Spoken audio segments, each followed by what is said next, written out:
Okay. So, here we are.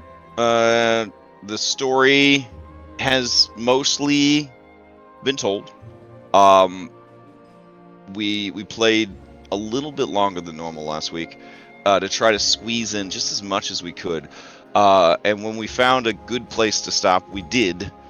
And then we have met up tonight to sort of finish that story and close the book, as it were, and put it up on the shelf.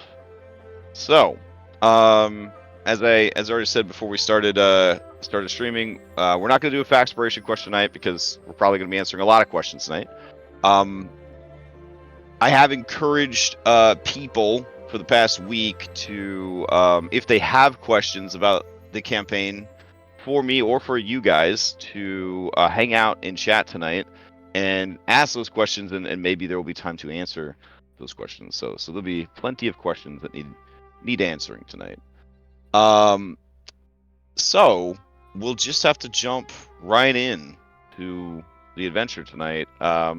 Is anyone willing to try and sum up everything that happened last session?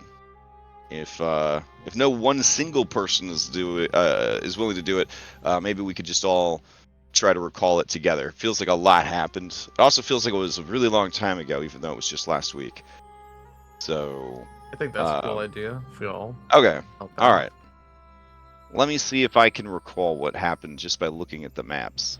Let's see. Without the motivation of a treat, it's hard for my brain to do a good recap. So, but if I know there's a hero point in it for me, oh man. Let's see. Where were we? We weren't there. Ah, here we go.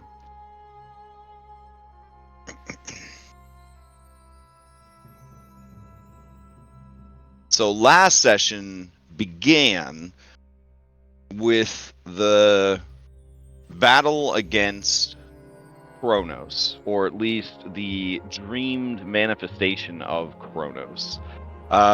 Sitting upon his throne in one of the many hells, recreated in the dream, the deepest dreaming of the goddess Thylea, this constant and eternal hellish prison she had found herself trapped in, or maybe always was trapped in.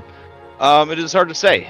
If being is to dream endlessly, one would assume that at some point those dreams would also entail nightmares. The party stood up to Kronos, and some of the party members took advantage of that distraction to move Thylea to safety. But it became apparent that she would never really be safe or feel safe as long as the memories of this man, the memories of this event, continued to haunt her.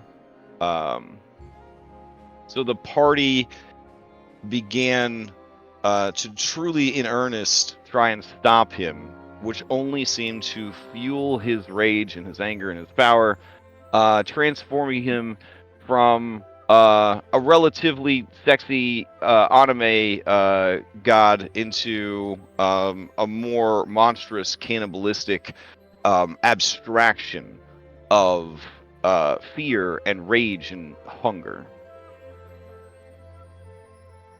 Bolstering Thylea's morale was the appearance of Kentimane, played in this particular scene by her grandson Cyrus, who, using his monstrous wild shapes, altered the appearance of his hill troll guys to appear as a many-headed, many-armed monstrosity, which apparently Thylea is into.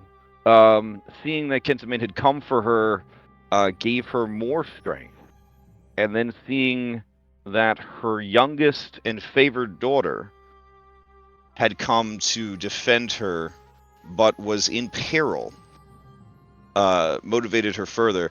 The kind and encouraging words of Reset and Anastasia seemed to bolster that courage even more, while Cyrus, Phil, and Hypatia continued to do battle with Kronos and versions of themselves pulled from the darkest timelines of reality and pitted against them. Finally, enough was enough, and Thylea finally stood up to the man, to the monster that has haunted her dreams for thousands and thousands of years. And in doing so, loosened his grip upon her mind and shattered the illusion of the dream, plummeting everyone into the deepest depths of her subconscious.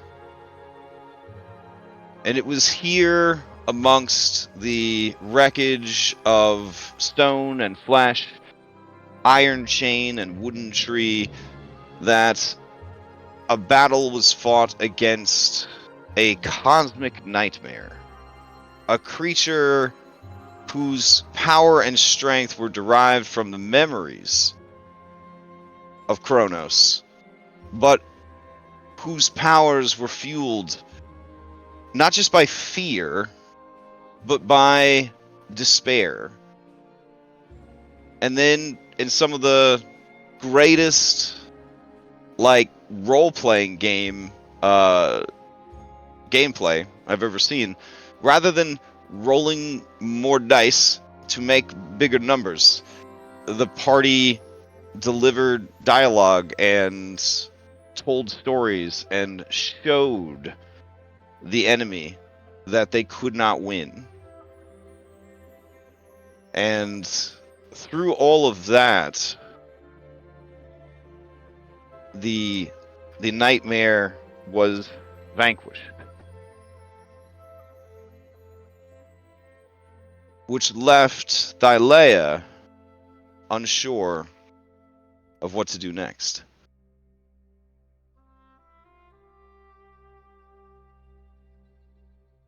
Lutheria, sensing that all had been for naught, made ready to slay her own mother within her mother's deepest consciousness, possibly ending the world and all of existence for everyone who is tied to it. But sensing this desperation, the party pushed Thylea toward action and decision. And in the end, Cyrus offered to take over her dream, to keep the world going and free her from its tethers, to finally travel the multiverse without having to look over her shoulder, without having to wonder when her past would finally catch up with her. The party said their goodbyes and laid him to rest at the base of an old gnarled tree. And through her radiant magic, her power over life and death, Anastasia populated the isle with beautiful flowers and vines, and the tree began to blossom anew. As Cyrus became the new sleeper, the new dreamer,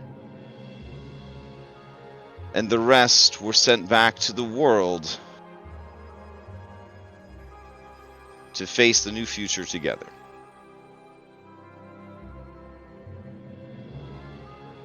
Did I miss anything? No. That was beautiful. Okay. All right. If one of you could write a note to Ash to get me a hero point for tomorrow night, I'd really appreciate that. But, it's fine if, you don't want to. Sorry, I'm not your doctor. Yeah, if you don't feel confident with that, that's fine. I'll just Photoshop one anyways and put your signatures on it. All right. So, as you guys return, I guess the best place for you guys to return would not be creepy Eldritch Horror chapel beneath the island, but someplace nice on the island. So, I'll set you guys there, and we'll do a invisible Cyrus to. There we go. Right.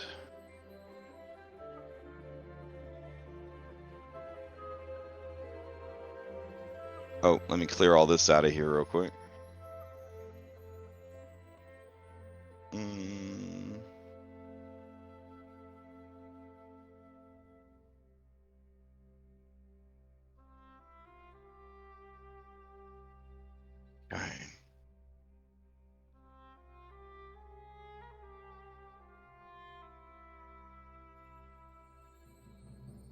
All right, so you guys leave the chapel, and as you walk through the doorway to the chapel, you walk out the other side of the doorway into beautiful gardens.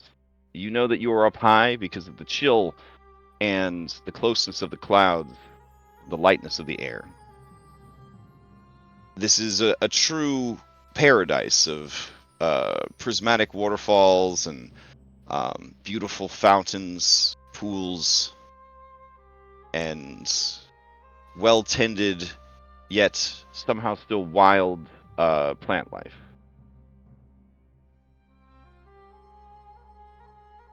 Could you maybe disable the walls or something? Oh yeah, sure. Let's see. We only see light here and here. It's kind of Yeah. it's kind of like we're looking at two booba gardens. Right. I got you. Let's see. This was potentially a combat encounter, so. Let's see. Just turn off the crown. There we go. Ah, nice.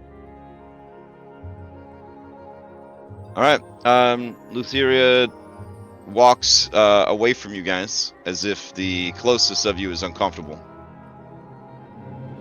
Are we alone? Are any of the other gods here? Are our B team here? Let's see. At this juncture, no, they would not be here yet. So she kind of stares down at the water with her back to you guys, past bloodied, with no allies. ... So, this is the new land, right? Do we still call it Thylea? I whispered to Hypatia. Do we call it Cyrus? I think it's kind of stuck now. You know, we should have asked him before, he went to bed. Try praying to him. Well, Phil we will tried try praying to Cyrus and ask him what he wants the land to be called. Doesn't answer you sending. That always works. I can't do that anymore. Oh, that reminds me. Hey, Lutheria. Hey. Huh? Yes? What are you doing over there? I am contemplating. It's time to celebrate a win. You're the god of revelry, right? Unfortunately, no. I have passed that particular skill set onto another. Gotcha. Well, you said, sorry, Reset. So you said you'd give us powers. Look, I just want to. At one point, I was able to call people whenever I wanted to. Can you give that to me? I see. I mean, there's a lot that goes with that. Are you prepared for all the other? I just want to call people whenever I want. Oof. I think Hypatia might be best to help you figure that one out. I'll get you some stones, Phil. I'll get you some stones. Then Can they call anyone as much as I want? With a plan. Yeah, with a plan. You gotta spread around some stones, but we can get you some stones. Am I invisible, Crash? Yeah. You were in your dragon form. Oh, okay. You switched back to regular form? Well, I still have. Okay, I could still. It's like an hour, I guess. I don't know. But yeah, I'll switch back. It's totally up to you. Don't want to break anything here. Too big. Yeah. So I'll approach Therian. Well, oh, go ahead. Go ahead. So you're free to choose. What do you do? Well, I will leave. Well, don't be so hasty. Phil, now that we're done, shouldn't we do one of those dinner parties that you like so much? Yeah, that's why I need to be able to call people. Oh, well, you should have just said, Phil. And now I will send in literally everyone that we care about in the world. Where do you want this dinner to be? In Astoria? Where we already have a lovely dinner table? Where would Cyrus be closest to? Like the tree? I would probably say, and this is probably up to Cyrus, but probably his the nation that he founded, Nasaria, would probably be more close to his heart, essentially. Is that fair, Cyrus? Yeah, it'd probably be the best if you're trying to commune with him. That'd probably be the best place. Well, I've been praying for like the last 10 minutes, so if you can give me something. Yeah, just keep it Thylea. Yeah, we'll do the dinner party wherever, I guess, Nasaria, if that's closest to Cyrus. And well, you're coming too, right? She smiles and says, I never really know how to act or fit in at those sorts of things. I think perhaps that's the best time for me to go. Now? Well, as you're starting something new, I wouldn't want to. Well, before you go, are you sure you don't want to come to the party? I'm gonna side Iris that a little bit. Like, maybe that's a bad idea. Well, it's just that the last time I tried to celebrate with you, you got very cross with me.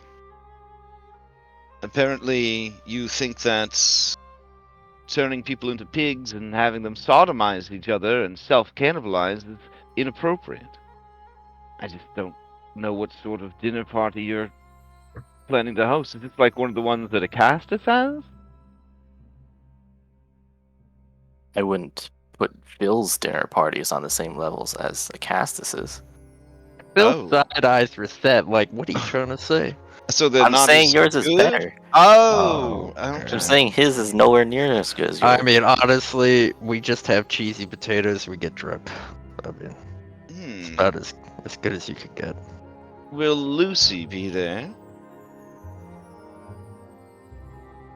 That's Yala's kid. Yeah, I know. Phil's Yeah. thinking about what he wants to say. I mean, Oh, okay.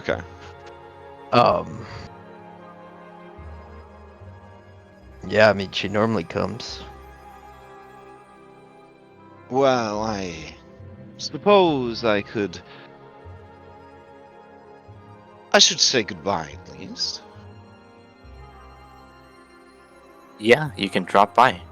I've ever only gotten to spend time with her in dreams. It'd be nice to see her with my own 3 eyes. So, out of character, I gotta ask: are Thylea and Kentimane present now that she's not dreaming? I think they are If they're roll, gone. Gone. roll, Okay. they're rolling out. Yeah, they're They're either rolling out. gone or they're packing. Yeah. Later. Would you want the 8 gods to come? Yeah, they Do can you come, have I enough don't- cheesy potatoes to satisfy the fish king? God, what if him and Pythor have a Look, contest? maybe we should have it in Astoria. That's where all the potatoes are grown. That became a booming industry, you know. We just like set up a statue or something, or a tree Look, we dedicated can to Cyrus. look. We'll do that thing that they do at like, oh, this might be too. Never mind. But you know how like at funerals they'll put like a chair with like the nameplate on it. Mm. Is that appropriate? So- I don't know. So when we So it's like he's there. Oh, yeah, like you reserve a seat for the people that can't come. Hmm. I have a question. When I look out onto the, out over the edge of this floating, island, Yeah. what do we see? Is it still like a little on fire? Or I just want to make sure everyone's okay. How do we? So this didn't just like rewind, right? So the damages wrought by the nightmares were real, right? Like and so the world is definitely in turmoil. It is definitely in recovery. But it has been spared what could have been, a terrible fate. Because you acted decisively, things never progressed into waves 2 and 3. Okay. Yeah. That's good. Yeah, so many died, and some things were destroyed. But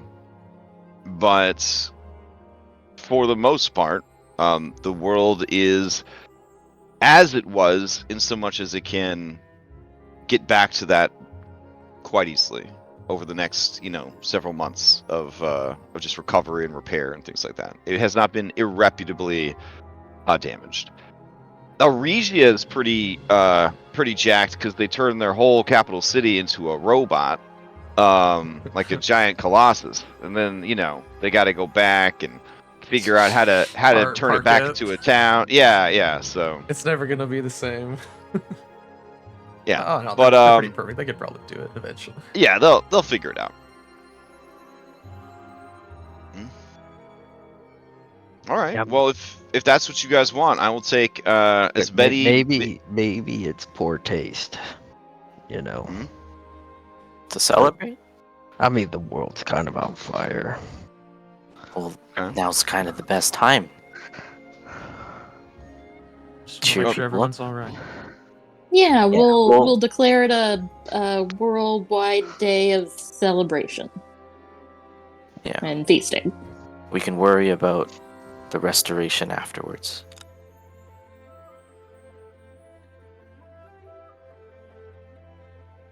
All right.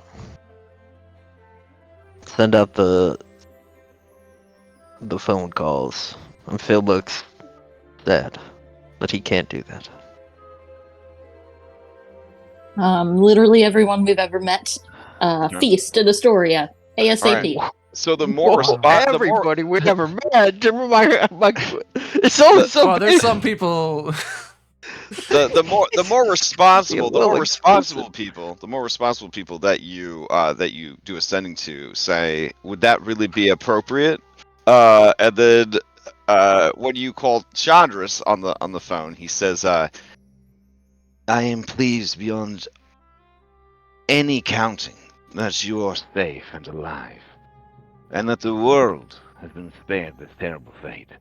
Perhaps it would be best if you convinced the 8 gods, along with you and the others, to spend the next few days tending to the needs of the people.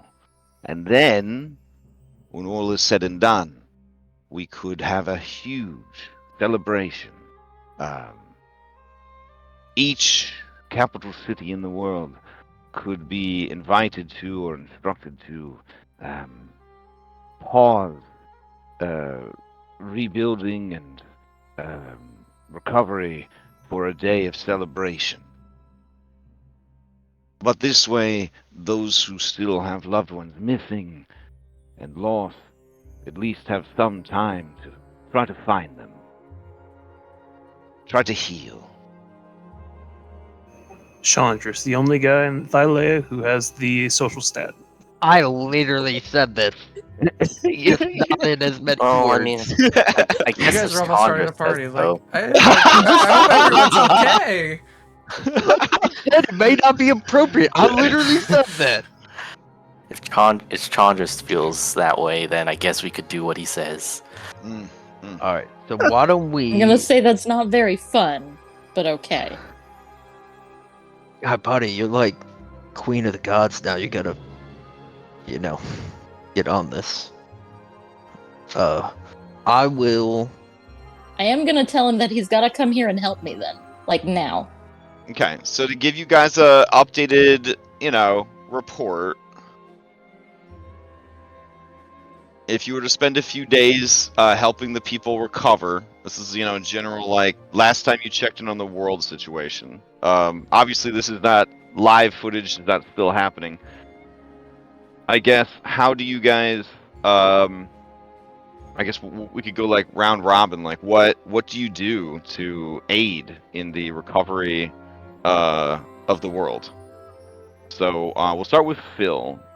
Phil, where do you go, and what efforts do you provide? Man. Well, can we get like a status report first of like the damage, and then decide where we go? Well, the Indigo Or is that Islands deep? were hit the hardest. People's minds have been shattered, and horrors prowl the jungles of the different islands. Yeah, That sounds like a job for Anastasia. Yeah, that's what definitely- about other places? Okay, so we'll send you down from the Justice League space station there. Okay. Honestly, Raspy Rathor, Hexia, and Callister and Bullbug, they got shit locked down over here. So, I would say honestly, I'm gonna roll for it. Hold on. Yeah, they were able to defeat the Kraken. So Calamari for Oh, everyone. he dead? yeah, he Ooh, did. hell yeah. Hey. We know what we're having for dinner. Okay. All right. Up here, Behemoth and the Dwarves of Mithril Forge. Behemoth was honestly one of the weaker behemoths. Well, not That's good. weaker behemoths. He's one of the weaker kaijus. So only clocking in at 528 hit points with 26 AC. Kind of a joke if you ask me. Only one of his stats was a 30. I would say that probably he would be driven back into the earth. He is not a nightmare, but a creation of Lutheria. So Yeah. he's probably prowling around the Hollow World, waiting for the next group of adventurers. The second. Eyesore very much was a nightmare creature, so he would have been dispelled. This whole northern area, they've been struggling. They were struggling before. Yeah, I would almost say that the brave pioneers and the local centaur tribes unifying against Eyesore and not having to fight ant people in this timeline, they may have been able to sort of find a common ground there in a shared enemy, and they will begin sort of rebuilding and maybe trying to find a path towards peace, led in those peace talks by Corinna Phobos and Argon and the rest of the new Dragonlords. So that would be kind of handled. Nice. Over here, Katya is bragging to everyone that Astoria didn't even seek combat. Why? You're welcome. Yeah. The Maw is not a nightmare, it's a real creature, but Lutheria told him that he needed to go back to sleep, and so he went back to his island and went back to sleep. Kentimane headed out with his Boo Boo Bear, see what the multiverse had to offer. But it ain't Sigil, because gods aren't allowed. So, you can't make it past customs. Let's see. The Tarrasque. Tarrasque was a nightmare. It's the manifestation of destruction. It appears in many worlds throughout the multiverse. Some of them are real. Some of them are just the physical manifestation of the desire for destruction or the inevitability of destruction. But it fades out. Not before like destroying pretty much all of the western farmlands and suburbs of Mitros. But Mitros itself wouldn't have gotten destroyed until Wave 2. So, the end of Wave 2, so that's nice. Fred is returned to his timeline. His mission complete for now. Let's see. Krokonos, the God Eater, is a real deal dude, but he is on a certain somebody's hit list, and so Astreus Rade and his Angels of Death essentially come up to deal with this guy. Angels of Death. He doesn't have Angels of Death. Oh, they're right there. Yeah. So yeah, this guy gets taken back down to the Nether Seas. Cross that off my notes. Yeah. All the souls. Check. Check. We already heard what happened to the missing link. He had a bad time, so he's done those. Girls get it done, as they say in the industry. Over here, the combined might of Solaria and Helios, too much for Nether Dragon, whose stats were kind of low as far as Kaiju go. Oh, no, buddy. No fighting. Hold on. All right. Let's see. This dude was going up against literally a city-sized skyscraper, but Nasaria did suffer tremendous losses. And the natives of Scorpion Island are definitely going to feel the aftermath of this creature's fury and destruction for some time to come, before it was finally broken in half by the Colossus of Aresia. And I believe the Colossus had a name. It was in the adventure. Hold on. I didn't actually make that up. They did have a giant Colossus. Let's see. City of Aresia.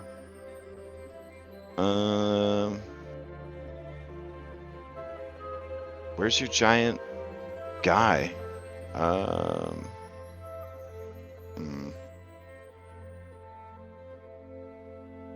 No, it's not Echo. It's... Damn it. I can never remember this dude's name. But yeah, the city of Aresia is not the Colossus. Oh, the Colossus is named Talos. It's kind of interesting. That was the official name of the city of Aresia's Colossus. So there was Talos, and they were all robot/constructs. I thought that was kind of interesting. Yeah, that was very neat. Oh man. Okay. Okay. Jerry mentioned it earlier in chat, the juxtaposition of when I buried Talus's at the heart tree. Yeah. And then just now, we didn't necessarily bury him again, but he's resting at the tree now.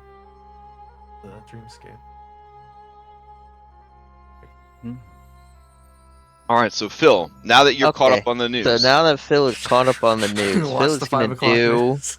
yeah, Phil's gonna do what he didn't do after the Battle of Mitros, and he's gonna go to Astoria, and he's gonna take all the able-bodied men and the builders, and lead them down to Mitros to help them rebuild. Aw. All right. Awesome. I will take charge of my new pantheon. And if you're curious, Hypatia does not do a mighty rule from on high a la Zeus or anything like that. She's definitely more of a binders kind of person. So just lots of sort of well-meaning nagging. and micromanaging. You get the feeling that these 8 individuals are very used to a type A woman nagging them and bossing them around. It seems almost like a natural state of being for the 8 of them. They sort of take a great deal of comfort in your strict motherly ways. Don't know what that's about. Yeah, I don't know what that's about.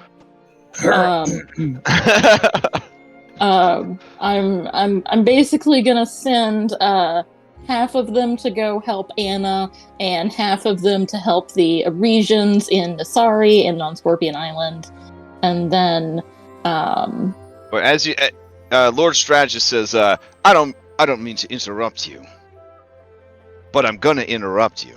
You changed your skin. What happened? Oh, he's in war mode right now. Ah, sweet. Yeah. He says, who are you to tell us what to do? And then before he can go any further, the Divine Revelry says, listen, look at us. Are we really fit to figure any of this out? And they all kind of look at each other, like, And he's like, And the Divine Revelry was the one to say it. yeah. and I'm like, it's my planet, dude. It's not your planet. And the Lord Strategist just kind of makes a harumph. He just kind of makes a harumph, like, Go on. Okay, well, I will definitely be sending him first to the Indigo Islands. Okay. Yeah. He'll definitely like. No, he killing probably all has these bad properties. will saves. What are you doing? His tactics are going to be those whose minds have been shattered. He will grant the mercy of death. Is that who you want handling that scenario? I mean, that seems best to me. I don't know what Anna wants. Oh my god, look who we are putting in charge of shit. I really don't know how best to handle it. I feel like ultimately, Everyone's just passing that responsibility up the chain of command there. All right. Yeah, what about that shock chair idea you were talking to me about? Okay, so the Mother of the Sky and the Sea is probably the most proficient among the 8 with healing. And she would volunteer to tend to the hearts and minds of the people of the Indigo Islands. Okay, that's fine. She can go there. All The right. Lord Strategist can go kill the ones that she can't heal. Oh, sweet. All right. Okay, so the Moon Maiden has a confession for you since you're the boss. She kind of takes you aside. She says, don't work Sundays. I have a confession to make. Since we seem to have unilaterally decided that you're the boss, and maybe please don't tell Philippocles this, I am not actually the goddess of the moon or even the moon's mother. I've never met Fengari. Really? Damn. Yeah. Yeah, I'm the goddess of discord. I just make sure that things go wrong so that life doesn't become too boring. The apple. Oh my god. Let's Yeah. I'd like to be the goddess of the moon. Can we kill her? No. Oh. No. I'm see. sorry. All right. Why don't you hang out with Lutheria? Oh, she's my best friend. And I'd love to. cheer her up. All right. Maybe help her make some plans. She drifts away to hang out with her BFF, Lutheria, who was her BFF the whole time. I'm unsurprised by that. The two women embrace and begin drinking copious amounts of wine and gossiping about the heroes.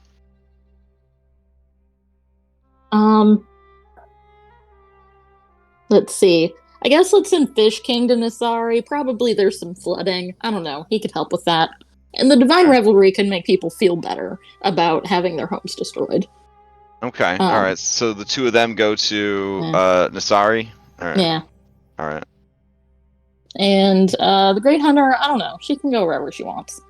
Okay, she would like to go help Themis rebuild. Okay. Okay. Yeah, that's fine. She can do All that. right. Pathfinder, he can help make new roads in Nasari, that's fine. Okay. And probably the Arcane Empress can go help out in the Indigo Islands too. There's probably some weird magic going on there. Oh, for sure.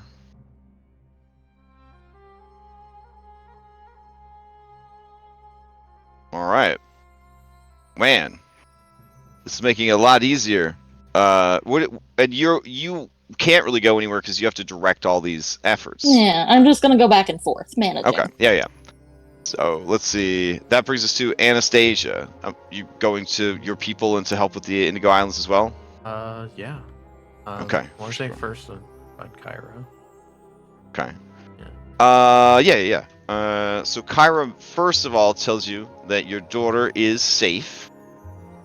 All the kids are hanging out at the Lotus Tower, and out of harm's way. Wonderful. Mm. And then she does look around at the fact that you got 3 gods here helping with cleanup.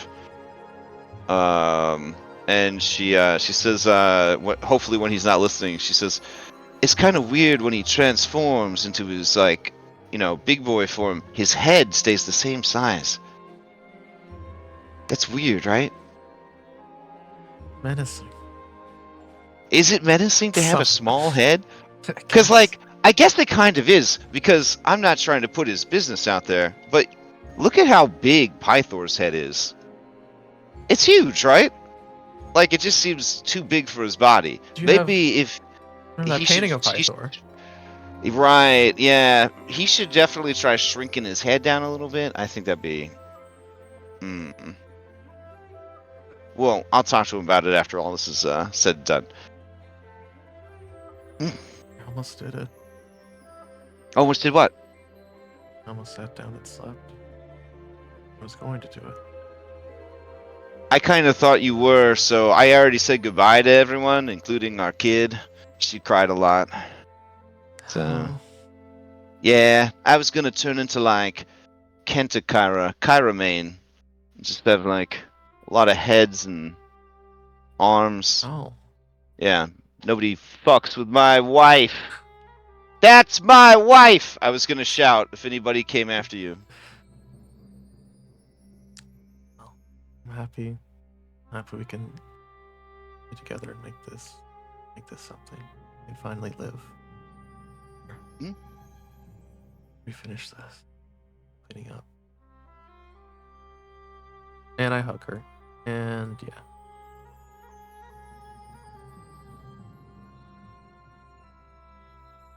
I also have a pretty sexy dragon form you haven't seen yet. Oh yeah? I'm sort of into dragons. I'll give it a shot. All right then, yeah.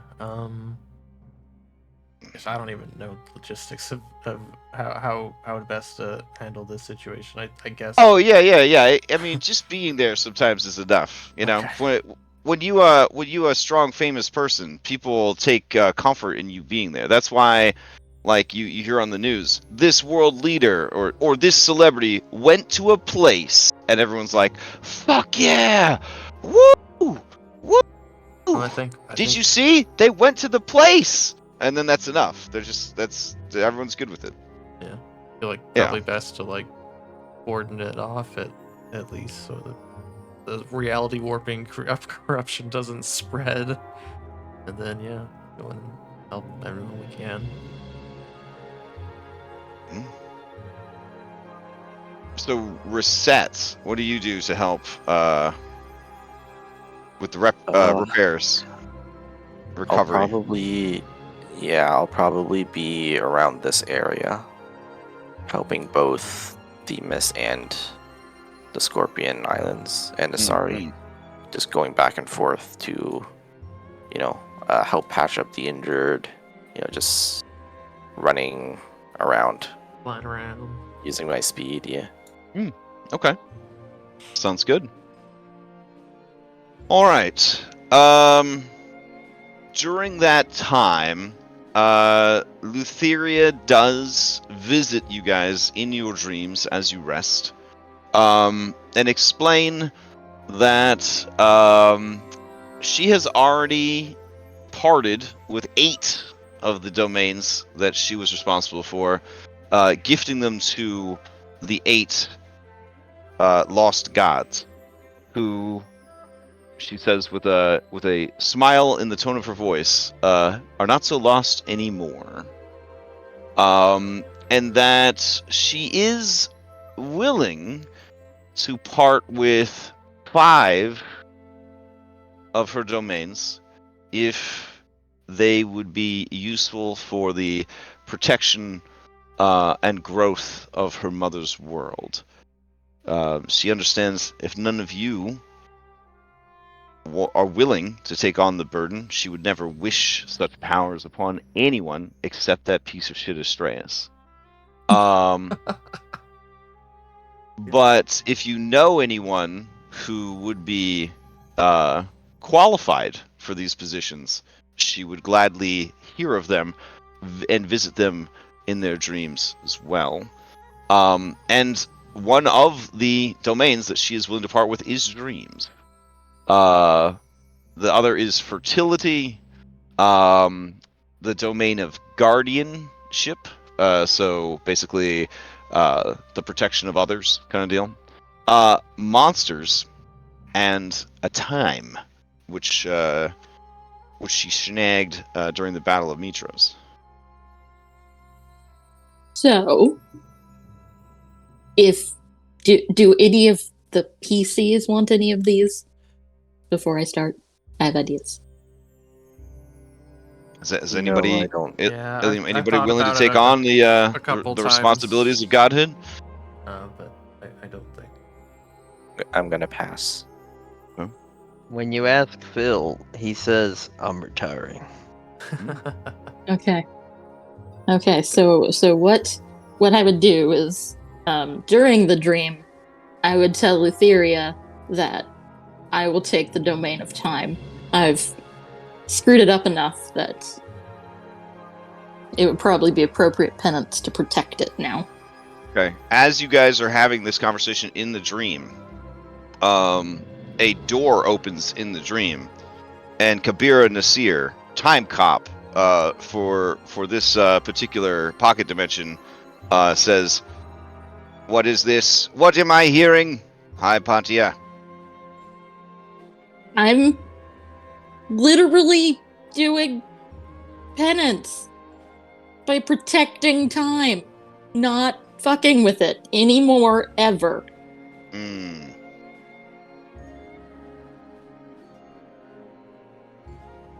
I did it right this time. The Great Primus will allow this under 3 conditions. I'm sorry, hang on. It's really funny. In my notes, my epilogue stuff, I also have something about. Oh my god! So I'm glad you brought him out.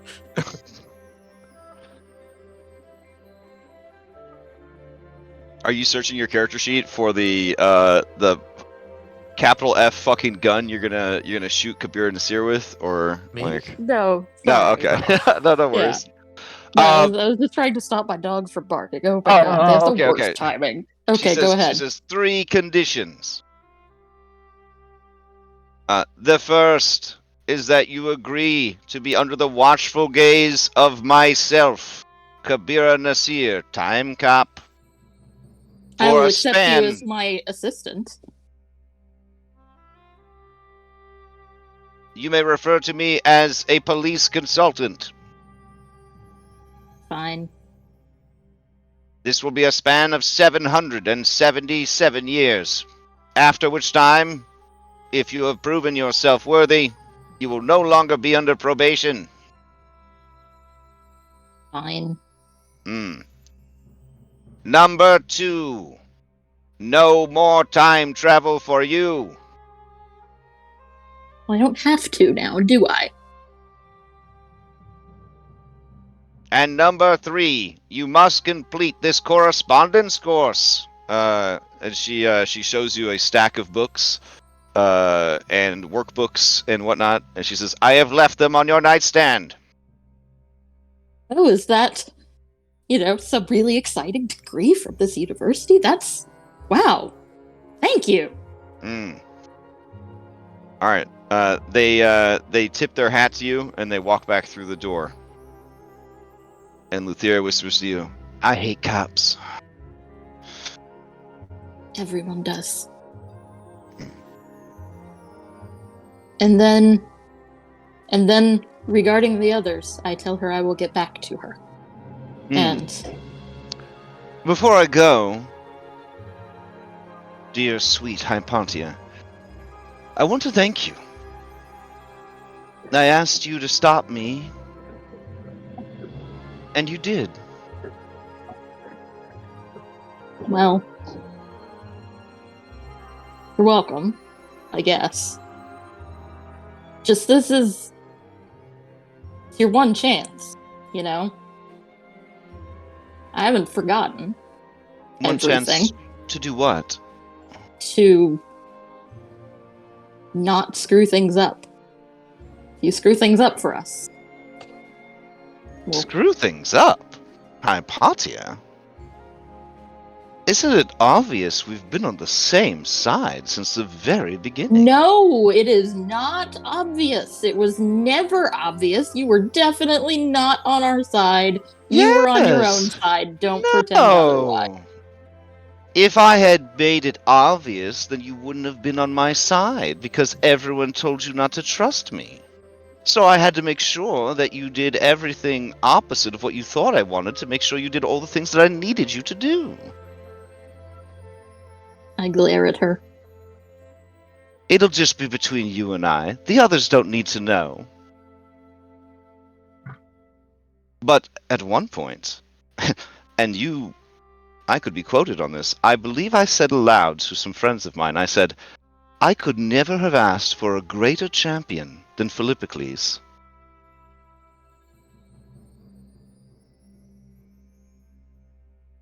Well, I still don't trust you, so job well done. No, definitely don't. Never. I am, after all, holding on to the domain of trickery. I guess that means I'll leave a much more honest world behind me. Though perhaps not. You are keeping the Moon Maiden around, after all. I'm sure she'll find a way to spice things up in my absence. We can get around her. I'll figure it out. Probably.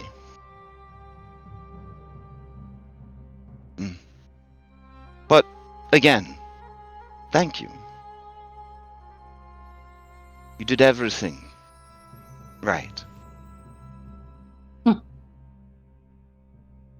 In your sort of weird roundabout way of doing things. As she kind of fades from your dream. Well, waking up in the middle of the night following this dream, I feel like even though I demanded Chandra join me right away, we were just too busy. Like how two people who are very busy do. Like, I'm free on this night, he's free on that night. We can maybe schedule 5 minutes together, but it just, he's running late and it doesn't happen. So, I send in Chandras and Zamrox out in the world, and I tell them that Lutheria is going away.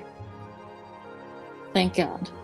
And these gods are... let me tell you, they are something else. I'm gonna need help. Oh, you have an incoming call. Oh. In the middle of this call. And I'm gonna say, okay, give me a minute. Is it? How does it? That's not how sending works. That's not how any of this works. All right. So you pick up the call. Yeah. Hypatia. You hear the Lotus switch. Yes. So I don't know how to break this to you. We just got fired. What? Yeah, apparently Cyrus is God now, and he just fired us all. I mean, that's not exactly how he phrased it. He said, you no longer have any obligation or duty. The mortals of this world will make their own fates.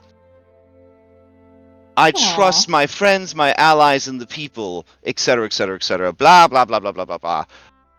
No more micromanagement. That's good, right? I guess I learned how to use a loom for this. That doesn't look very good on your LinkedIn profile. Doesn't look good on your LinkedIn profile. Well, what did think, you? Think of all the cosplay that you could do now. The cosplay. I have magic. Yeah, you can weave stuff. Oh. It's not the same if you use magic. Mm-hmm. You have to make it with your hands. Well, anyways, the three of us are out of a job, and I guess the others are going to be mortals again or something. So, I just thought I'd let you know. You're the first person I told. Well, other than myself in other timelines, but you're the first person in this timeline I told about it. I'm gonna get to keep the tower, right? Yeah, I guess. Well, yeah. I mean, that's a new awkward. tower, I guess. I mean, it's a big tower. I mean, we could be roommates. Roommates. Basically. I've been staying in It's gonna be a new show. I've been staying in a cave, Hypatia. I mean, I let you live in my house. Now I don't have a job, and you just put me out on the street. It seems Might be a prime candidate for some of those god positions. I'm just saying. It feels kind of ice cold there. I don't know. I mean, do we always just hear Cyrus in our heads though? Yeah, maybe a little bit. The whispers of the dreamer. I mean, I don't. The hints aren't subtle at all. I'm not gonna take you to small claims courts over it, but I mean, technically, my name is on the time. Why would I go back to the Island of Time? I built a nice extra-dimensional tower. You could make friends again. People there like you, know, or they did. I made the ultimate sacrifice and became a fate. I gave up everything. You wanted that. You were excited about it. That doesn't change how big of a sacrifice it was. You protected her from the monster that was all the people she ever reminded into one. Plus, my tower's the only tower in all of Thylea that gets Netflix. I mean, Lutheria's handing out sparks. Do you want to be a god? I guess it seems like that would be boring for you. If I was a god, could I have my house back? You can't make me live on New Olympus with them. They're so... We said we could share the tower. I mean, fine. Okay, And we'll try it. your boyfriend can live there. It's a big tower. Hypatia, it has a television studio. There's infinite floors. Why is this even an argument? Okay, that's fine. Fine. Fine. But what? Just out of curiosity, what godhoods are up for grabs? I mean, do you want fertility? That might be fun. Oh, Seems kind of awkward, but... That's how you do. No, thank you. I've kept this whole thing pristine for an infinite amount of time. Nothing's tearing its way out of this body. Yeah, I feel the same way. Mm-hmm. Yeah. What else you got? What else you got? Monsters? Okay. That sounds fun. What else you got? I mean, the others I kind of had plans for. What were the other ones that you have plans for? Well, I was gonna. There's not time, is there? Because I would love time. Is time on the table? Time's not available. Sorry. Oh. Do you know who ended up with it? Maybe I could message them and try to convince them to give it up. No, you have no idea. I have no idea. Oh, all right. This is gonna be a great roommate. I can make a deception check if you need me to. All right. Well, what else is on the table? Oh shit, mean- that's a good idea, Cyrus. I was gonna have Chandras and Zamrox help me. Ah, Because they're, they're real special to me. I see. I don't need all that responsibility. That's fine. I have my own powers. I wouldn't want to be strapped down to that sort of career requirements. I was getting bored as a fate anyways. It's fine. So what do we do with the other two ladies? I mean, I didn't what's her face, the bard, didn't she really want to write a book? Oh my I mean, gosh, she'd know everything. Falana? She could write the best book. Her name is Falana? Falana? Yeah. The other one is Versi. Just so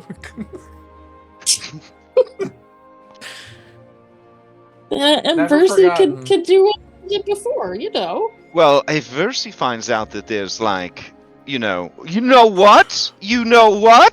Versi would definitely want fertility. She was going on and on about how she wished she had Astreus' baby. That. Guess that's okay. Very awkward. Okay, sure, if she wants that. I mean, she's got some, some family values on her platform, and she's horny AF, as the halflings would say. I mean, it seems like a good fit. Sure. Okay. Sure. All right. Well, what about the domains that were left unfulfilled by the exodus of Thylea and Kentimane? Like destruction, I didn't element remember those. the element of earth, all of nature, strength, virtue. I mean, yeah, you can have any of those. No, those suck. Yeah, that's what I thought too. Ugh.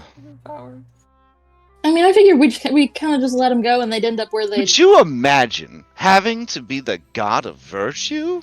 I know, that would be so boring.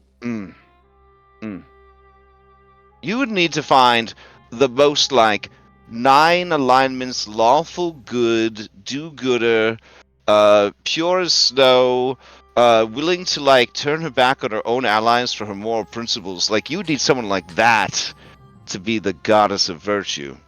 And I just no one comes to mind at all for me. So, I bet that'd be pretty hype. oh well. Alright, well, I'm gonna pack my stuff. I'll already be at the tower when you get there. Goodbye. Bye. Okay. All these kids are playing on my PlayStation. What happened? There's all these little accounts, little charges. Get off the plate, PS5! Mommy's home. Are you still there? Are you still on the line? No, I'm back. I'm All back. right. I'm sorry, it was Lotus. it's fine, You know how she is. A little. I never would try to understand that person fully. Yeah. Yes. Yeah. So go on. You had something important you want to say. Yes, I will just. I think I'll need some help. These gods, they're so much. And they're unruly. One of them is Discord. Did you know that? Oh, you're talking about the Moon Maiden? Yeah. Yeah, Fengari doesn't have a mother. Yeah. I didn't want to break it to Phil. He seemed so happy. He'd been so sad for so long. Yeah. Yeah, we don't need to tell him. It's fine. Yeah. But Lutheria's leaving, and she's got some sparks. Do you think you and Zamrox could help? Well, I certainly wouldn't want you to walk this path alone. Not after the path you walked through hells to try and save me. What is available? Is time available? Because that one was very intriguing to me. And I mean, no offense, but I just feel like maybe, given your past with time, breaking the wheel and all that, maybe it wouldn't be appropriate for you to do that. But, if it's not available, I completely understand. I made a deal with Kabir and Nasir. We're fine. Oh, all right. I'm sure we will make it work. You heard your spouse is into that stuff that she was definitely not supposed to do anymore. Yeah, you're like a recovering alcoholic, and you're like, Yes. well, they made me boss of the whole brewery. Like, I'm the CEO of Anheuser-Busch. It should be fine. I think it's good. And he's just like, okay. So, he says, all right. Well, what else is on the table? You spent so much time with Lutheria. I thought you might be good at dreams. Oh, that is very thoughtful.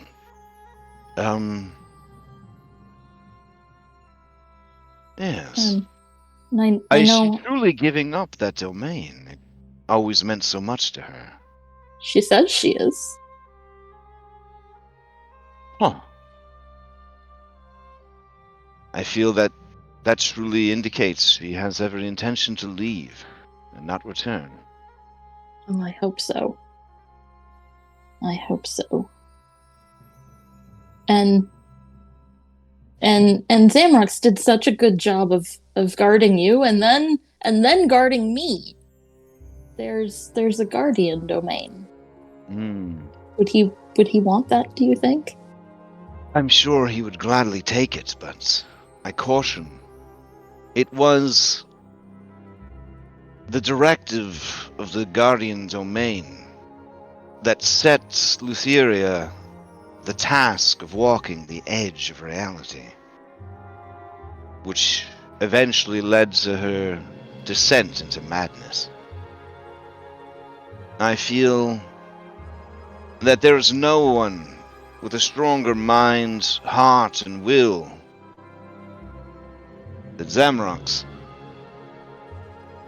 And perhaps if it is the only duty that he must see to, not burdened by the abundance of power and obligation that Lutheria placed upon herself, well,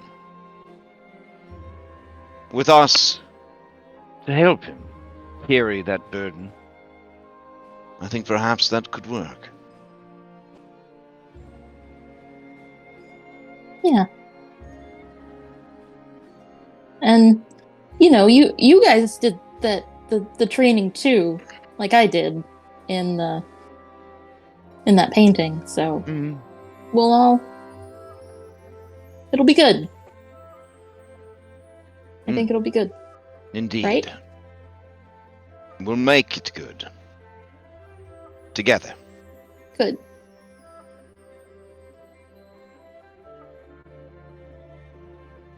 There might be less room in the tower if you go back there. You'll find out. Bye. All right.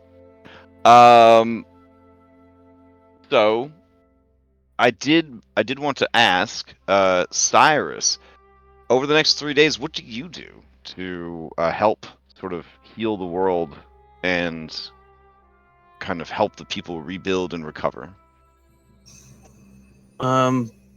Well, of course, the areas will start growing back pretty rapidly. Okay. Almost like a bit of an accelerated healing of the land. And while there will still be creatures roaming about, they'll notice, kind of on the perimeter of civilized areas, so to speak, these kind of stone or crystal pillars will start appearing. And I'll send you the artwork of that. Oh, yeah, let me grab those.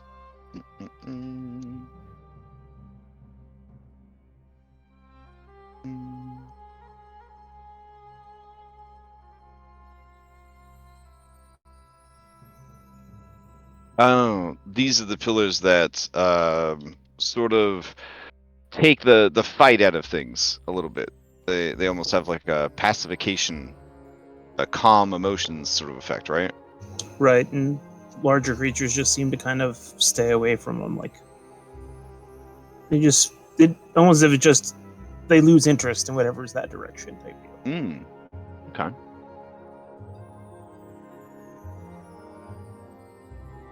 And this will kind of help to act as a barrier between the wilds as they become more populated, and the civilized areas, but at the same time, it's kind of protecting the wilds from civilized areas. Mm. All right. But there does seem to be a strange effect where small crops of being too close to them for too long seems to have almost an intoxicating effect. Mm. And small little communities start cropping up around them for some reason. Nice. All right.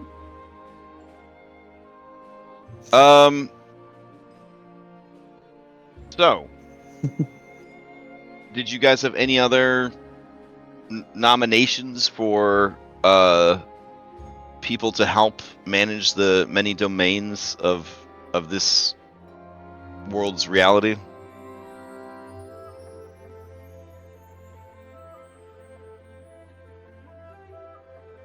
I did not.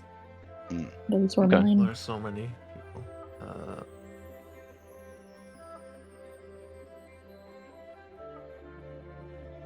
Would Bulldog want a spark? He could have strength. He's so strong. I think he's pretty traumatized about what happened to Phil. I don't. Yeah. I think that he would make you all feel very sad and say something along the lines of that he would do whatever needed to be done. But you could kind of sense that he is very afraid, because if Phil was messed up so hard over that stuff, he feels that, you know, even though obviously he's bigger and stronger than Phil, that it would be a hard time. What about I thought they would go for it, but maybe Hexia or either nature or monster. I have a feeling that Dressbarath no longer a god. They probably would go for it, but it was pointed out by Cyrus that she was the one that was left out with the original. Oh man, I mean, Raspirathor is like you know, talking to Hexia about it over the span of days or whatever, and you know, in like a little cutscene, he's just kind of like, well, I mean, you know, one of the big contributing factors towards our divorce was my mother didn't, to speak plainly, you know, she didn't trust you with a spark, and she wanted to keep it in the family, and you were adopted, and so she gave it to Narcissus. Anyways, this could be a chance to try again, and we could do it together. And I wasn't much of a god last time, but maybe together. Are they going to take strength and fertility? No, I think we give fertility to Versi. Well, Versi definitely was DTF. Oh, okay. Down to fertility. She's definitely down to fertility. Well, I was thinking nature because Green Dragon. I think they. Oh yeah, I mean her her layer action monsters. was literally controlling all plants and animals on her island. Or Earth, so No, would be yeah, cool yeah. too. That's true. yeah, I think any of those. she is eyeballing destruction. You see, she's got her readers on, and she's got like the trifold brochure. It's like, so you want to be the god of destruction? She's like, It has a bunch of like ads from like Godzilla, like strong. Yeah, it's just she's just picturing her. This could be you, and it's like a silhouette of a monster In destroying 5 weeks. Mitros. Yeah, just like he like takes that one away. And He's he replacing like it. he says and so yeah, I mean, if you guys are not opposed to a slightly evil god of nature, and a slightly I feel like nature is slightly evil. Yeah, and a slightly Like according mosquitoes exist.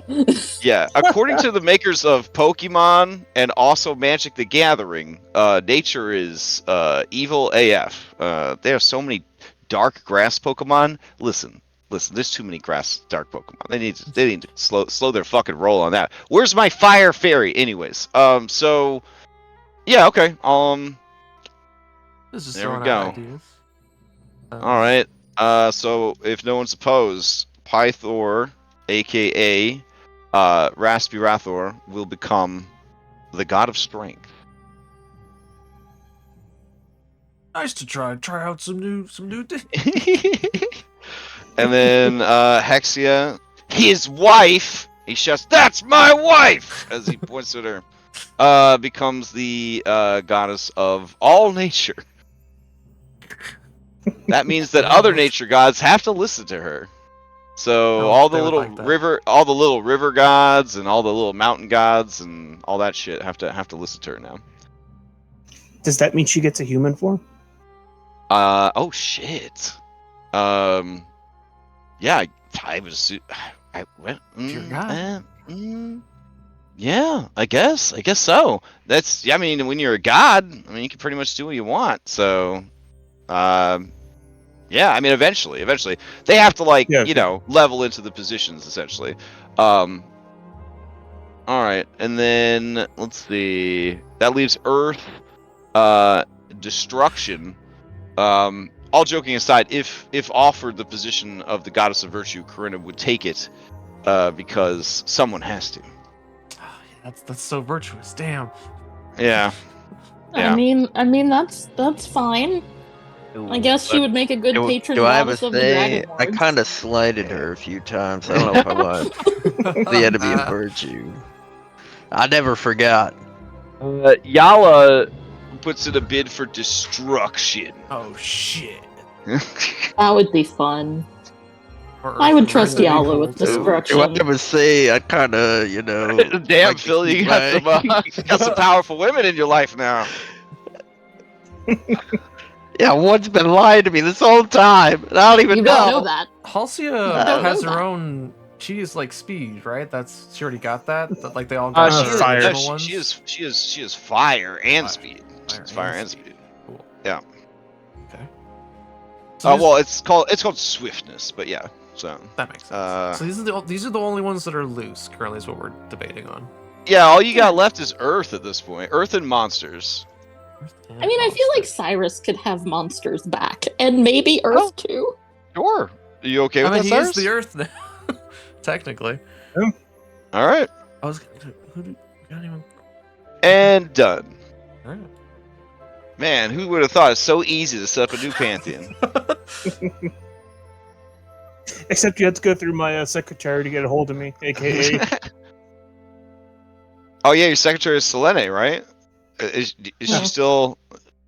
I'm thinking more Chandra because he's dreaming. He has the one. Oh, okay, that makes sense. Yeah. Okay.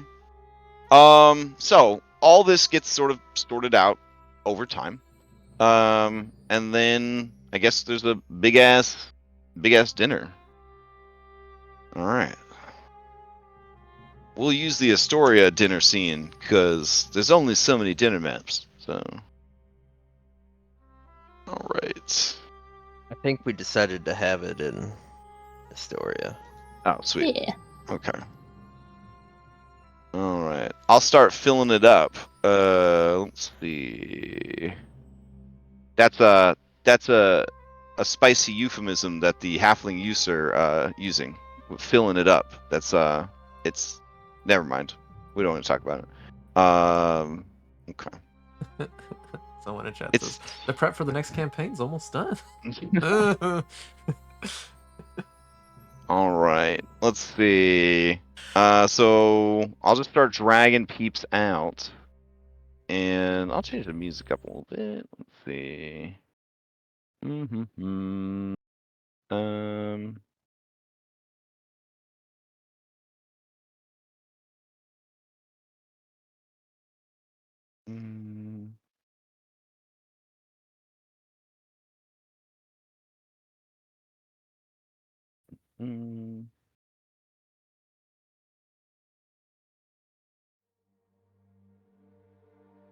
All right, so the map is a mere representation, but obviously there would be like, I don't know, 10 of these tables set up. The whole palace or something. Yeah, the whole palace and the palace grounds would essentially be reserved for this sort of thing.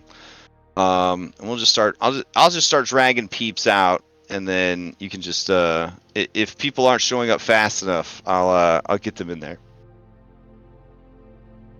Well, And Phil, don't worry. Don't worry at all, because your friend she would never miss dinner. Oh no! Get her out of here! It's She's weird the one though. person in the Ever world since that's not invited. ever since you got beef with the god of death, like she's just always around. It's so weird. I don't think she's here. Aw. I don't think he's here. Okay. Well, let's see how these epilogues play out. I don't know. Yeah. I don't know. They're in my epilogue, so. Aw, okay. I am very curious. All right, dragon babies. It's stable. So Zafira does ask you, Anastasia, if it would be all right to for her to perform an original composition at the dinner.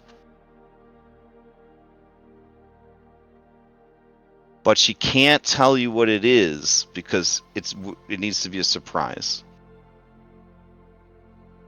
Of course, the wind in my wings. Of course. Okay. She starts to steeple her fingers together like the plotting raccoon meme, and goes to tune her guitar. Oh, nice. Oh, wow. Okay. Good All right. cards. 2 musicians as moms? I mean, what did you expect? Hell yeah. Okay. Well, let's see. Ariel, the deep sea Also, junker, would access be to there. Switch Tower. Dolphinius would be there in like a big fishbowl, I guess. Yeah, We mech gotta, suit, didn't we he? gotta like You had a mech suit for the dodgeball game. I mean, the Blitz. Yeah, exactly. Oh my god. Oh no. I started pulling too many things out at once and my foundry crashed. I'll be back in a sec. I hope. Alright, so while everyone is kind of getting situated for dinner, is there anyone that wants to present their epilogues first? Or do you guys have like a... Hold on, I had actual cheat sheet notes, but... Oh, I just killed my whole browser. Oh man. Alright, hold on. Let's see.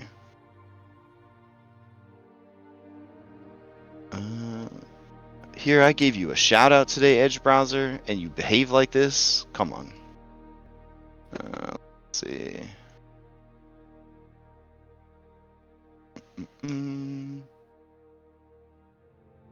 Alright. I'm booting everything up from scratch, so hold on.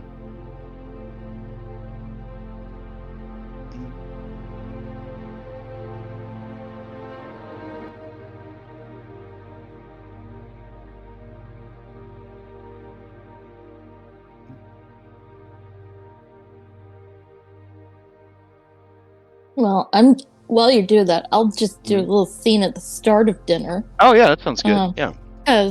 Because all this time, from one thing and another, just getting interrupted and getting pulled away, Hypatia and Chandras have not seen each other. Oh, since yes. the battle. So basically, as soon as he walks in front of everybody, Hypatia is going to go tackle hug him. Oh my goodness! I thought you were just going to publicly hold his hand. Okay, all right. And then start sobbing, and it's every tear that she hasn't cried for the whole campaign. Oh shit! Yeah. Oh man, I feel like Anastasia being around you for so long is like she knew it was all in there. Just the empathic, like, oh god, it's happening. And then. Yeah, he just holds you and lets you cry it out, and he cries as well, but like way more like stoically, you know, like an anime edgelord, you know what I'm saying? Where there's like the camera shows like 1 or 2 tears that fall, but that's it, and maybe his jaw trembles a little bit. I'm sorry, keep going. And I just say I didn't screw it up this time. I don't have to do it again. I don't have to do it anymore. And you're here, and they're here, and everything's okay. It's okay.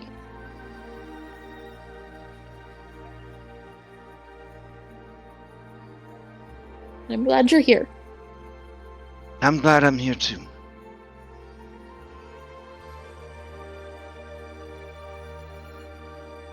I want you to know that you're the reason that I'm here. And I was put in your path by Lutheria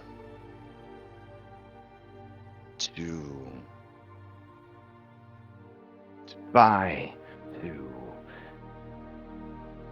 guide, to temper, and if needed, to betray. But when I was trying to insinuate myself into your ranks, some were suspicious of me for some reason.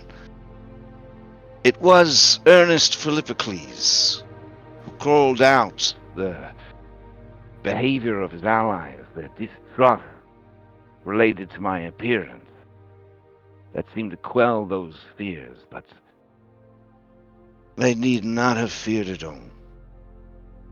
For when I met you, I knew. But I could never betray you. And that if I was here to guide you, and to temper you, it would always be to keep you safe. To see you succeed. At any cost.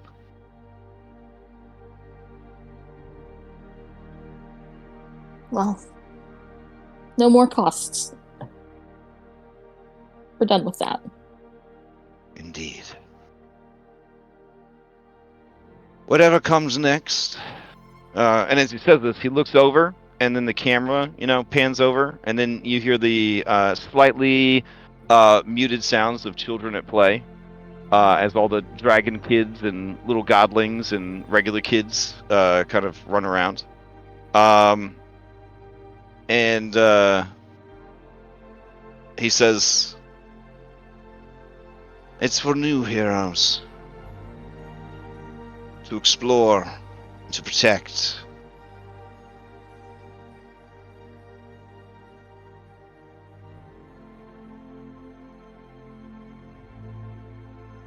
We can only guide them now.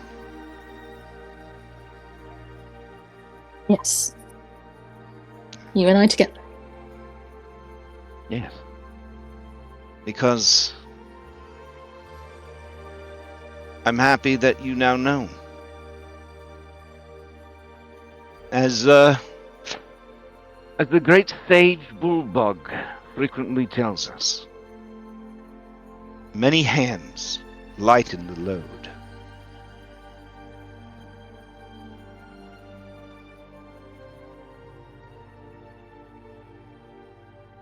Yes. People, they're looking at us. We should go sit down. Yes, but maybe a bit more of this. And he lifts your hand that is holding his hand. And you hear Valis gasp.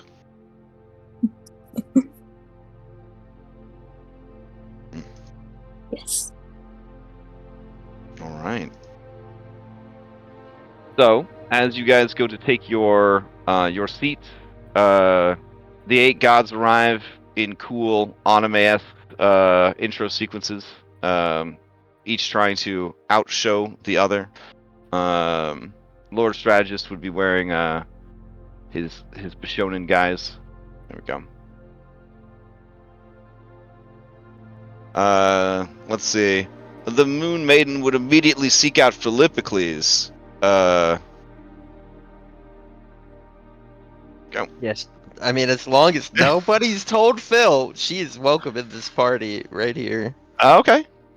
I mean, we don't want to told piss Phil off what? Discord. Let's put it that way.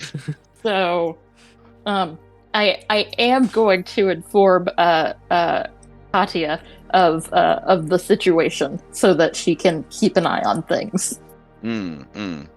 Katya, who's kind of become like a one of those people that manages celebrities so that they don't hurt themselves, kind of things. Yeah. Okay. Got you. All right. Yeah. So as she approaches, Yala is regaling you guys about how she punched the one primal's testicles up through his body and had them pop out of his mouth and then unspool like a plate of noodles that just kind of rained down onto the lands of Themis. And Valis looks physically ill. Pythor's nodding appreciatively, but also has one hand covering his crotch. Phil is doing the same. Respect. Yeah. Like Your goddess of every destruction, dude, everyone. every dude, when you see a genitalia torture scene like that one James Bond movie where he's in the chair with the knotted rope, oh my goodness, you can't help but just sort of, We went far enough. yeah. Yeah. So as she approaches, confidently, Yala turns and looks at her, and Queen Adora turns and looks at her, and then I suppose at this point in the game, Queen Anora's many lovers who are off at the Lovers of the King and the Queen table look over, curious of what's happening. And then she looks at you, Phil, and she says,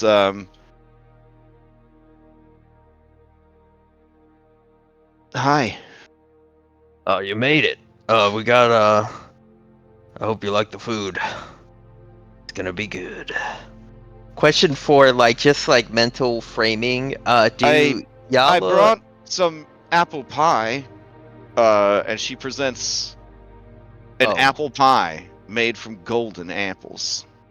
Oh shit. Phil selfishly takes it and doesn't share it with anybody. Like you like cartoon style, like fucking Teen Titans, Beast Boy. You just take the pie, just go ow, and just like eat it one bite. Here, let me try something real quick. Oh, man, it's 'cause Kyra didn't get a whiff of that. Did Kyra get a whiff of that? I'm gonna have to help. Let's get some of that. Oh, a 10 at disadvantage. It's pretty good. Phil eats the whole thing. Okay. Oh damn. She laughs, and her laughter is like music. And then she says, "Don't worry, there's plenty more."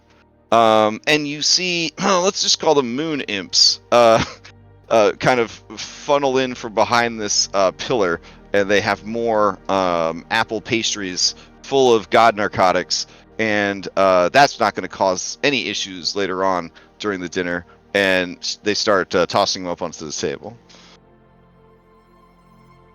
Yeah, Phil will introduce her.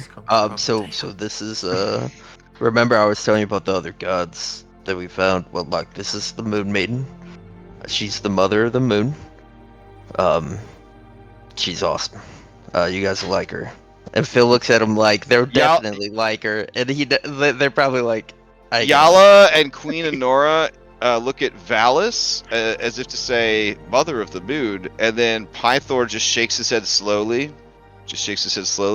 And then everybody nods, and then Yala approaches for a firm handshake, and I guess breaks all the bones in the Moon Maiden's delicate hand. And then she says, "You are very beautiful. Come, sit with us. I will tell you again of how I rained testicles down on Themis." And the Moon Maiden says, "I would love to hear about it." Callister can't handle another telling the story and excuses himself. Phil eats apple pastries and listens again. Okay. The more apple pastries you eat, the easier it is to hear the story. Hexia rolls up on the scene, and when she does, Pythor immediately assumes his draconic form. And they start just publicly making out in front of everybody. It's real awkward. I imagine, especially for Vulcan right next to them. Yeah. All right. So as more and more peeps show up, let's see. In my notes, it says Cyrus should go first on Epilogue.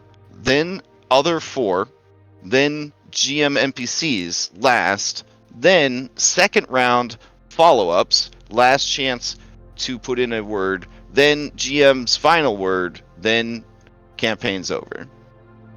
Can we get that in writing? Well, which one? An The campaign's itinerary? over? No, the agenda. Oh, the agenda. Sure. Hold on. You want to talk about checklist deity? There you go. Oh, since there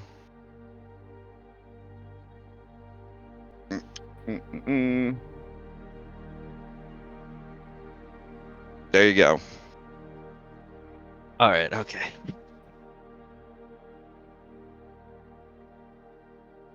Okay, so Cyrus, what do you got for us? So, the core of Thylea will stay the Also, same. what mini do you want me to show for this?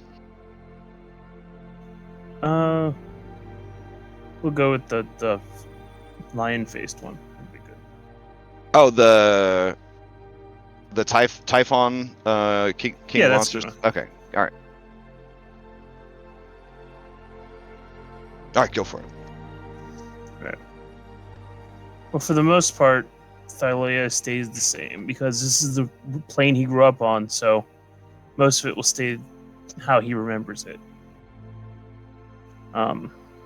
Aside from the stones, there are going to be areas that seem to be more wild, that seem to attract some of the more nasty monsters. And these become places for people to kind of prove themselves by hunting these creatures.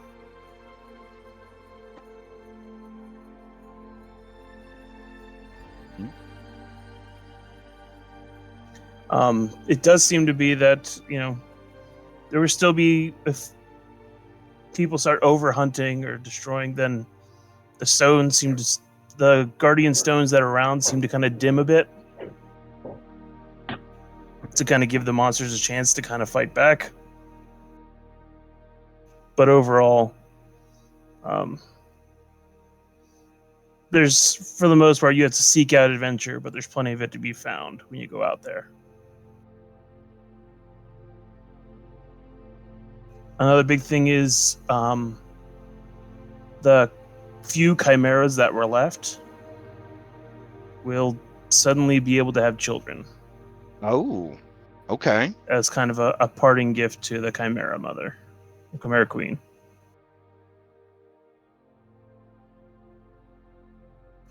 That way, kind of assure that monsters can still continue to populate. Nice area will continue to grow and welcome any, we'll use the term loosely, civilized monsters that want to live a more communal life as opposed to just living solitarily in the wild.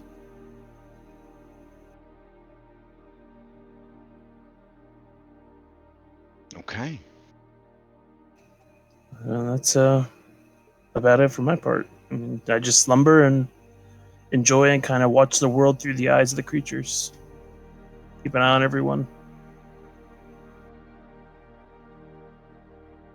Okay. All right. Who would like to go next? I'll go next. Phil starts off by begging Hypatia for a cell phone. Just absolutely begging. Like a sending stone that just lets you cast sending as much as you want. Yep. That's what I want. And if that's gonna take time to get, that's fine.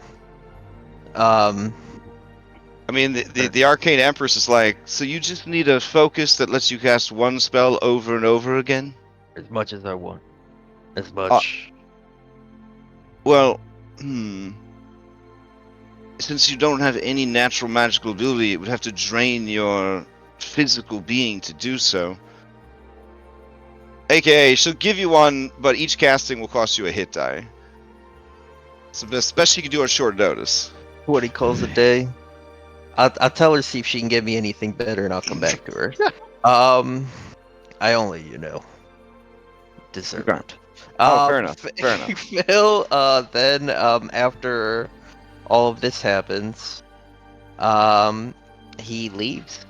He goes on a quest by himself. He knows he could probably ask for help on this quest, but it feels like something he's got to do himself. So he goes and Ventus had left him a few months ago after we got back from the time travel, and he's going to follow leads and take as long as it takes to hunt her down. And find her. So I'm hoping, unless she's not off-world, he would be able to do so. Okay. She is off-world. So basically, you travel, and you do deeds of heroism for people in exchange for guidance and information and magical guidance and all that jazz. You find her in a little, that's little, in a very big world with a thriving economy. It's maybe the Sword Coast, and she's maybe set herself up as a Lord of Waterdeep after heisting 1 million dragons with bring your kid to work day. Wow. Okay. Yeah, but I mean, if you follow that through all the way to the end, it would be the greatest labor of Philippocles to do this on his own, to go and find her, and she would certainly see when you arrive the change and the sacrifice and the refusal to let her go would be very plain to see. Yeah. Yeah, I guess eventually he gets to Waterdeep. It's probably been a few years at this point that no one's heard from Phil then. And when he gets there, and he approaches her, and he's like, "Oh, it's I want you to come home."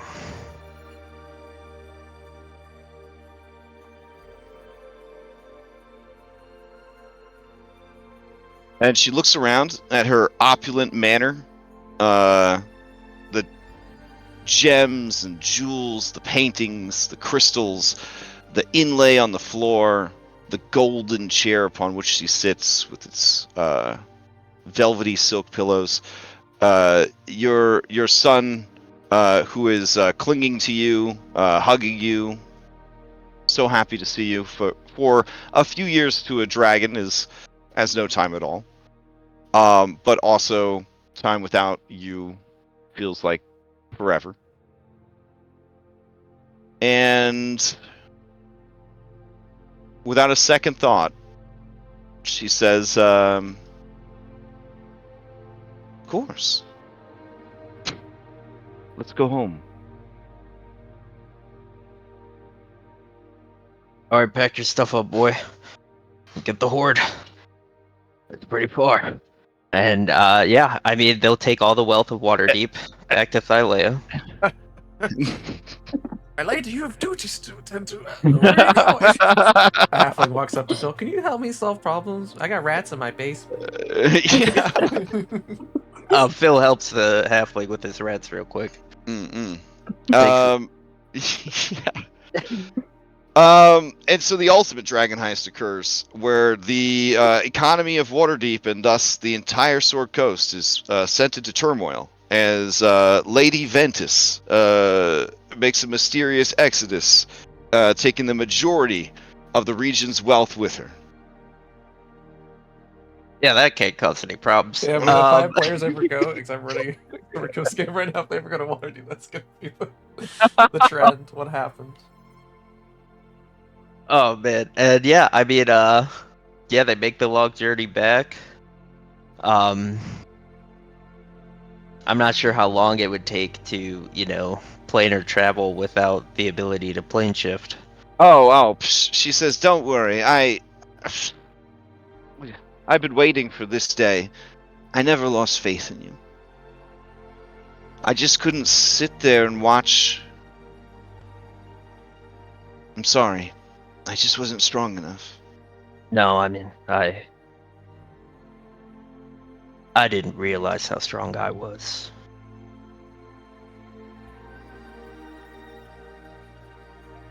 You and the kids. She reaches out and she tugs on your beard a bit painfully, and she has sort of a mean smile, because again, she's not the nicest person, and she says, "You've always been my Hercules. I knew you'd come through. But I have to ask, did you kill God? Because you seemed pretty committed to that." Oh no, Cyrus is God now. Okay, that's a choice. Yeah, I'll fill you in, as the Alright. halflings would say. Well, at least it's not Hypatia. Could you imagine if they gave her too much power? What a Well, mess. she's like in charge of all the gods now. It's Ooh, so Phil, let me tell you about Faerun. but she says, everyone's back "Nah, home. I'm just kidding. This place is a mess. Honestly, in the time I've been here, the world has almost ended 5 times. Yeah, it's wild. That's like 3 less than Thylea. I guess. No, I mean, it's like seasonal here. Like, it's always in peril. It's ridiculous. Well, let's go back to where there are no seasons. Crickets. And she says, absolutely, 70 degrees all year round. All right. And so the 3 of you use a plane shift spoon, and you head back. Awesome. And this is when Phil just goes into like rich retirement daddy mode. Nice. Where he doesn't do any work. He just, takes his kids on like very extravagant trips, spoiling the hell out of them. When they get old enough, he cracks his back, and grabs the rod of Lordly Bite, and he takes them out on their first adventure. And then when he's done, he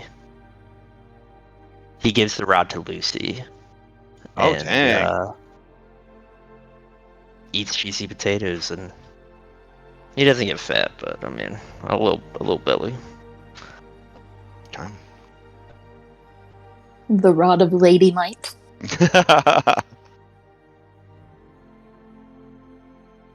Yeah, and I mean, as long as no conflict comes up in the next 3-ish epilogues, he lives happily ever after. Beautiful.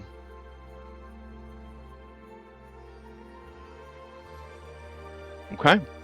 Who would like to go next? Okay. Oh, set? I can go. All right. Mine's less of an epilogue and more of a scene. Okay. Sort of. And it would take place during this dinner party. During the dinner party, she is looking around for someone in particular. And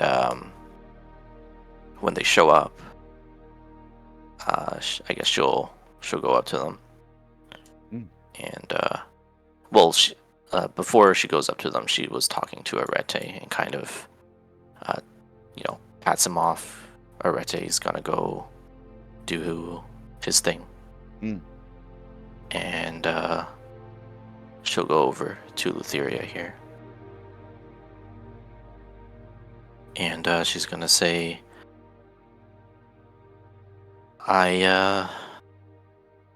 almost thought you weren't going to come. Yeah, I thought about it. And then I thought about what to bring.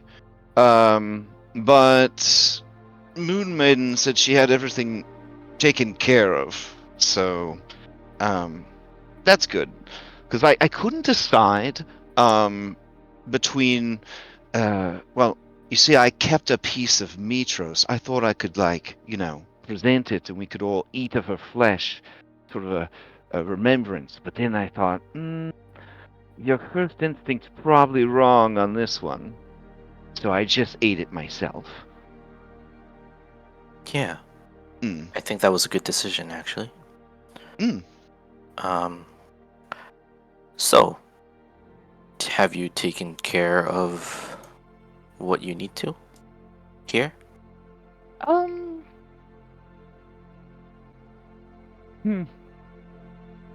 Do you have time? She looks around at all the people, the 8 gods that she welcomed into the world, because by the time they arrived, it was just her and Sydon, and she was very lonely. And then she looks at all the children, because former goddess of fertility. She looks at all the people.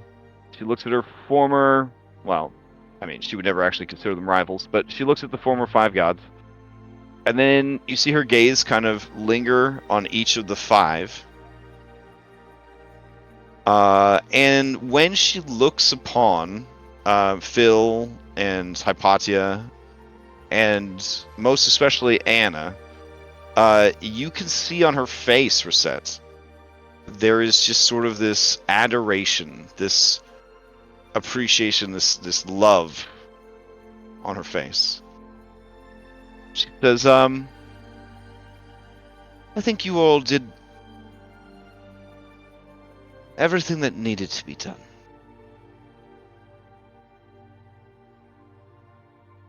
So,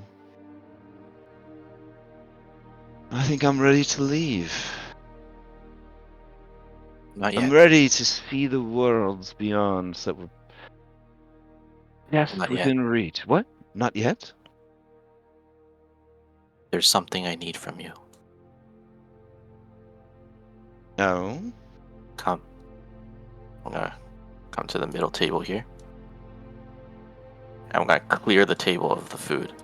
Oh, okay. Yeah, I'm gonna clear the table. And I'm gonna tell her to sit there. Okay. She says, you either need to move or hop in my lap, little man. And Kremis says, oh. And he hops in her lap. I'll flip over the table to here. Mm-mm. And I'll give her the look. I see. I see where this is going. I throw my board onto the table.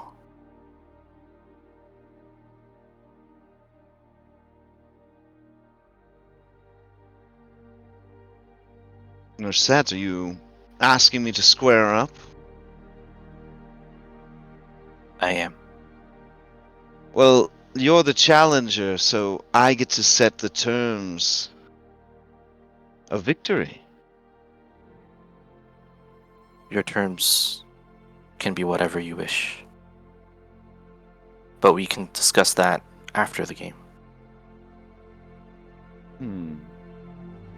Lightning I strikes dare the table. say my skills at the game have probably faded. I will be at your mercy, as ever. Perhaps. Are we just going to play with your set? Because mine is so much more fun. No. She kind of like hits herself in the forehead a few times, and she says, "No one would be happy seeing their loved ones used as playing pieces that would horribly die upon being taken on the board. We'll use your set." Yeah. We can save that for some other time. So I'll lay down the board Mm-hmm. in the middle of the party. And Lightning strikes the table. Ooh, nice. Okay, so could we go to the other? Oh, to the match board. Actually, no, that's fine. Everyone's here, so Oh, okay. we can stay here. Basically, what's going to happen is after they're done setting up the pieces, before anyone rolls and plays, Reset's going to stop, and I sent you some music. Oh, okay. Yeah, that's right. I have it. Bookmarked.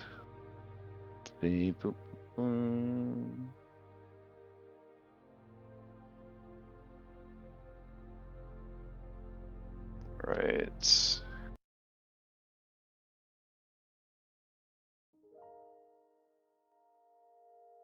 So after Lutheria finishes setting up her pieces, and Reset finishes setting up hers, before they make the first move, Reset's going to say, hey, let's put aside everything for just a moment. There's another reason I asked you to play today. I'm not actually after your badge or anything like that. I just wanted a chance to talk to you. Will you listen? I always listen to what you have to say, Reset. Though I'm not very good at doing what I'm told. Well, you can listen while playing. You know, when I first set out from Aresia, all those years ago, to answer the call of the Chosen, I was young, I was brash, and I was ignorant of the world around me. Even now, there's so much I don't know. But I'd like to think that I'm at least a little bit older, a little less brash, and a lot more informed. You see, before this, my entire life was Aresia. They told me, don't create bonds. Bonds are a weakness designed to cripple you, to weaken you. They taught me to cast aside my curiosity, focus on honing my martial prowess. I didn't need to question anything, just obey. They said to keep my emotions to myself. I was just a soldier. I didn't need to feel. I just needed to execute. It was my mission to dedicate myself to Aresia for my pride, peace, my life. Everything belonged to the country that I served. As I traveled the lands of Thylea, I began to see beyond the walls that had been put up around me. And I began to question who I was, who I should be.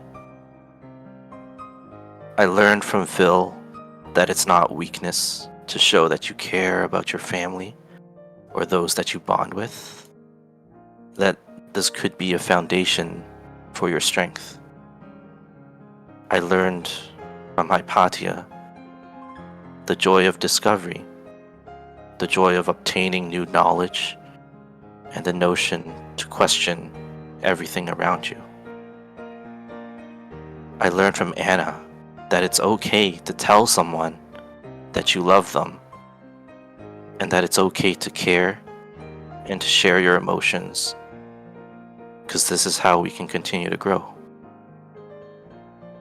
And finally, I learned from Cyrus that no matter who you are, wherever you come from, whatever you're made of, you can still find peace, and you can be proud of who you are.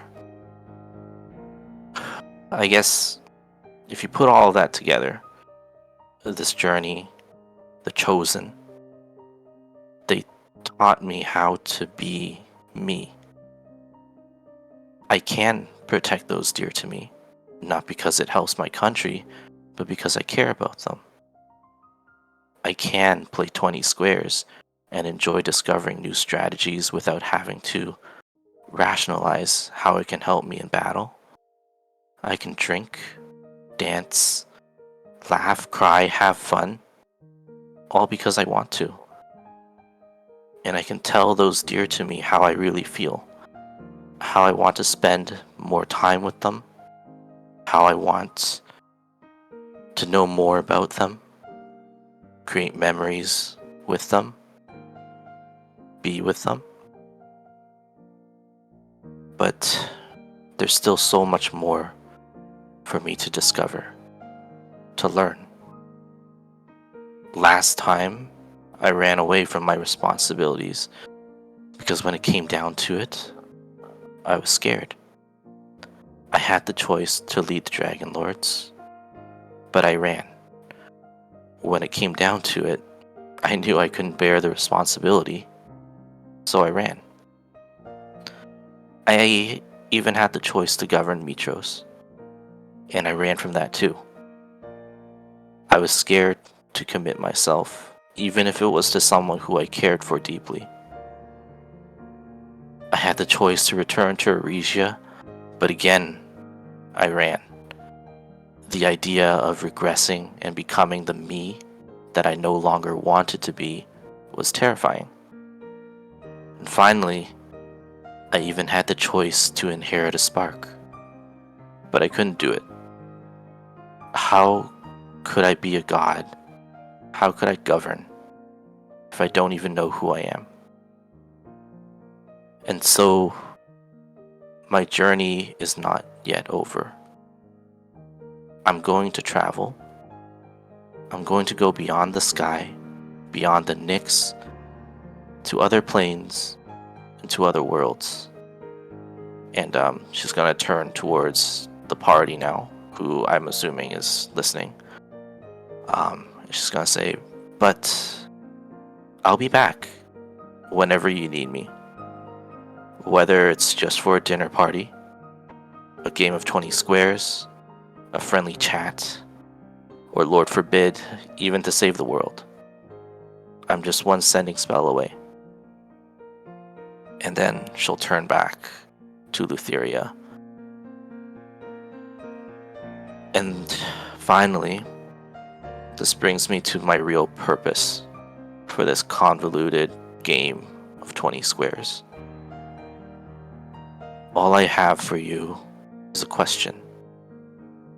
Before I go, I need to know. I know that when I'm gone, I won't look back. And I don't want any regrets. So I have to ask you. Right now, I'm here. And you're here, close to me. There are new places that we can see. And so I came to you to ask that we share our dream together. If you'd like to come, then my heart is with you forever and ever.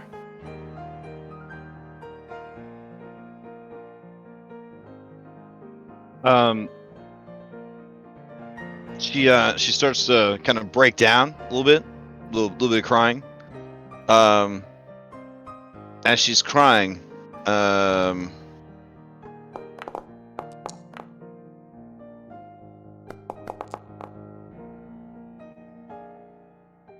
it's the most intense and emotional scene you've ever seen, Reset. But it does not distract you from the fact that she tries to move some of the pieces to give herself an advantage in the game. And then she sort of like looks up from being caught moving pieces, and she smiles awkwardly, and she says, "Ah, I guess you win. A pity, because the stakes that I had arranged was that the loser must spend the rest of their days with the winner." So, You see, this was an unfair game to begin with. You never had a chance.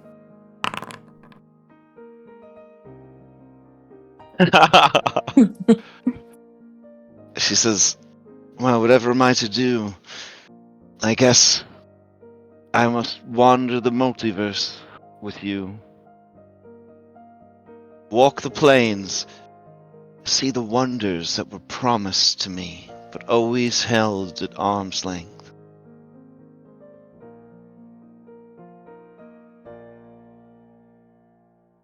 Thank you, Reset. My madness still grips me, but with each spark I let go of, it was easier. And at the time, when you tried to help me, I pushed you and those words away, but they stuck in there deep. And I've thought of them in the time since.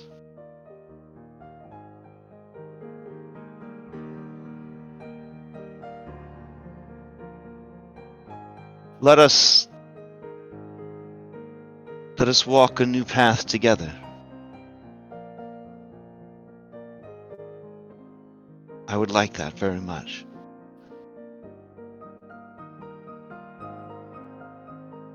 There's gonna be so much crazy shit we're gonna see.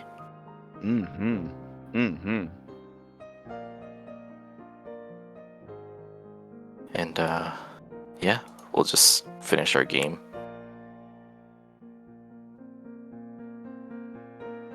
Well, one of the places I wanted to go was, well, these guys, their old boss, he's a real asshole. I was thinking about making his life completely miserable for a while. Are you interested, or? I'm always interested. All right. She is all smiles as she helps you pack up the board. Yeah, I'll clap twice, and Arete will fly in with a big backpack, and we're ready to go.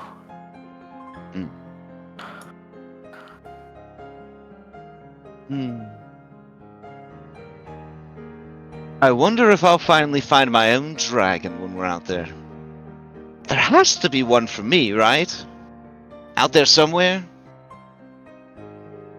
Maybe. One day. We'll hatch it the right way.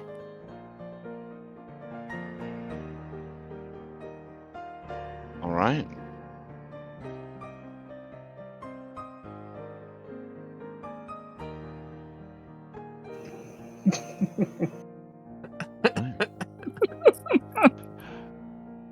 So Anna or Hypatia? Oh, nice. Just Howling dragon camera. yeah.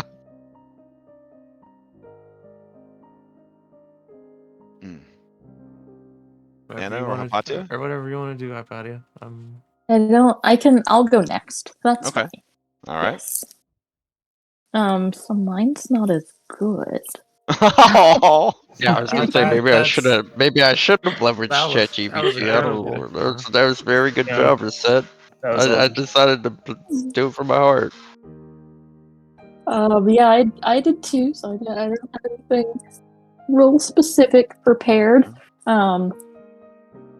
Essentially, Hypatia throws herself into godhood the same way she throws herself into everything. These are the most well-managed gods in the history of gods. Honestly, they need some discipline in their lives. These you realize very quickly that they some rowdy kids. These some rowdy kids. Yeah. Yeah. And you weep sometimes thinking about whatever poor unfortunate mortals had these people as gods. They must have been so stressed out all the time cuz like their moods switch like fucking just like a coin toss. Like they wild. They wild. So mostly I'm gonna keep the busy filing reports. Yeah. And sort of slowly over time, Hypatia becomes less and less kind of associated with the world, more out of the world.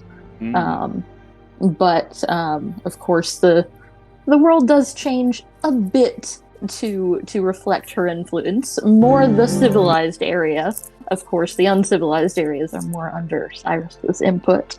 But snakes will come to be the symbol of wisdom, and will be cherished for that.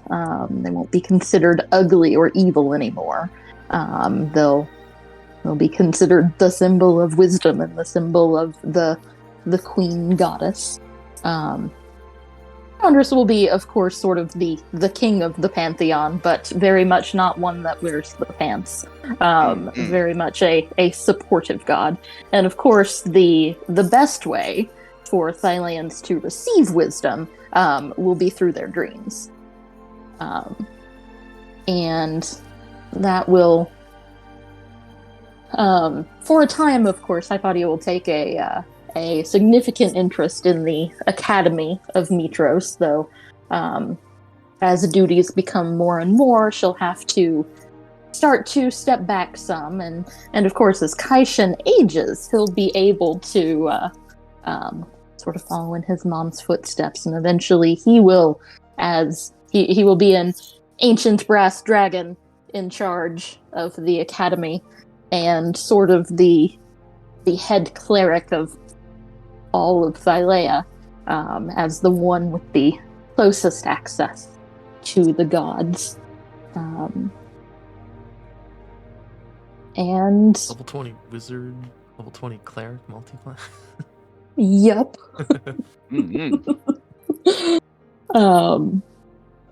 And God, what happens in the tower? What does happen in the tower? I think we're gonna have to leave that to the fan fiction writers. Fair I enough. should say, Phil's always going to the tower and taking the kids to watch Hercules and play PS5 Diablo 4. So, and for anyone wondering why the Lotus Switch can't just give Phil like his own PlayStation 5, it is because the weave of magic fucks with technology. So if you ever wonder why Mordenkainen only has an arcade machine in his tower, and there are arcade machines all over the Forgotten Realms, it is because the weave of magic in D&D does not play well with technology. So those things are generally kept separate.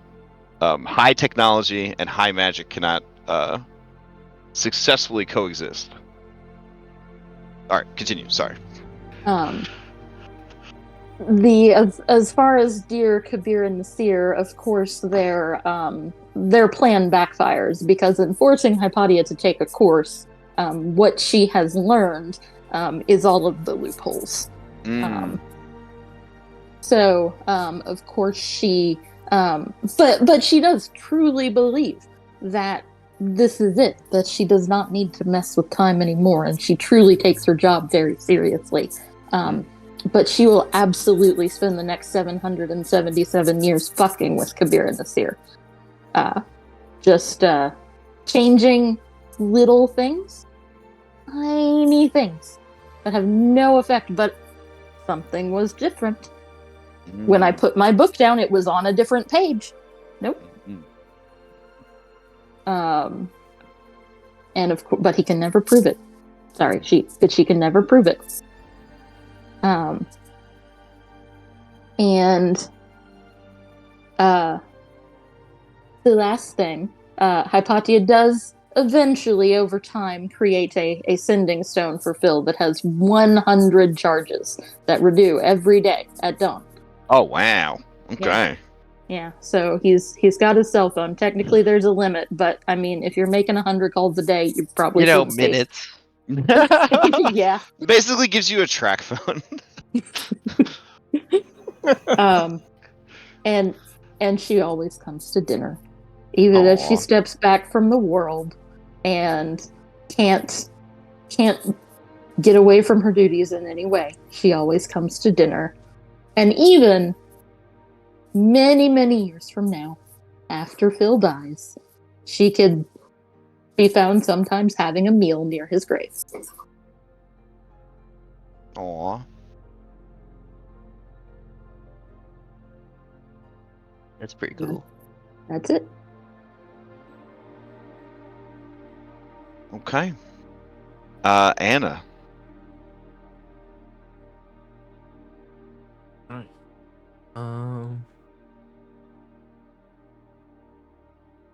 Let's see. Us and you. It is earlier. Got it. There you go. Oh, okay. Let's see. Okay. Yeah, I definitely don't have like that horse set there, which was amazing. Let's see. Hold on. Okay. Music. All right. Okay. For Anastasia, there's a couple things. I just made like a bullet point of whatever loose ends I thought were kind of important. I think in the scene that happened at dinner with Lutheria and Reset, I think before they leave, obviously saying goodbye to Reset, but then she would grab Lutheria. Oh, okay. Mm-hmm. Lutheria looks down at you as you kind of grab her by the wrist or something, and she says, "Yes, Anastasia."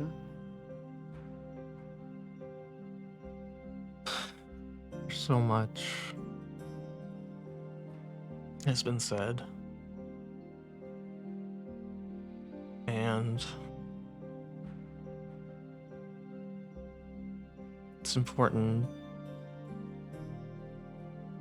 I do not know if I have it in my heart to ever forgive you or what. You shouldn't. I killed your family. I tricked you into doing the things that I was unable to do. To carry the burden of guilt that you never should have had to carry. But, you see, Mitros Balmetria, that crafty lizard, she hid you from me.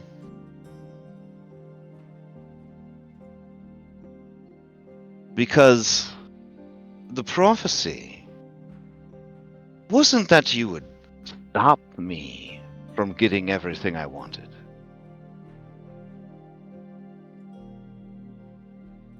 It was that you would help me get everything I wanted.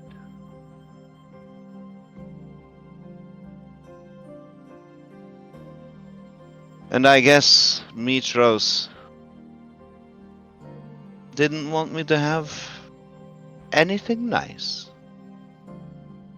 Mm-hmm. Well, all that aside now, I've always believed, and still do, that everyone deserves a second chance.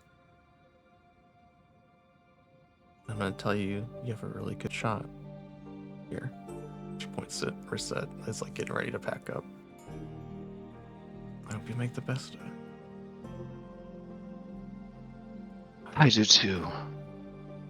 I hope you pursue things you've never thought of before.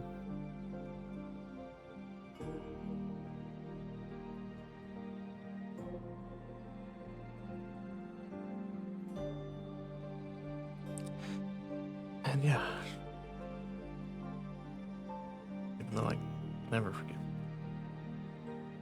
I wish you well.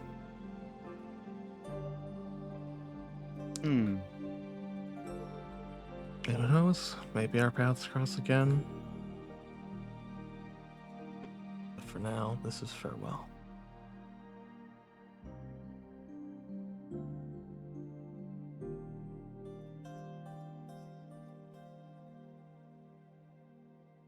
She just sort of stares at you. And she says, yeah. I will try my best to do better for Reset. I have a better understanding of my limitations, my eccentricities, my dangerous mind.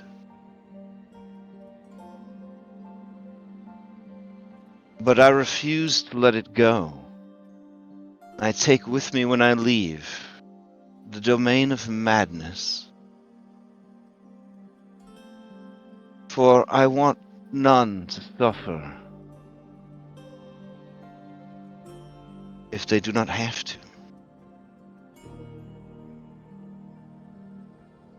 I will take it with me, and perhaps when I go, some measure of madness will leave this world a calmer place for you and the people you love.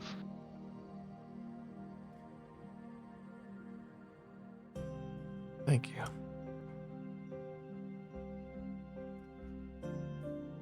No, thank you, Anna.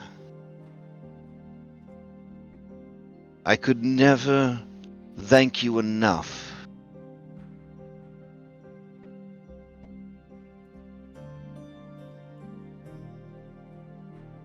I'm glad that you didn't wind up sleeping under that tree.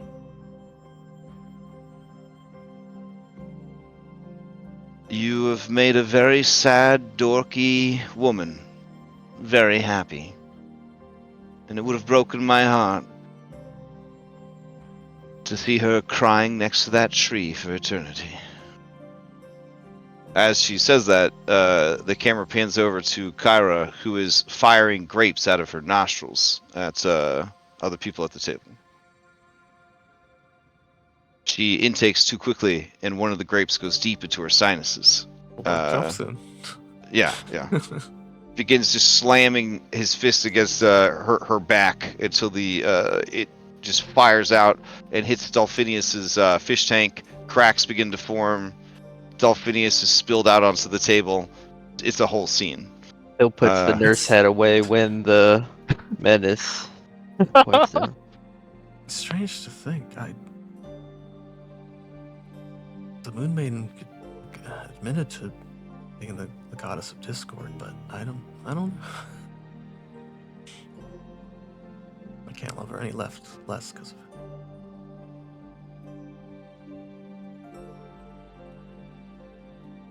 That whole family was a fucking disaster. What family is that? You and your friends, you healed that family.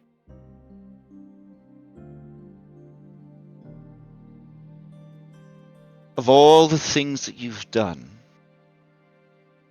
I think that might be the one you should be the most proudest.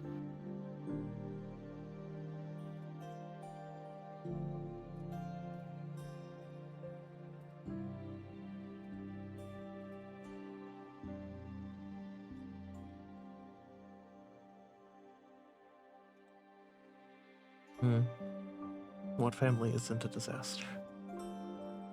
I'm happy. Oh, I'm glad. You deserve happiness after everything. You deserve to fly every day, little bird. Kind of rolls her eyes at that comment.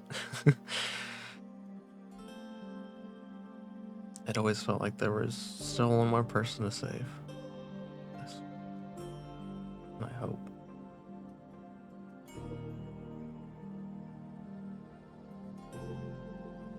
I hope the future is bright.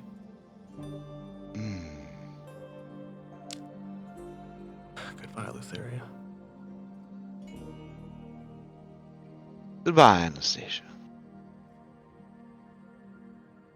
All right.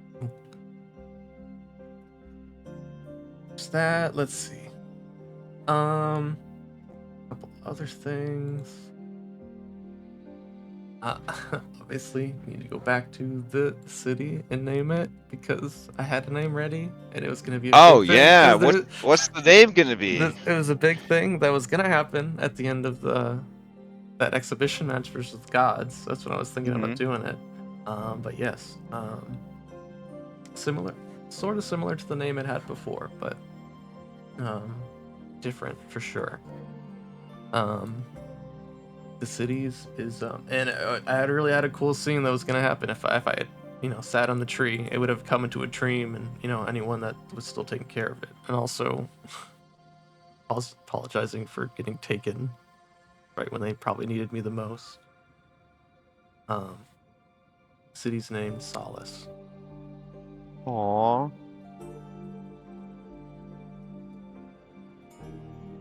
And That's a good name. That's a good fucking name. It's a place that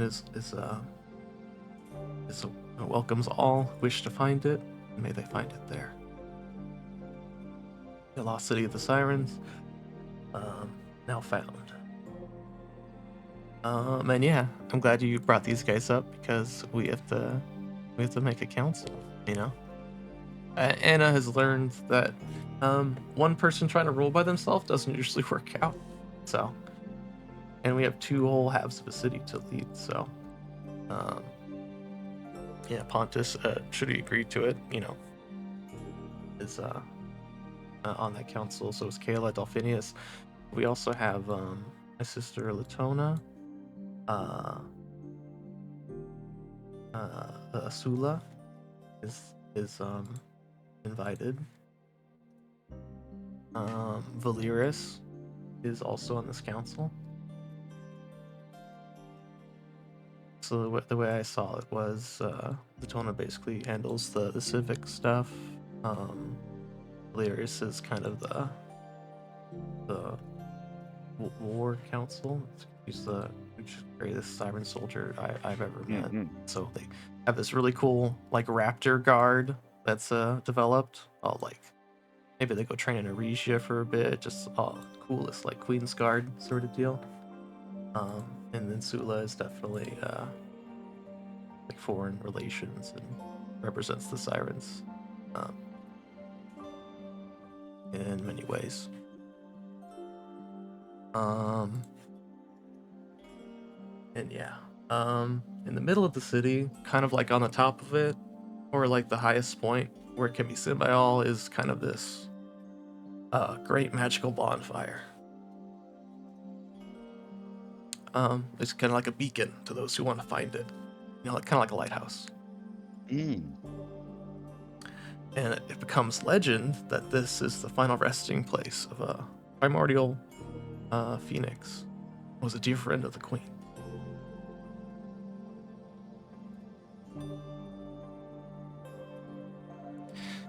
And yeah, we make like off-world trade with the Tritons and that big plane hopping dragon turtle we met early on. Introduced them back into the world. Yeah. Legend has it this is the final resting place of Solaria. But who knows? Yeah, I also suggest from time to time when maybe, when dinner at Phil's place, maybe we come dinner at my place now that I have a place. And the kids, they love the water slides. That's how I got them. We have an amazing inventor who came up with the water slides. Who knows? Always want to go to Auntie Anna's. There's like a new kind of a new Siren holiday, where we acknowledge and celebrate Cyrus and his sacrifice with song and revelry. And all the Sirens can appreciate and celebrate what makes them unique, and they don't consider themselves monstrous per se, but the more monstrous parts of them celebrate that.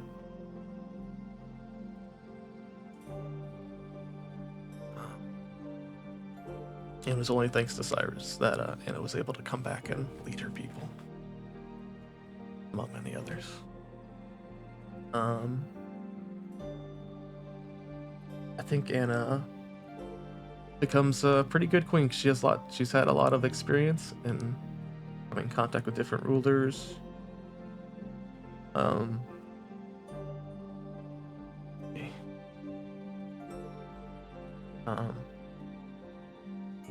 Be the best way. And after a good long while of rulership, she would eventually pass the mantle on to her daughter. Only if she wishes to take that. She will find another one that is worthy to lead the Sirens. And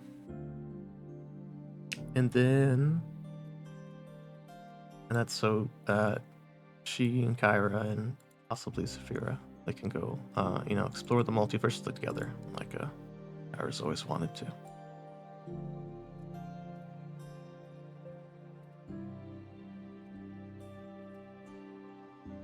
I have a couple more points. Getting their happily ever after. I do want to find and quest for the soul of Aristonar.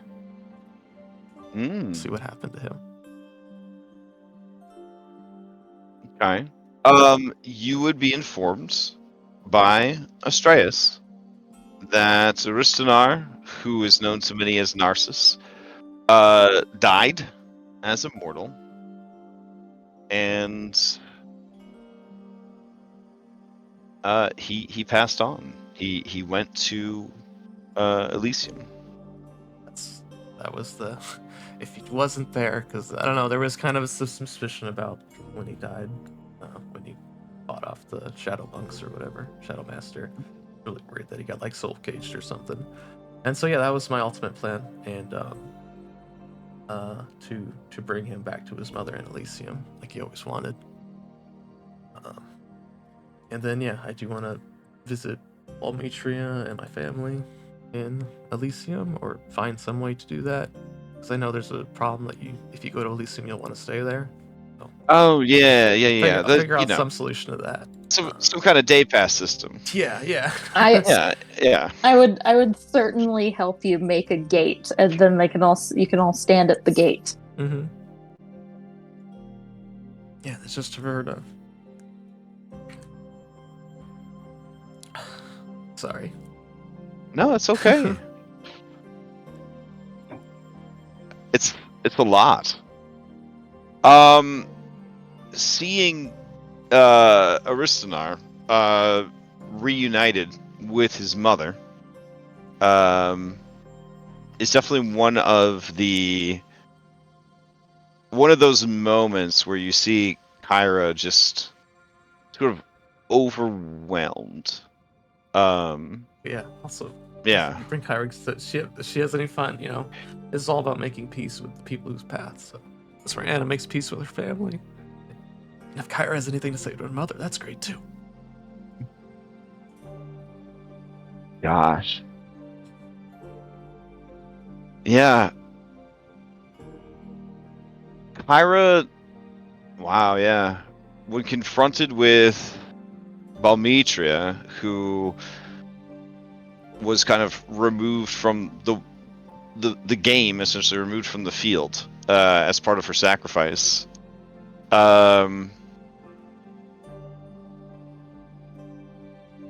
Kyra would... Oh, she'd probably run through the gate, honestly. All safety precautions thrown to the wind. And embrace Balmetria and Aristanar. And... Charisma 7, I might risk that too to go hug my family. Oh, yeah. And when, yeah, it's fine. I mean, again, you just don't, it's extended period of time that's dangerous. And the biggest danger is you just go be a big damn hero for all eternity. One amazing adventure after another. But as Balmetria tries to apologize to Kyra,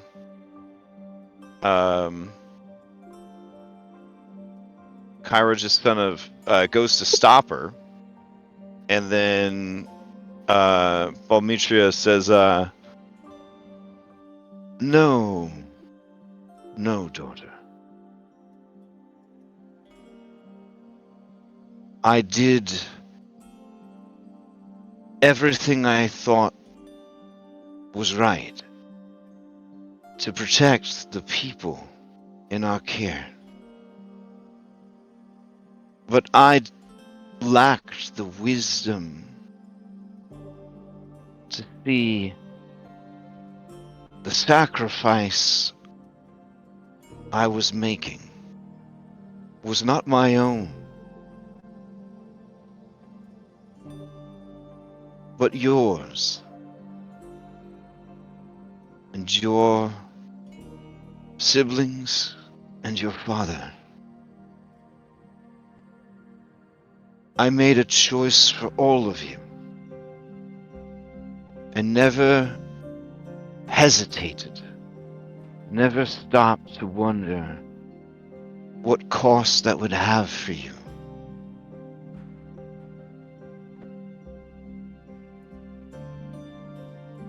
And I'm very, very sorry.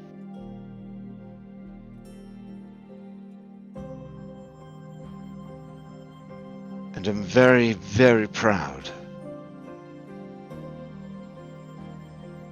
that each of you found a way through the labyrinth of grief I placed you in. And Kyra just sobs. Like snot bubbles, eye gushing drool, yeah. Like,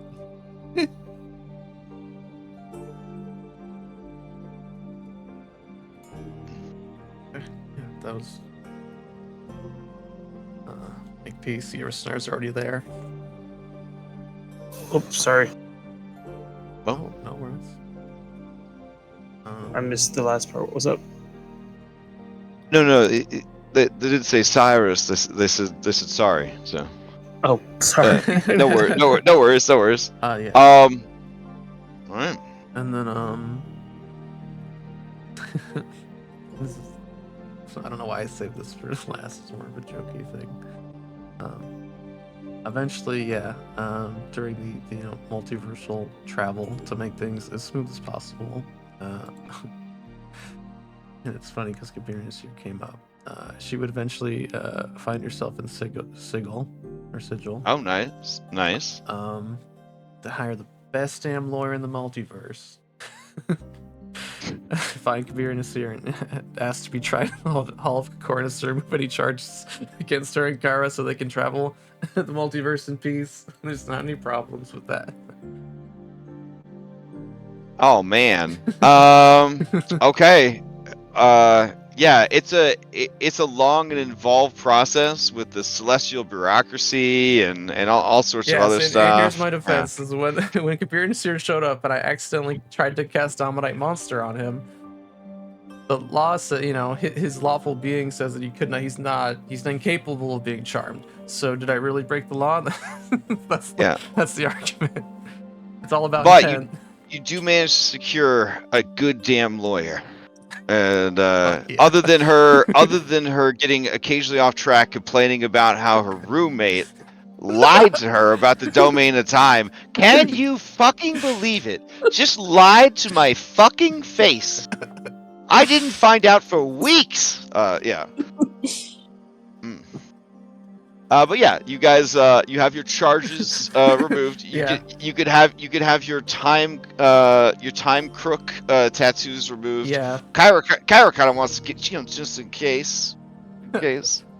That's fine. I mean, you don't know. I mean, sometimes you make some mistakes. I mean, who knows? And the part of accidental time travel, it's like I was a bystander of a wish spell. It was not my intent. Exactly. Wild magic. I mean, and having to deal with the suffering of being reunited with my alternate time self. It's a great. Yeah, time tuners. Things happen. All right. Cool. The funniest part is the scene where Lotus goes to Hypatia and she's like, Hypatia, why is Kabir and Nasir always following you around? Everywhere you go, Kabir and Nasir. Yeah. What's up with that? I needed an assistant. He seemed really efficient. Didn't we all get tattoos though? I mean, how do they even find us? I feel uncomfortable with this situation. Oh yeah, when asked about the other time criminals leaving the courthouse, there's no comment. Nice. Right. Yeah. All right. I think that was it. I also big shout out to Amaru for making the studded leather +1 armor I wore the entire campaign. Very nice. Honestly, a nice set of +2 armor and a +2 shield doesn't touch your attunement slots. That's money right there. Wait, they handed out armor?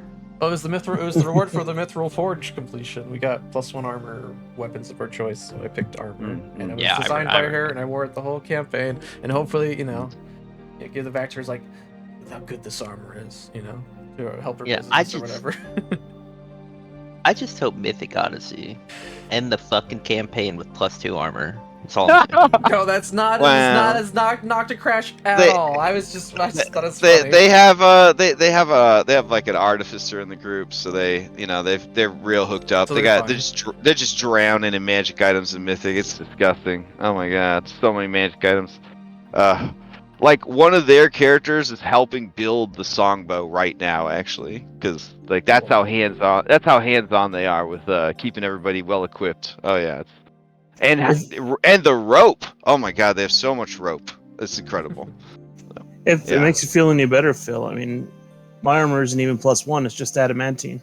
Yeah, it just negates magic. It's just adamantine. All right, so according to this checklist, that means I need to have a small bit of epilogue here. I'll try to just hit the big ones. But the first thing that happens is Zephyra and the Winds of Change take the stage.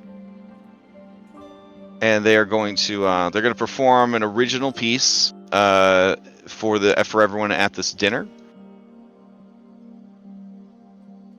All right, and with a mischievous look on her face, Zephyra says, "This one's inspired by my mom's, and it's dedicated to my Aunt Valis."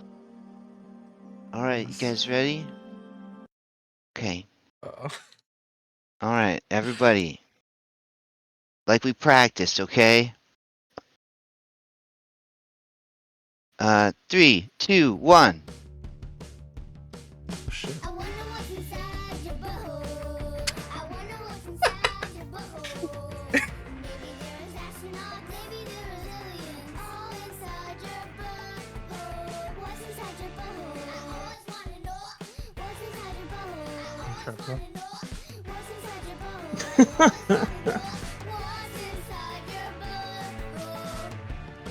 Maybe there's my grandma in there. I do wonder what's in there, though. Maybe there is some polka dots. Maybe there's a water bottle. Maybe there's some glasses. Maybe there's a PlayStation. Maybe there's a TV. Maybe there's a bed. So when you get home, don't be like, oh, where's my mom and dad?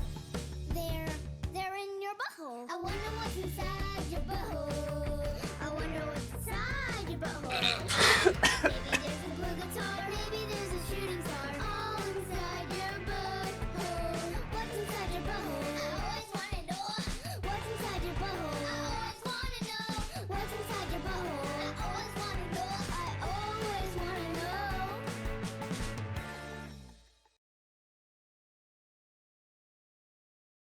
Kyra begins slapping loudly. Yeah. Kyra's up, just doing a Citizen Kane fucking clap, tears streaming down her face. Valis has taken 400 points of psychic damage. She sits there stricken, her mouth agape. Acastus looks at his wife and begins to laugh uproariously, and pound his fist on the table and have a minor heart attack.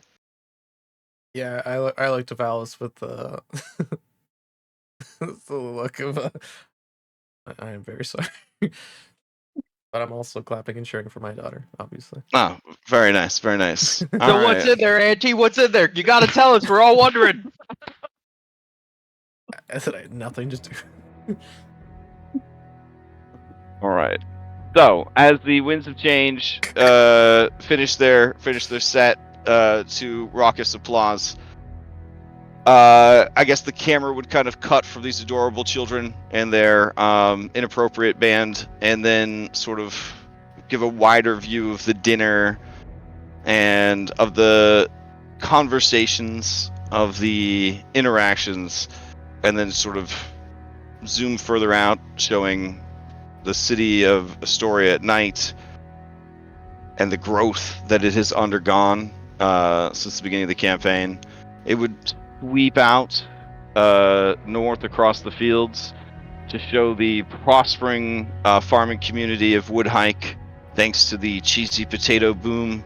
The people of Woodhike are doing better than ever.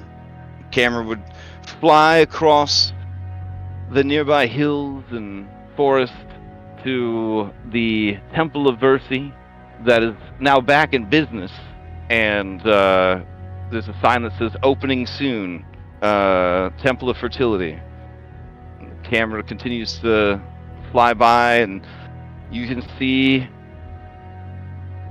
the Sour Vintage, where it all started. And a wider view of the mainland, the lights of Mitros, the ocean opening up into the Cerulean Sea, the light of the ever-burning flame of Fire Island, the Geigans, who, given a second chance in this slightly changed timeline, rebuilding the civilization that was taken from them, the past that they lost. Aresia settling back into their ways, but their new ways, their uncertain future. The people of the Indigo Island making sense of the tragedy that has happened, but also finding strength and unity as they rebuild and as they take pride in their independence and the role that they have played throughout the recent years of ensuring that others in the world have that same freedom. The people of Hexonia, who finally took a stand against and defeated their not very nice neighbor, the Kraken. the women, and then in very small print, and men of Themis, who continue to thrive and expand and grow their culture and their civilization. And the people of Scorpion Island in Assyria that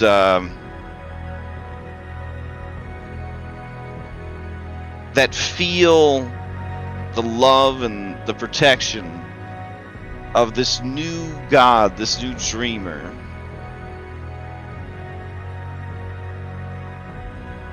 The world moves on, the wheel turns. And some things never change. And some things repeat. And new stories are told. And new heroes rise. In this world that was saved and changed forever by this group of remarkable people.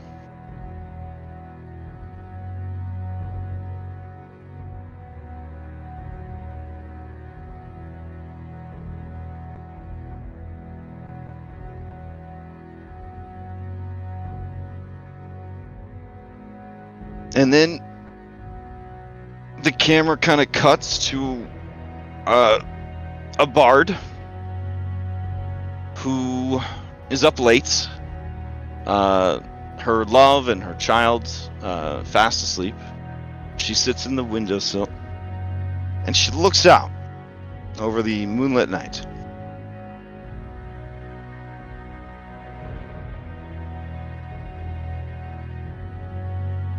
And she says a prayer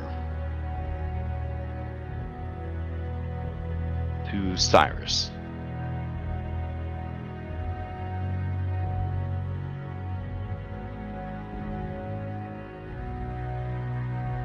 And in her prayer she says,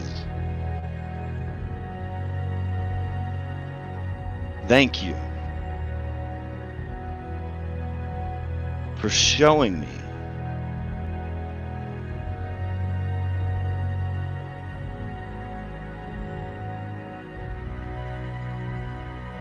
how to be happy, how to let someone love me,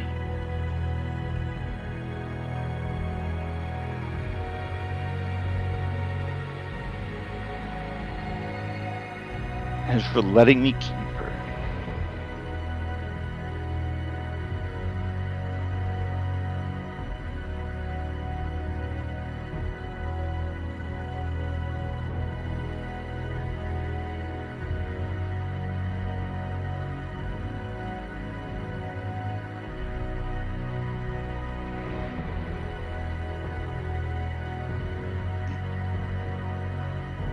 And as to the fates of all of your friends and allies that you've made along the way, I mean, there are so many, and there are so many different paths they could have taken, and things they could have done. But I think, honestly, they're gonna be okay.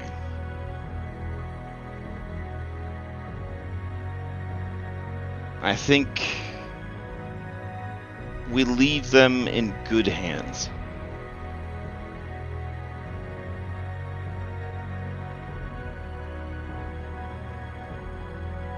So, unless anyone has anything to add, I think we close the book.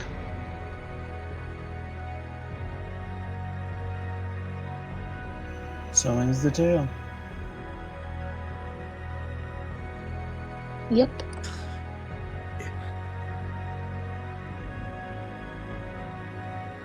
All right. So, you guys down for an hour of hanging out and Q&A and all that jazz? I will answer any questions you had about the campaign, and then baby peeps in chat are gonna know? Hmm? Yeah. Yeah, Sure. sounds good. Yeah. I Yep. think I could spare one more hour. Okay, fair enough. Fair enough. All right. I really need to see Bullbug in like a toga. He becomes the next philosopher. Giving Maybe. Yeah, He becomes the trainer of heroes. Future. that'd be pretty cool. Was there a job for him at the academy? Yeah. Oh, of course. Philosopher. Oh, very, He has a whole very class. nice. Even the academy needs a PE teacher. Beautiful. Also, Whip for those nerds into shape. centuries, for centuries, there's going to be an urban legend floating around the academy that their great and wise ancient dragon instructor once sang a song about somebody's butthole.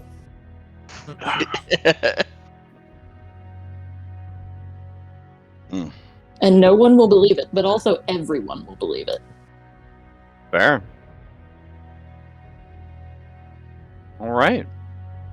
Well, that was a beautiful story, you guys. I will put on some other music for us to listen to while we hang out.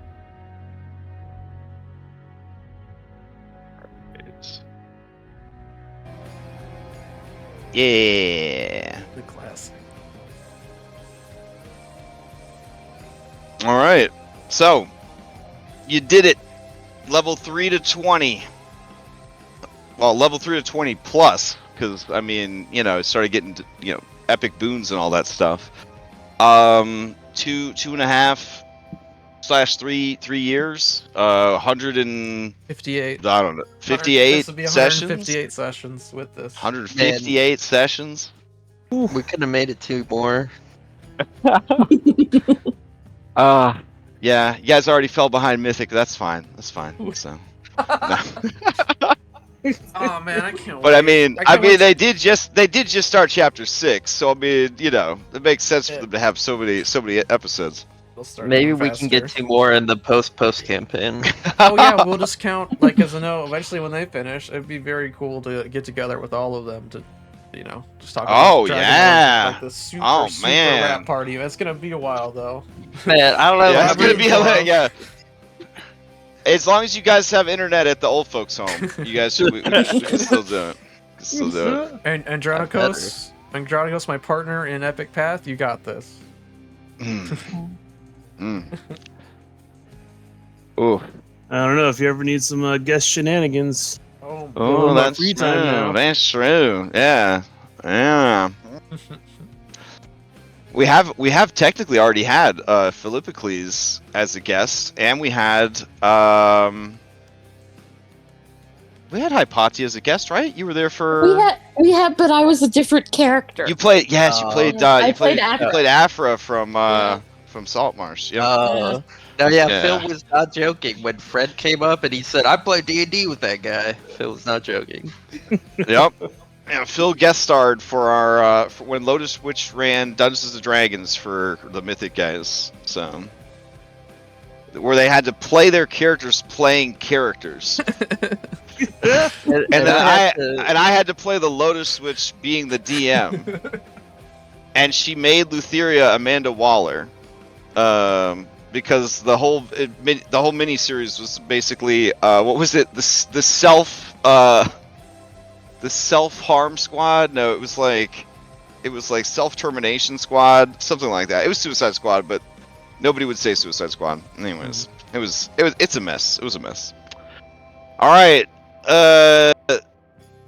I guess anybody that's listening in chat, if you have questions about the campaign, and if you guys as the players have questions about the campaign, You're going off of the agenda, Crash. You're sidetracking right Oh, now. wait, shit, my bad. Yeah, I had this whole checklist. Hold on. Before we take questions, here we go. Before we take questions, I want to thank friends, family, community, viewers, and Fanspiration donators. That doesn't sound very sincere. So yeah. So here's the thing. Most D&D campaigns, I'm not a scientist or a math guy, and I don't have any numbers to back this up, but I'm going to put it out there. Most D&D campaigns don't finish. I feel confident saying that. I think most D&D campaigns do not finish. I think that most D&D campaigns that want to run all the way to 20 never finish. And that is for a number of reasons. DM burnouts, life changes, group changes. Very, very rarely is there the right chemistry, the right environment for a campaign to go, as a satyr once said, the distance, right? And it's not just me, and it's not just you guys. It is our families that support us taking every fucking Monday for 3 years to ourselves to indulge in this story. And I dare say with this campaign, I am not, in my opinion, a streamer or a content creator. I am a dungeon master. I tell stories. That's what I do.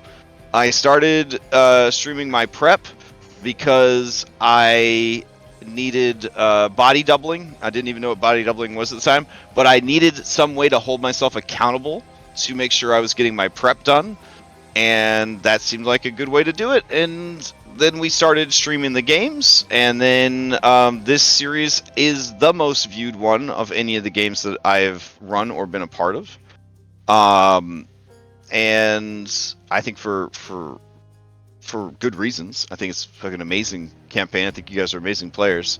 But I think that the people who have watched the adventure, who have commented, who have clicked those buttons over and over again to collect fanspiration, and have provided much needed life-saving, sometimes, fanspirations to us.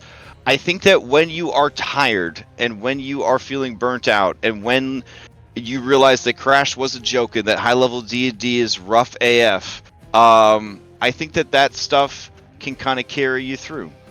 And so, yeah.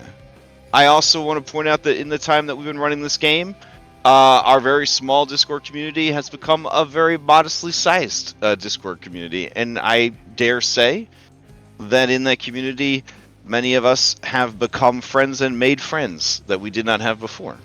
Yeah.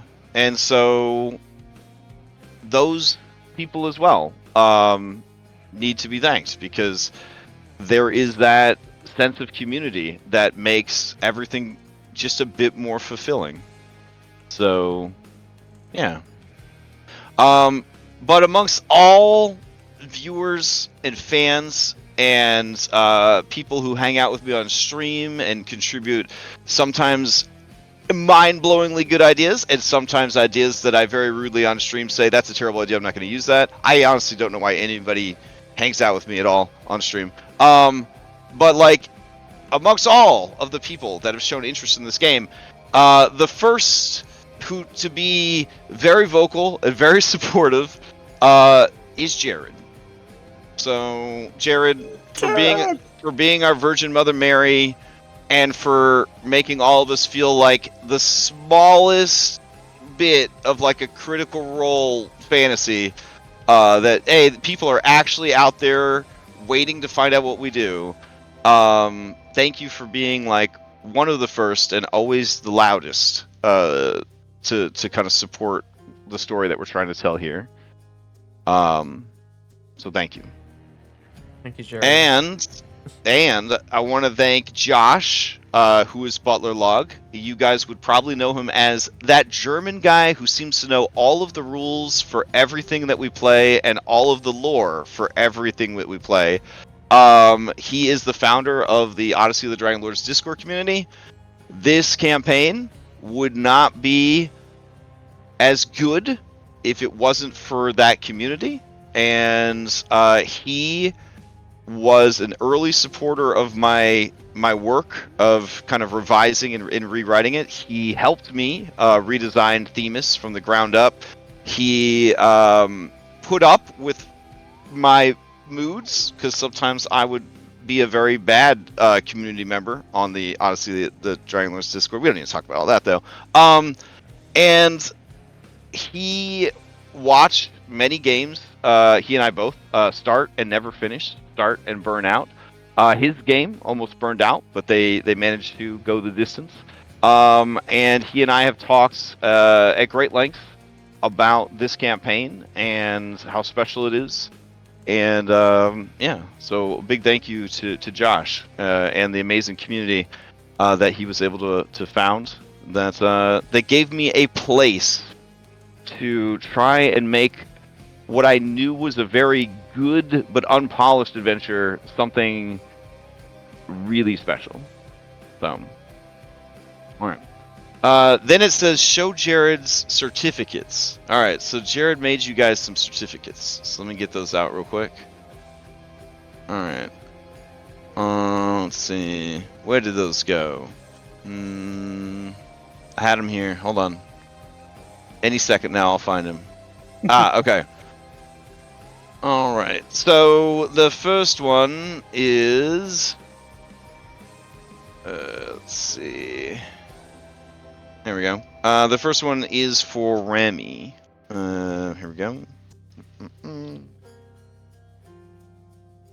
All right, and it says certificate of recognition. The certificate goes to Remy for completing Odyssey of the Dragonlords, embodying ethical polyamory and modeling healthy masculinity. Thank you, Jared. Is this gonna be mailed to me? I could hang this up at work, right? Yeah, I mean, if you print it yourself, for sure. Like, Digital certificates, man. you don't want to rely on me to send it to you. Trust me. High level, yeah. high res PNG. You should print it out at home. Yeah, my time blindness is so severe that I mean, I'll send it to you in like 9 months. Just ask Nathan about his wedding present. I ended up being like, "Yo, bro, how about I just pay for an art commission for your character?" Because I ain't never go to the post office. All right, Scarlet. Certificate of recognition. This certificate goes to Scarlet for completing the best timeline of Odyssey of the Dragonlords and walking the most intellectually and emotionally stimulating path. Aww. It was the best timeline. I win. I'm the best Hypatia of all of the You are the Hypatias best in the world. Hypatia. All right, so to certificate of recognition, this certificate goes to Red for completing the most tragic path of Odyssey of the Dragonlords while simultaneously being the heart of the entire cast. Absolutely. Oh, thank you, Jared. Let's see. This certificate of recognition, this certificate goes to Kami for 5-star speedrunning Odyssey of the Dragonlords and role-playing the most incredible journey of character evolution. Thank you, Jared.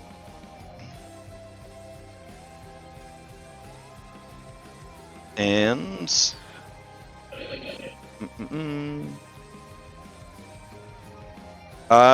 certificate of recognition. This certificate goes to Stonewolfen for completing Odyssey of the Dragonlords and breathing life into every new character that you roleplay. Thank you. And there is an honorable mention here. Let's see. For our favorite NPC. Uh-oh. Oh. Alright, so this certificate of recognition goes to Larionis for jump-starting the roleplay within this series to life, giving the most speeches, and being the #1 NPC. There you go. Alright. So now, according to the checklist, we can answer some questions. Alright. So, any questions?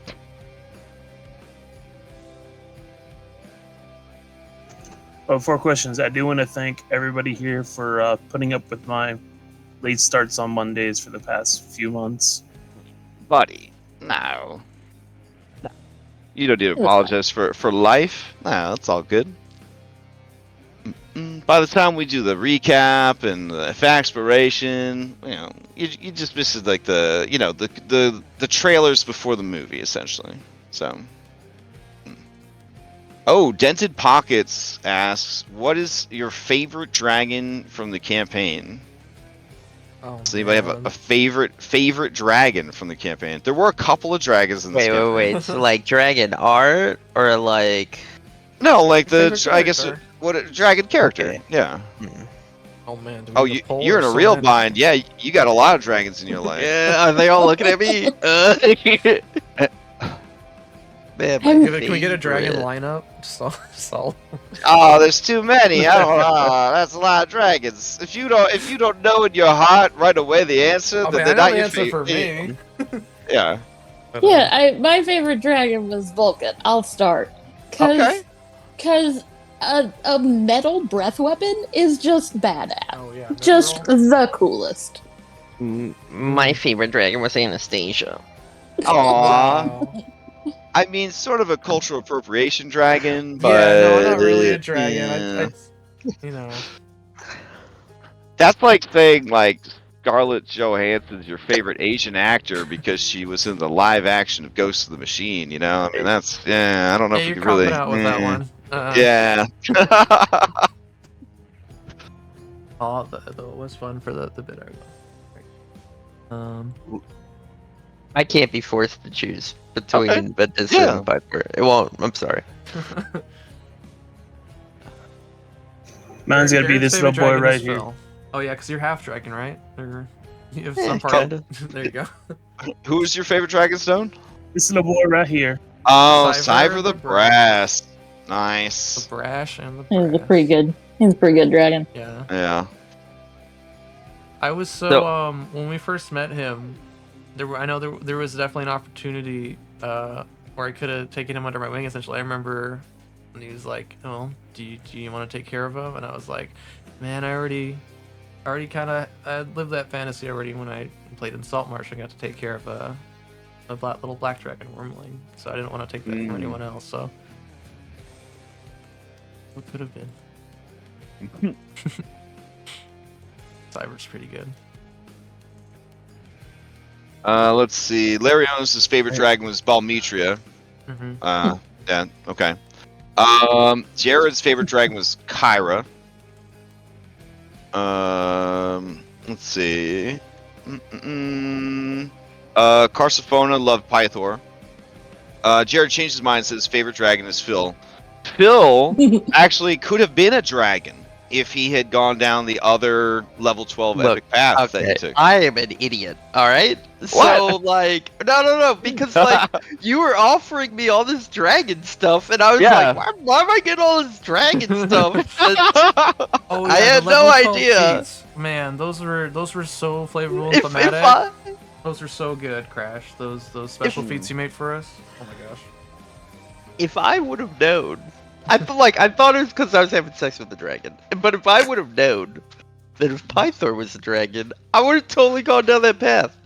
But I had no clue. All good. It's all good. Yeah, that reveal was incredible. I had no idea that they were dragons by the time those was up.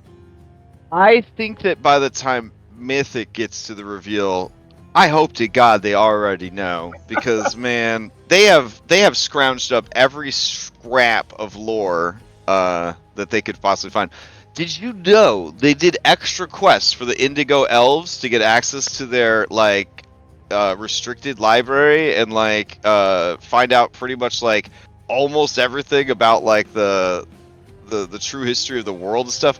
These guys they're thorough as hell, that's for sure.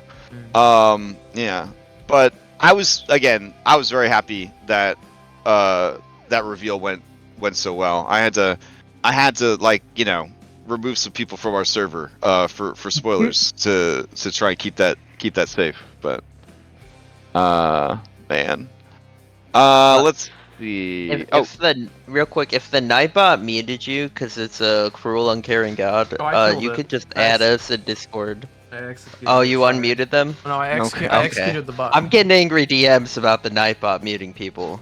Oh, okay. Yeah, sorry about that. It's gone now. Okay. So let's see. Any other answers to Dragon? Otherwise, we'll move to another question. K next asks Crash, favorite thing you prepped that the players didn't do. Oh, man. Uh-oh. All right, I'm gonna show you. Well, do you guys want to see this? Sure. So there were multiple endings, obviously. One of them was you guys were like, we just can't trust Lutheria. Like, we're not gonna trust her. And then without your help, she goes nuclear. And then you have to fight your way through the 8 gods. And then you get to her, and you end up on this very beautiful animated map that Zafiku sent over for me. Even though I'm not a big baller Moneybags patron, I don't normally get access to animated maps, but I asked specifically if I could have this one just in case, and he sent it to me direct. Let me see. I'll do a cameraman real quick so you guys can see. Cameraman, all players. All right.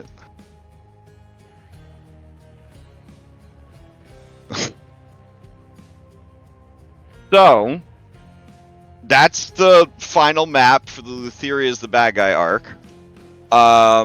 She makes her own dragon, and the dragon is going to essentially consume Thylea and end the world, and then she will finally be free of her the bonds and the binds that keep her in Thylea.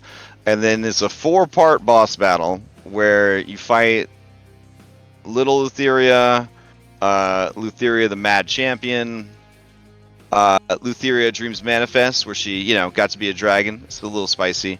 And then Lutheria, the Titan of Death, wherein she basically only has the domain of madness left, and then she gives into it, and you basically are fighting this Eldritch horror, and it's pretty fucking nuts.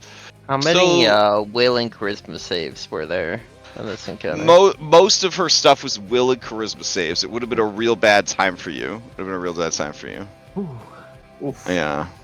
Actually, she was looking forward to you be there because she was going to try to afflict you with feral madness so that you would just attack all your allies until you were put down. It was a whole thing. So, yeah. So, but because she didn't want to just destroy the world and she didn't want to kill her mother, she had that move Not Done With You, where every time she killed you, she would keep bringing you back to life until you were so worn out that you couldn't be brought back. So she was gonna force you to fight her until you couldn't fight her anymore, to try to stop you from, or to stop her from doing what she was trying to do. And also this Hydra Dragon. Yeah, well, that was gonna be the layer action. Was gonna be. Okay. Yeah, stuff from that. But This yeah. is beautiful. Very cool. Yeah, it's gorgeous map. It's a gorgeous map. Absolutely. Yeah. Yeah. So anyways, I would say that was my favorite. Yeah. That was my favorite thing I prepped that I was actually pretty pleased I didn't have to use. Bad guys very rarely get a happy ending, and so I was very surprised with the decisions that you guys made. So I was happy for her that she got to set down her burdens and got to walk away from the campaign. You very rarely said, "In my line of work." Mm-hmm. Yeah, so I could so, yeah. definitely. I remember when I was like, "Hey, come with us," and you're like, "Is this a train?" I could hear. I could hear in your own voice, like, "What are they doing?" That's just definitely how am I during gonna the week. combine both of these maps at once? Yeah. Ugh. All right. Oh, the other ending, or not the other ending, but another ending was if you would decide to kill Thylea, and there was shit for that as well. So, yeah. Ultra Kentimane fight. Yeah, it was an Ultra Kentimane fight. Yeah. How would that have gone? What would have happened? Because we were so close to that. Yeah, I mean, it was literally by one vote, I think. I can't believe I was the vote. Yeah, I it would was have the decided guys. not to after plotting to kill her the whole I time. mean, it would let have me- been very difficult to convince Anna to actually go through and hurt or kill Thylea, so... I Yeah, would've done so something anyways, Thylea will be represented by that stone in the center of this map. Big Boy Kentamane's kind of hiding the map, but it's another gorgeous Tapiku map. And then this map would actually, as the battle continued and she died, it would get more and more fucked up. So like the background would, see, it would start to crumble as like you're killing the world itself. Like the map would get like smaller and smaller. Transition into the next. Yeah, Wow. as it starts to fade, kind of thing. Because you are doing what she wanted, she would have sent the 8 gods to aid you. So, randomly every round, like two of the 8 gods would show up and roll into initiative to help you guys against Kentimane. So it would have been a pretty badass anti-hero ending for sure. But yeah, it starts to get more and more unraveled and undone and all that jazz. So. I'm not gonna lie. I would have resigned myself to fight you guys if you tried to kill her. Yeah, it was looking rough. It was looking rough. The small conversation we had between. Yeah, before you got to fight her, you would have had to go through the tree, and then you would have had to kill Astreus' wife, and then that would have been the first phase, and then the phase transition would have been Astreus and his death angels showing up. Shit. Yeah, and then she had these big tree dudes that she was going to summon during her fight. So yeah, there was a lot of different ways the campaign could have turned out. So yeah, You know, that one Astreus has sounds had like enough. Astreus has I'm had happy enough. with our ending, but that one sounds the coolest. I'm just saying that would have been awesome. you guys certainly had the most unorthodox and original end fight or end encounter I think I've ever seen in any game. And I thought honestly that was kind of cool.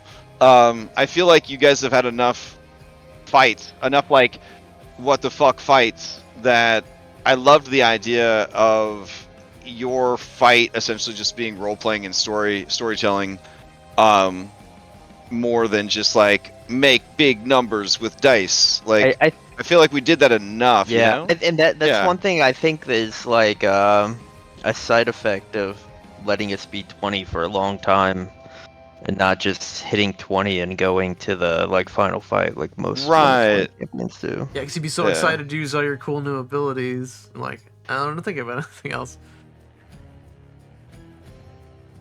I'm not gonna lie. I was excited to get big numbers. Yeah, you were instrumental in dispatching those final encounters. All those crits, man. Cryptic Muffin asks, NPCs who died, who do you wish had made it to the end? Edios. Helios. Oh man. Well, he would have. All those all the boxes got let loose. He probably snuck away like he does. Who knows what happened to Bedios? His daughter. He and his daughter slipped away into the darkness. That's true. And I'd have to go like make friends with Hell to get Skilla back. Yeah.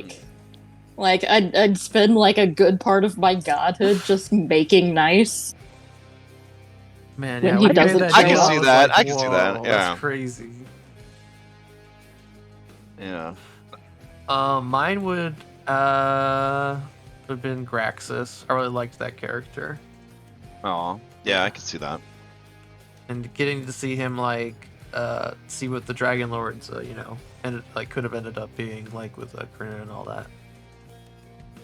Would have been really special. That's the one that comes to my mind first. I'm sure there are other MCs that died that I can't quite remember. I mean, we saved Gordon Ramses, so I mean, Yeah. that's good. That's true. It's true. Yeah. Question for me, Nissa. That would have been. Yeah. I don't know how the story would have changed if you've been around. But. So running Mythic 9 months behind you guys, I've had these terrible back-to-backs, right? Sunday night going into Monday, where Pythor's dead, but Pythor's alive and hanging out with the party. Or Nessa's dead, but Nessa is alive and helping, and just being loved and adored by the party because nobody likes random encounters if they don't have to have them, and everybody likes free therapy sessions.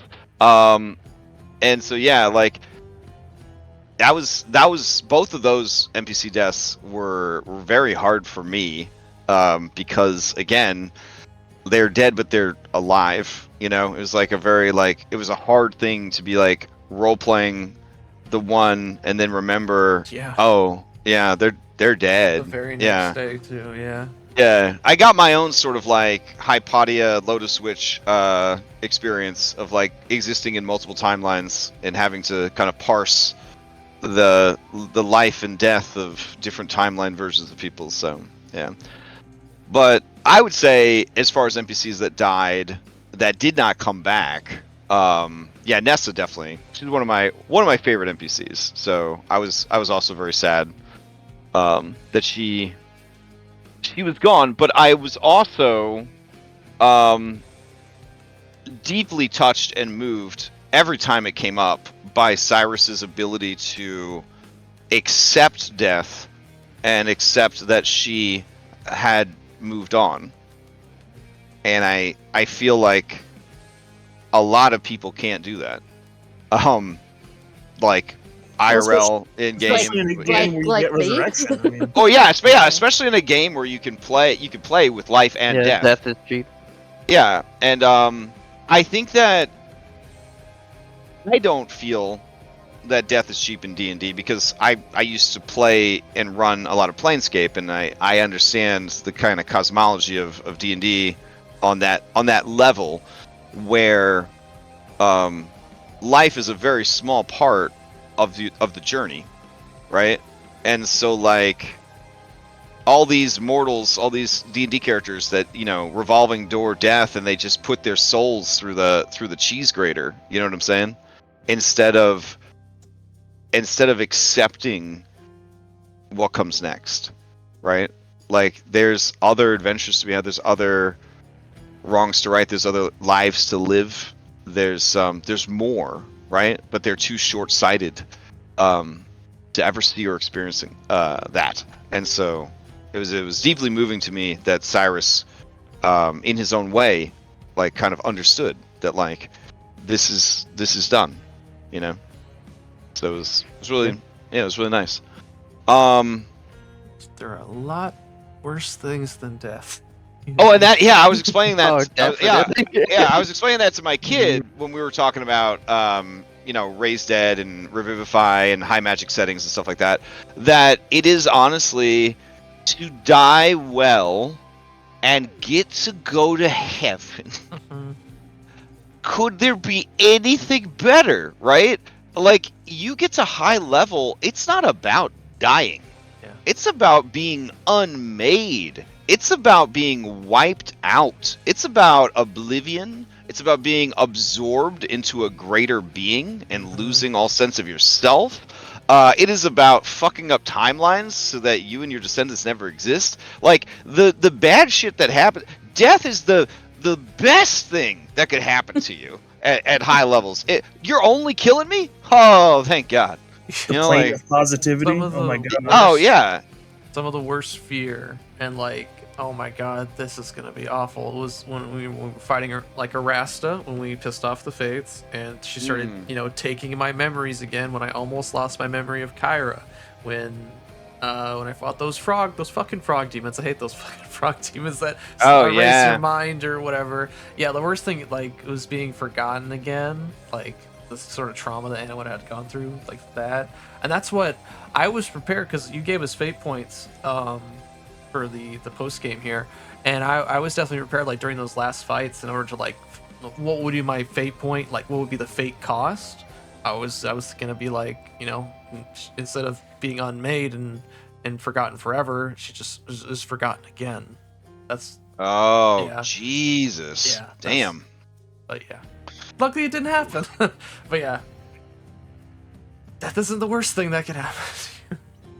anyone have any other answers to NPCs? Otherwise, there's another question. Jared asked, my question for the players, what was your best time where you were all plotting against the DM behind Crash's back in a separate chat? Does this kind of thing go on in Dungeons and Dragons? I am scandalized. Yeah. Is that a thing? Do players have a secret chat group where they talk about the group, like the game, without the DM knowing? I mean, that's certainly not what happens on Tuesdays. That's certainly not what happens on Tuesdays. Oh strategy channel. I mean, when he can see that, I think he's saying like a secret thing that he couldn't see. I'm not aware of any secret chat group that we had. Well, yeah. we did for the talk. We did have a bit of a secret plan for the demi-liches. Yeah. Yeah, that fight was wild. Yeah. That fight was scary. That was so cool when you had the magic field and we're just like slowly walking towards them, like we're gonna get you, you fucking skull fuckers. They're coming at us in our Kraken car, dude. Red, when you said that, I could not stop thinking about them for at least 3 to 4 weeks. Man. Like, I was dying. That's why everything I saw in the D&D movie, everything that was in the D&D movie, I was like, checks out. Like, if any person was like, I don't know, the movie was kind of dumb, I'm gonna be like, you don't understand Dungeons and Dragons. Like, you know, everything in that movie was perfect. Okay, that was Dungeons and Dragons right there. Fat dragons, grabbing bird dudes and using them as fucking hang gliders. I mean, that's fucking Dungeons and Dragons right there. Yeah, Kraken car. Yep, that's There was some crazy plans with, discussing with Red, just trying to figure out possible ways to deal with the giant creatures. Oh, with Gus the especially. kaijus? Yeah, one of my plans was, you know, if I had to go fight it by myself, I was What was the spreadsheet? Crash messaged me, have you seen Red's spreadsheet? I'm like, what spreadsheet? Okay, so without going too much into it, like Red had kind of come up with like sort of like a plan for every possible angle of like what to do. And so I was like, oh, this is very thorough. But they ended up pulling it because they wanted you guys to not feel like they were I don't know, trying to control the story. Right, yeah, they didn't want to be railroading as a player. Do you know what I'm saying? Yeah, like I was they really yeah. overthinking things, and it was a mistake. So I'm glad we caught it. Yeah. And I was just like, it just needs to happen at the table, as it's always meant to be. And and that's what in the heat of the moment. That's what prompted me. Hey, Lutheria, you want to come help us deal with this? That was just like at the moment. I'll confess, I was taken completely by surprise that you asked her to do that, and I assumed that there was some secret player chat channel where you guys were like, so we'll get her in there, and then we'll take her out when she's hurt from trying to save her mom. And I was like, God damn! All right, well, let's see what happens. I mean, you got some players. I don't tell anyone else about like that idea. That just happened at the moment. We didn't really plot against you. In this campaign. Well, I appreciate that. Yeah, to answer the question, Crash is just not like some DMs you feel like you're playing against, and some DMs you feel like you're playing. Well, sometimes that's the style of the game. Like if I sign up to play Hackmaster, a Hackmaster is designed to be adversarial, right? Like it's and I think a lot of Pathfinder 1 games feel very adversarial because everyone is playing with the same rule book and you're building with the same rules. I mean, 5th edition, I think we've all learned by now, is very story heavy, very player worship. NPCs are different, trademark. But that, I don't think that's bad. I think it allows for a space where you could tell some really, really great stories. So. The only thing. Favorite time. Oh, go ahead, Ren. No, you go ahead.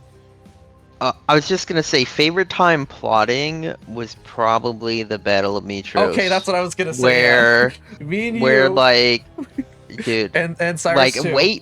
we took it so lightly, and then like wave 1 happened, and we fucking lost were some like- people. Yeah. We lost Graxus, like we were like, holy shit! If we do not, put out our ties and map the shit out and come together, this is not getting the way we want it to. Yeah. So we tried so hard Yeah.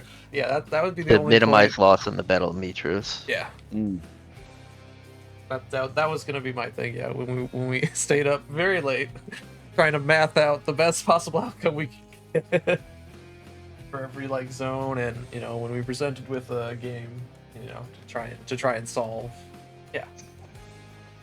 Well, the one thing that didn't happen that I kind of wish did, just to see what happened, was we had talked about we had to go up against Cthulhu. Gus. Oh yeah, Gus, yeah. Oh yeah. So this is my plan for Gus. I was gonna like if what I mean it was really your plan, Cyrus, but I liked it so much. It was gonna be Anna going off if I had to go fight him by myself, whatever. Basically, I was gonna cast Dispel Magic on the Time Cop tattoo and try and get Kabir and Nasir to show up and help. I promised to go with you and atone for my crimes. Like this apocalypse is happening way ahead of schedule. That kind of thing. Well, I know I was gonna hope they were cops of time and space, and like that guy's fucking up space really bad right now. Like reality over there, it's really bad. So. And he's a repeat offender too. Yeah, so. Exactly. Or like he would get scared and recognize the time cops are here. Oh shit, better get out of here. That was the best I could hope for there. Beautiful. It's funny, he came up 3 times. So I'm like, damn, that was gonna be my secret. Remember this NPC? All right. So let's see. Are there any other questions in chat? Dented Pockets asked if you could warn your past selves about the great games, would you? Oh, about the great games? Oh, I don't think the great games were too bad. We got Kyra card. They were Are you long. kidding me? We got Yeah. Kyra had card. fun. Yeah. The one thing I'll say about the great games is like we all signed up, and like we got like 10 sessions in, and then I think it really just hit us that like this is gonna be a fucking grind. Yeah. But our love for the game, we all stuck through it, and I'm happy we did. It worked out. You wouldn't have pushed them on. You were. I mean, my take on it was you were. I mean, you had Esther in you, and Esther's the kind of guy that would have done anything to win. So. Yeah, I appreciate that, Cyrus. You were in the moment though, and I know what it's like to make decisions in the moment.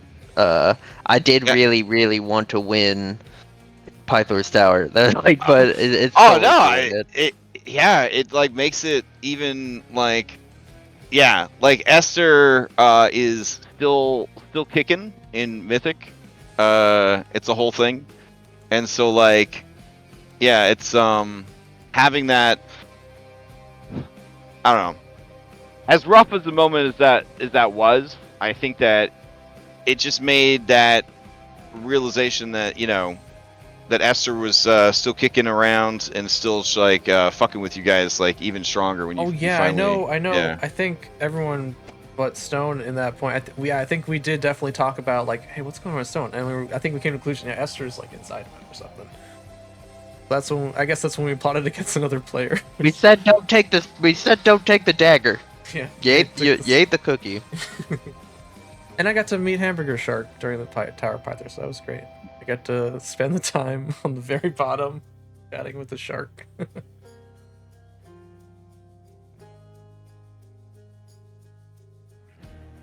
All right. Let's see. Do you guys have any questions for me about the adventure? I've got a question. Okay. Well, I and Anna never took any sparks, right? So I was just wondering, had we taken a spark, like, well, first of all, for me, how many subclasses would I've ended up with? And for Anna, like, what would have happened in her case? Because she's, like, driven by emotions and stuff, right? Joke's All right. on you. Sparks don't give you subclasses. They hurt Well, you. you're not a monk.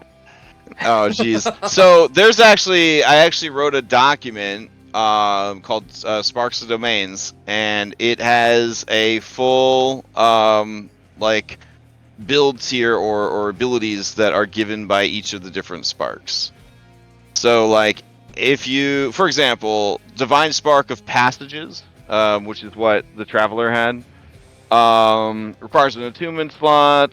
It gives you legendary resistance once per long rest. If you already have this feature, you gain an extra one. Design predisposition, you gain a +2 bonus to one of the following stats: dexterity or wisdom. This can increase it higher than 20. Any spellcasting provided by this boon would use this stat to set mods and DCs.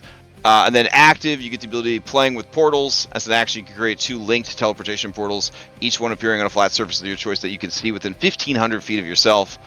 Alternatively, you could use an action to relocate one or both portals, subject to the same limitation, etc., etc., etc. Passive, you have freedom of movement constantly. And then flaw, you take damage from not moving. This makes it impossible to sleep soundly. You gain half the normal benefits of sleep, essentially. That's why he was moving all the time when we met him.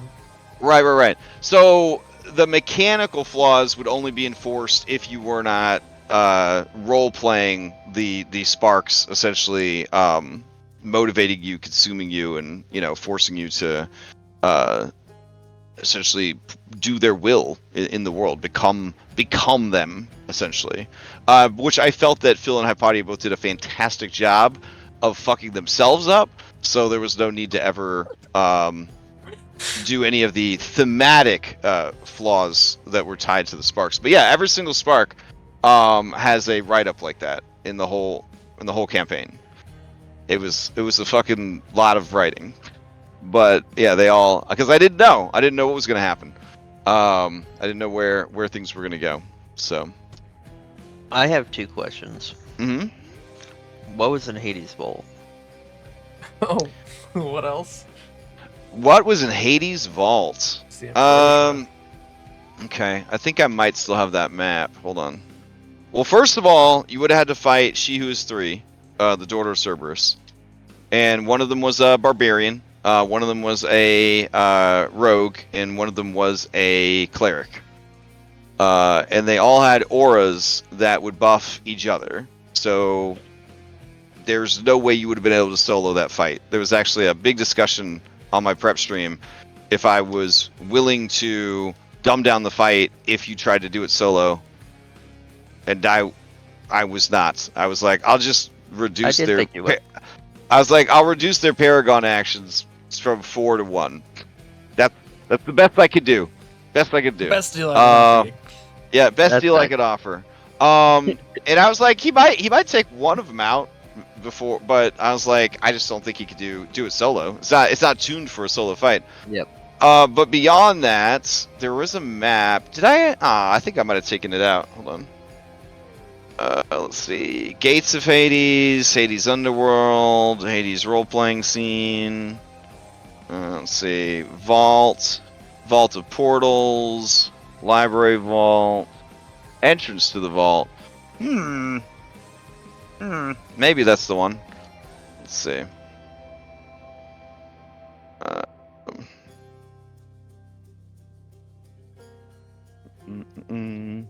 I think the big fuck you of the vault is that there wasn't really. No, that's Vault of Portals again. Shit, where did this end up? I don't want to have to prep it again. Hold on. Let's see. Entrance to the vaults. Let me see if this is the map.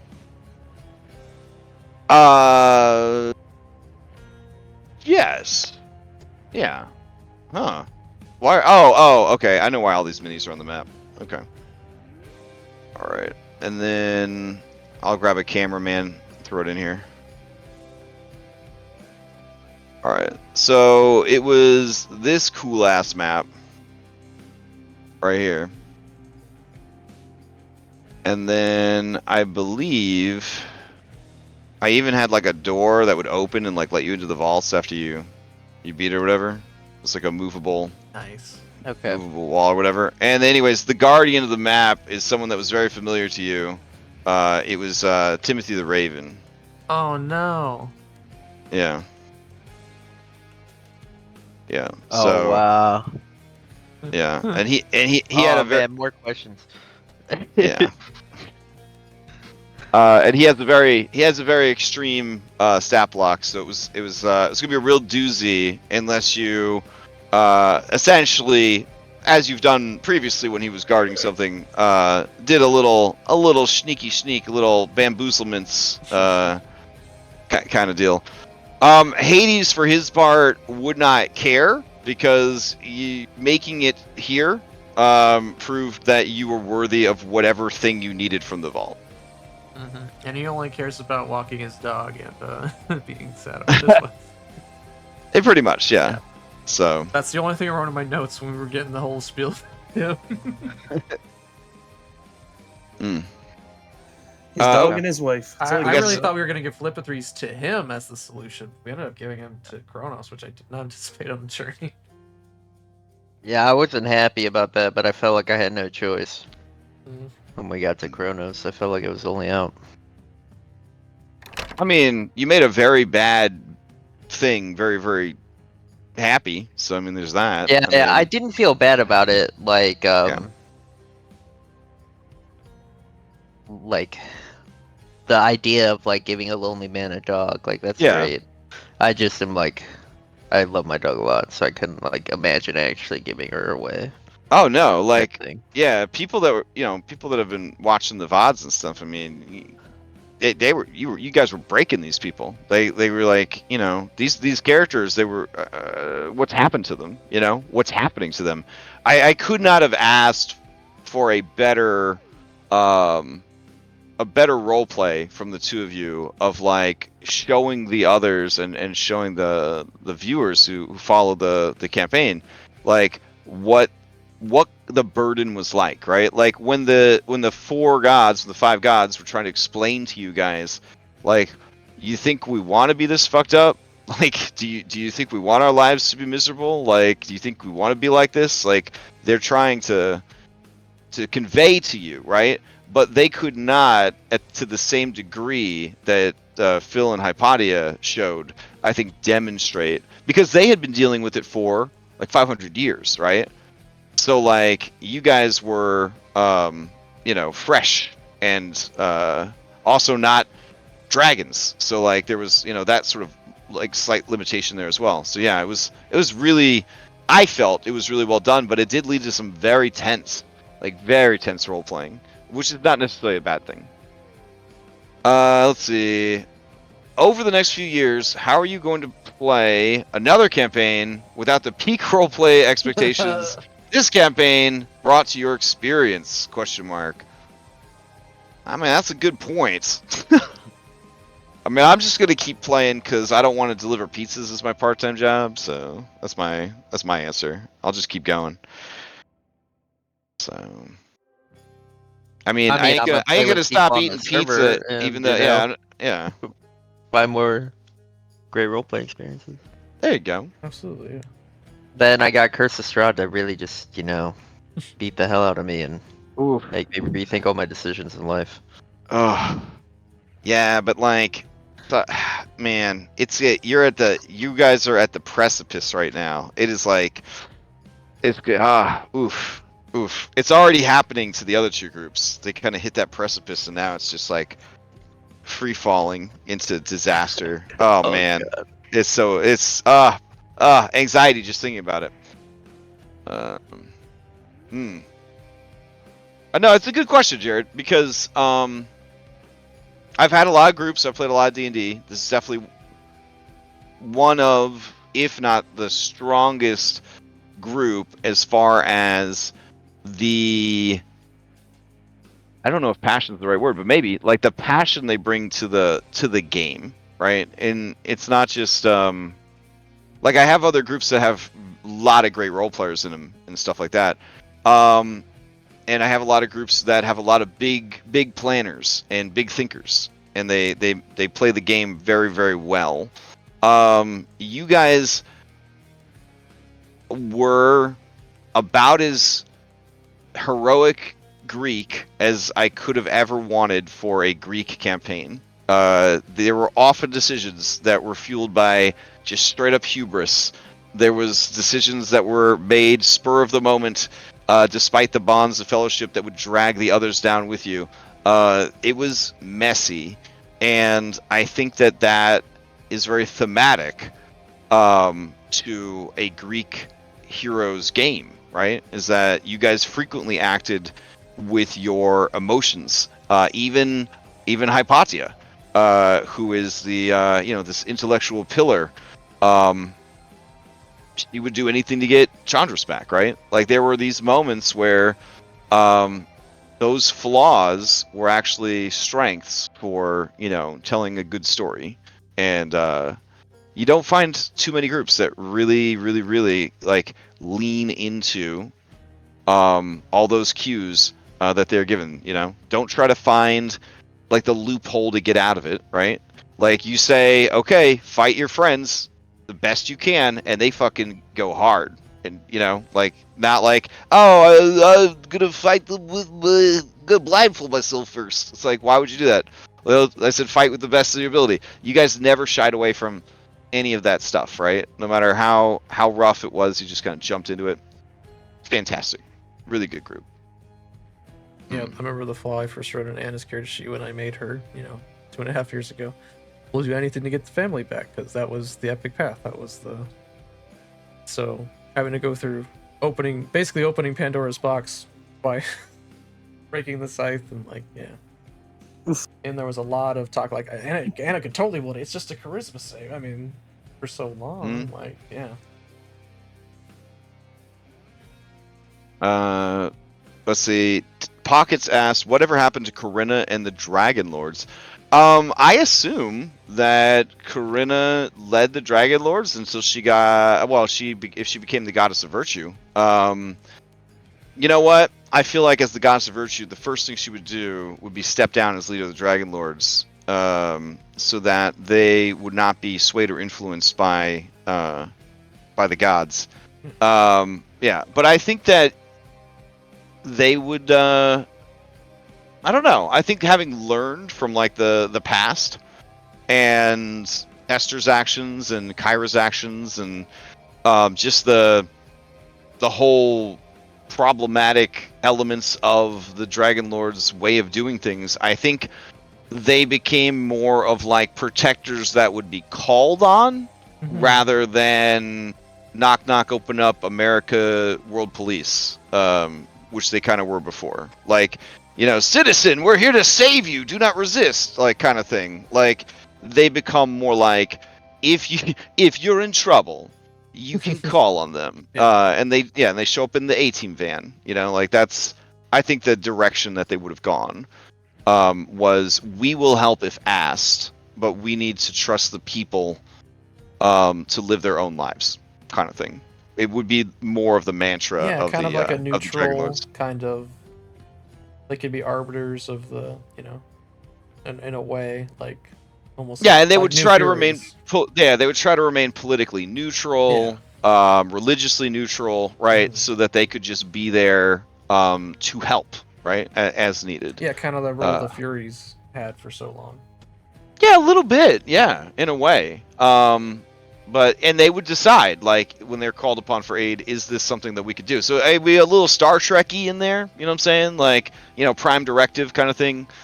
Like, if we help this nation, what happens to the neighboring nation kind of thing? Like, who's in the right, who's in the wrong? Like, so yeah, it would definitely not be a fun group of people to be a part of. I would say that.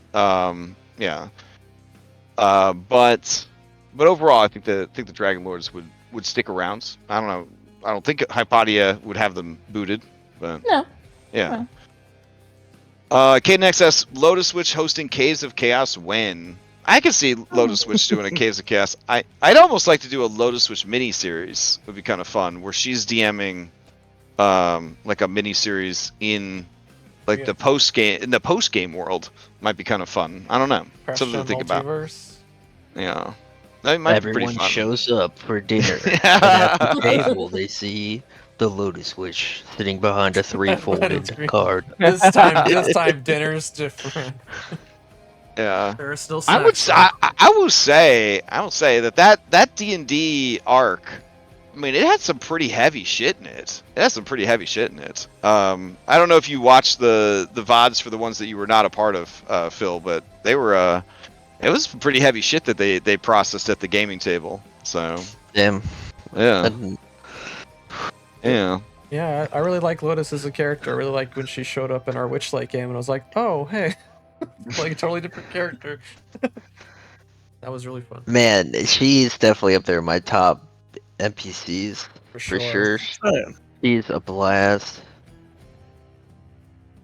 Yeah, I love the idea of the Sphinxes because, you know, time and space, blah blah blah blah blah. Like, you know, mechanically they're like, they'll turn you into a baby. It's like, okay. They'll age you up into a oh man. It's like cool. You know that they can control time and space, right? I mean, you can do a lot cooler things than that. So yeah, that's one of the things. Whenever I have an opportunity for Sphinxes to be involved, I like to kind of play them as these kind of capricious time beings that are very disconnected from the world, because again they understand there's infinite timelines and infinite worlds, and it's hard for nihilism to not set in when you know 100% for sure that yeah, like everything goes on forever, nothing truly ends, some things end but other things begin, blah blah blah blah, right? And so they sort of make their own fun and make their own meaning. Yeah, so I don't know. It's also fun to throw, you know, meta stuff into your game and having entities. Yeah. Because Yeah. as a kid, there were always like superhero villains that were kind of meta. Like that was their power, was being meta. And I always got a kick out of that shit. I was there when Deadpool came out and blew everybody's minds because like the first meta like superhero. Shout out to She-Hulk. She was also a meta superhero. Would talk to the audience and things like that. Ferris Bueller before her, etc., etc. But I always love fourth wall breaking characters. I think they're great. So yeah, it was nice. And Kyra to a certain extent was a similar type of character to Low Switch, but more reined in than the Low Switch. Yeah. I love that, like, we meet the Lotus Witch, and in her mini, she's literally laying on a bed of skulls, and we're like, this is someone who we should befriend.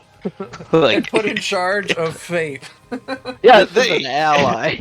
This is another bad guy that ended up winning. So that was kind of nice. I mean, I guess she didn't win in the end because her friend Hypatia stabbed her in the back and stole the time to man. And then fucking lied about it.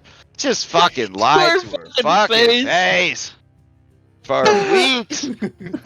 I love having that representing me in this trial. Why is the bureaucracy always here? Yeah. I'm trying to do shit.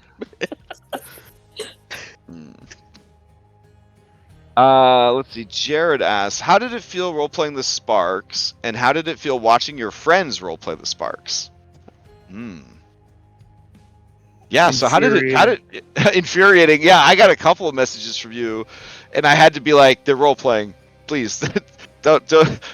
We have to support them. They are role-playing, and I know that they're being awful, but I asked them to do this. Like, please, don't take any of it personally. And I really didn't. Take Yeah, it. yeah. At the time, I was like, oh my god. Oh, absolutely. And I mean, you guys know I got a open DMs policy. If you guys are ever just like things about the game where you're just like, what the fuck? Like you guys were able to message me about stuff, and yeah, like you guys did such a good job falling apart that. It was like I had two friends that had meth addictions, and everyone's coming, and everyone is like, Crash, you gonna just let them fall apart like this, man? It's like, well, first of all, it's a game and a story. It's not real. Secondly, I'm not gonna tell them this part. I asked them to do this. Yeah, so I kind of told them, here's your motivations. But you guys really, again, like I didn't have to be like, hey, don't forget, you know what I'm saying? Like you guys just own that shit. So I'm curious too, like Phil and Hypatia, what was it like taking a character that was a hero and just sort of like dragging them. You know, like you dragged these two like pretty hard. It was rough at times. It was pretty rough. I really liked that, like, Phil in the first part of the campaign, he was like all reliable, selfless, always just trying to do like the right thing. And then like 7 years happen, no one comes to dinner. He's lost. He hasn't been with his dad. His dad isn't watching his kids grow up, and he's just like feeling all this guilt, holding on to the spark. And I really like that it gave him a chance to like explore a different character arc. But man, it was pretty rough at times. I'm not gonna lie. But it was, I mean, it was fun. I mean, it was rough. That's my answer. I would say it was actually not that hard for me because I was kind of always on Hypatia's side.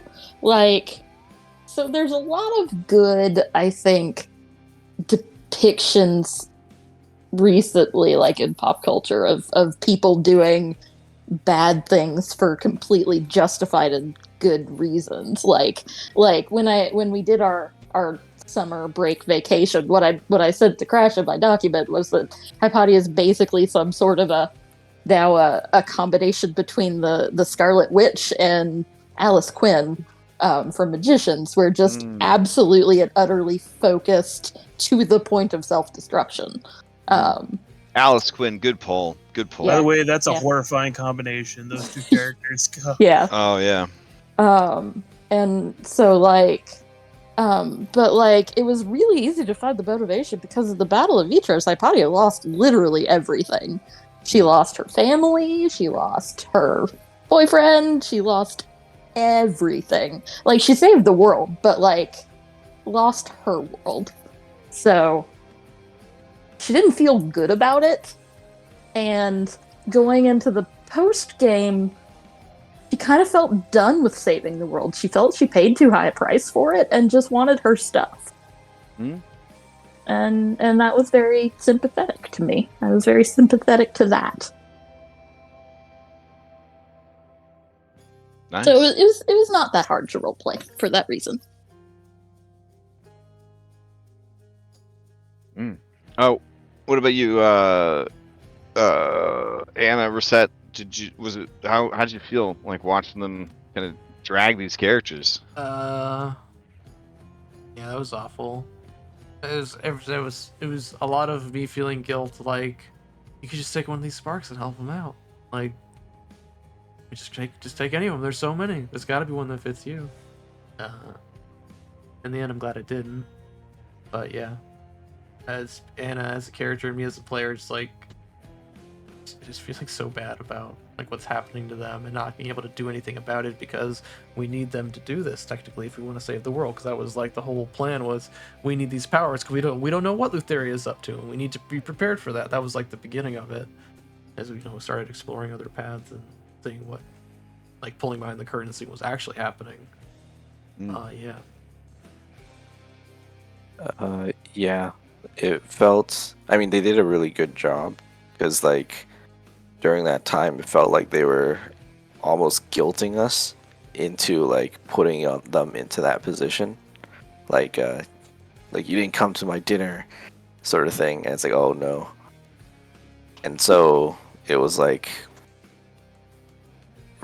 Reset felt like she had to be there even though she was watching them self-destruct, and then she was just gonna support them until they got to the point where like she couldn't do it anymore, which was in front of the vault. But yeah, in front of the vault, yeah, that was really tough because I know that's what Phil, it was his only goal was to do that so he could protect the people he loved, and then being like, no, Phil, you're gonna die if you do this. Yeah. Like that was really important that we got together and discussed that ahead of time. So I could not have felt good like suggesting Phil get off the path unless the player was okay with it.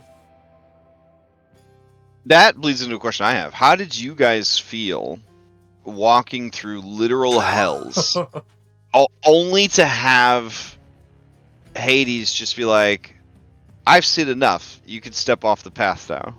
Like, At that point, I Mhm. was kind of like, okay, sounds good to me. Sort of. It was. Yeah, everyone yeah. was, That was a like relief, that. Even Hypatia. I trusted you, Hypatia. You're supposed to stand strong for me. did at any You point? Did at if I any hadn't point you? had 3 Oh. levels of exhaustion, I No, probably would have. no, you really struck a chord when like we were role playing that scene, and like we're like talking about it, and like feels like I can always rely. Hypatia, we're doing this for different reasons, but the same reason. Like she has to feel the same determination I feel to go through this vault and stick through. And then you just like you like roleplayed. You said like Hypatia just collapses on the floor. She looks up at you, Phil, and says, "I'm tired." And I was like, "Damn, Yeah, that's rough." that was rough, especially at the end there. I know I wasn't there for that session, but you were like saying, "Oh, when I get back, I gotta ask. There's a chance that you could lose like your memories and stuff." And I was like, "No, there's whatever it is. Give me the other thing. Like, there's no way I can give up on that." So taking like 4 levels of exhaustion or whatever it was right there at the end. It's also, yeah, pretty rough. I couldn't. Like, there was no way I could bring myself to let Phil fight the things by himself. Like, I had resigned myself to I was gonna probably die fighting these hounds with Yeah, Phil. I don't think Oh, we could yeah. we would stay behind and watch Phil die like that. I think it just would end up us just fighting. If we were at a different table, like playing the same game with different people, you know, I could have been like, nope, my character 100% goes through the door. But the majority of the party did not want to go through the door, so it's like, my character will go through that door at any cost. How can you stop him? And that's how we came up with the suggestion. Yeah. Nice. Did you guys at any point like wonder if that was the last test, and if you got off the path you would lose? Like that he was he was testing your resolve, and you guys were still like, "Fuck it, I'm tired." Nice. Then Hades did a good job. All right. I'm really sweet. curious about the path because there was a side quest where Lotus Wish wanted some hot sauce from somewhere, and I have that in my notes. And so some place called the Madhouse, and we never saw it. So Yes. I have a question about that. What's the Madhouse, and what was the hot sauce? So the Madhouse is the only civilization, like the only town in all of Pandemonium. And I had considered having the path like go through Pandemonium, or not through the Madhouse, but I didn't really want to address like a whole town full of like mentally ill people. Do you know what I'm saying? That's fair. Yeah. So yeah, because I know like there's a lot of like sensitivity to that and whatnot, and I mean if people are willing to hang out and talk about it, I did want to kind of bring that up. But before I did, I had another question for you guys. When the 8 gods were introduced, I know most of you were like, "Oh, I know who that fuck it is," and I know that Scarlet messaged me because I had switched over to Foundry 10, and Foundry 10 was like, "I'm not showing the token name, I'm showing the real name of like the people as they were kind of being shown or whatever." And so I have to ask, did you guys puzzle out who each of them were, or do you have an idea of who you think? I think Mostly, everyone yeah. but the Moon Maiden. Okay, so the Moon Maiden was Eris, the goddess of strife and discord. Found that out today. Yeah, she was Lutheria's best friend. The golden apples. It should have made so much sense. That was the whole thing. Yep. No one told me. I was thinking that as soon as she had golden apples, I was like in Discord, like that's where my mind was at. But I didn't recognize that they were like the Greek gods. I don't think until the Great Hunter showed up. I was like, that's fucking Artemis, bro. That's Artemis. Yeah. That was the easy. She that was the easy definitely one. the biggest tell. She was definitely the biggest tell. I was most mystified by the first one we saw, which was the goddess of sea and sky. I was like, okay. So the mother sky and sea was actually Amphitrite, which is Poseidon's wife. And so yeah, talk about a B-lister who just wanted a chance to do her own shit. I definitely essentially. had Really? assumed I she was thought it was Hera. Demeter. I thought she I was thought it was Demeter. Hera. I thought it was Yeah. Hera too. I thought it was Hera 'cause she was like. Nah, never Hera's doing great. She invested all her stuff well. She's got a real. These are like NBA players, right? And like some of them invested their divinity well, and like when it started to wane, they had like product placement, and like they're still getting belief, even not the same belief, but like these kind of represented the 8 that they couldn't do it anymore at the level they could perform at the level that they could in their prime, sort of thing. And so they were looking for something new, something fresh. Essentially, was the concept that their world had been overtaken by high technology, and mortals had self-confidence and believed in themselves now, and they didn't need magic anymore. They didn't need gods anymore, and this was happening more and more and more in all of the worlds where they held sway. And so some of them, like the real big dick ones like Hades and Zeus and Hera, they were doing fine. But these other people, even some big guys like Ares, were just like not doing as good as they used to do, essentially. So the Pathfinder was Janus, the god of passages. Dionysus, Artemis. The Fish King is a god named Phorcys, and he is the god of fishes. So See, I thought it imagine was you live in a world with Poseidon, and like you're only in charge of fish. It's like it's rough. Yeah. God, that makes so much sense now. Why you beamed him so hard? Yeah. He was definitely the Aquaman of their team for sure. And it was one of those things that like he never had a chance with any of the other great gods, but like they all like really liked him because he was like the bullbug of their group kind of thing. Yeah. And then the Arcan Empress was Hecate, the goddess of ghosts and magic. Yeah, I was suspicious of the Moon Maidens when she was trying to get Phil to do things behind her back. But then we ran into Prometheus, which you're like, he's the angel of Discord. I'm like, okay, there's Discordia. Like I thought maybe you mashed them together. But that was really cool. It was having a fight with the Promethean flame. It's like, here we go. Let's see. I think everyone in the Discord was like, when you started playing One Wing Angel, we're like, oh fuck, gonna be real shit. Oh yeah, I guess I want to ask before I bring up the other stuff I want to talk about. What of all of the big dick like high level fights, like which was like the one that was like, oh shit, this is so easy. This is so easy. It's Blitzball. Is Blitzball? Blitzball. Was it? Wait, Blitzball was like phase 1 of the fight into the Furies, but you're just saying Blitzball though, not the Furies part.